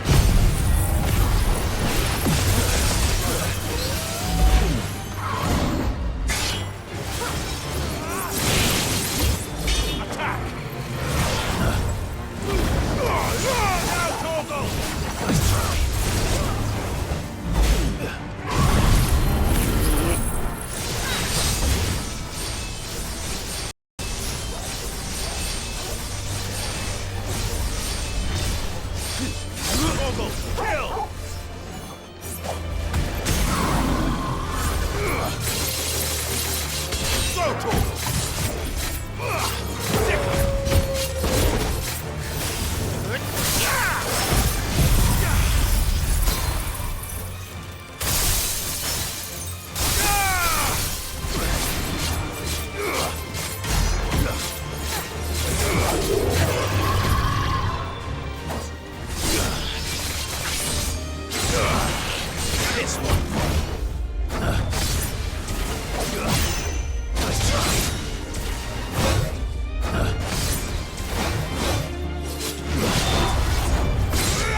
All yours,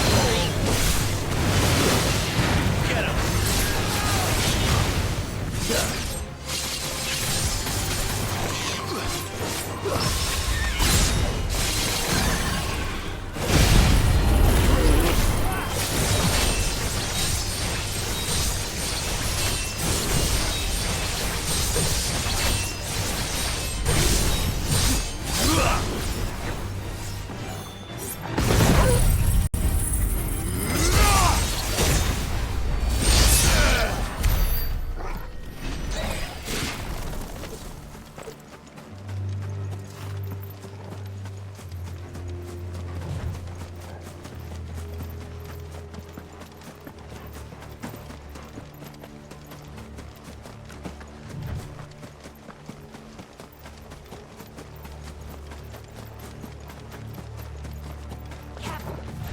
This one. Now, Corvo!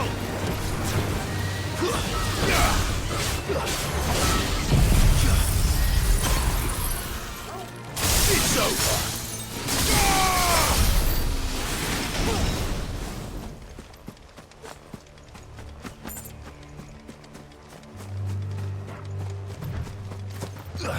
Company. Corvo! Corvo, kill!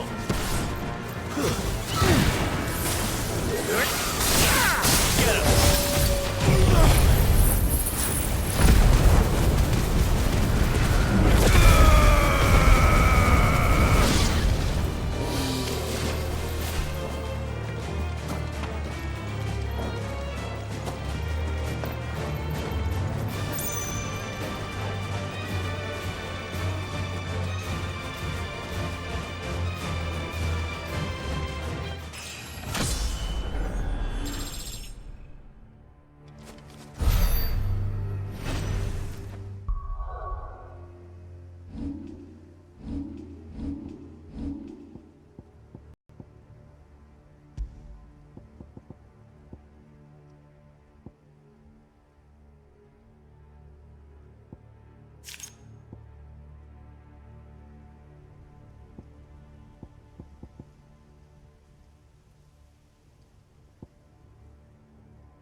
You're not from the forest. Well, which forest? Then what were you going to tell me?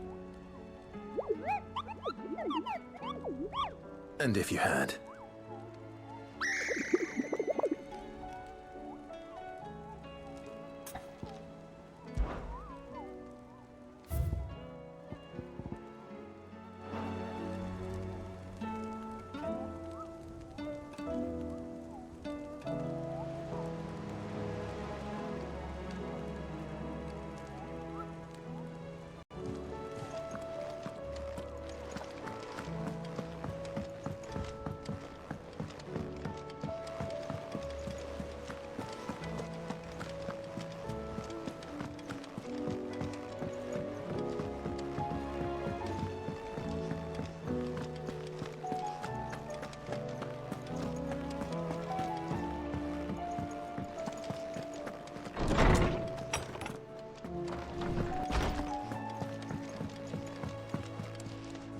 It's not time yet, is it? For so long.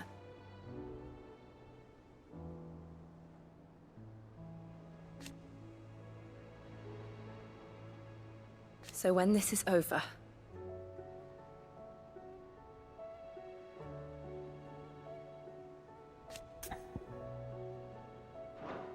Right.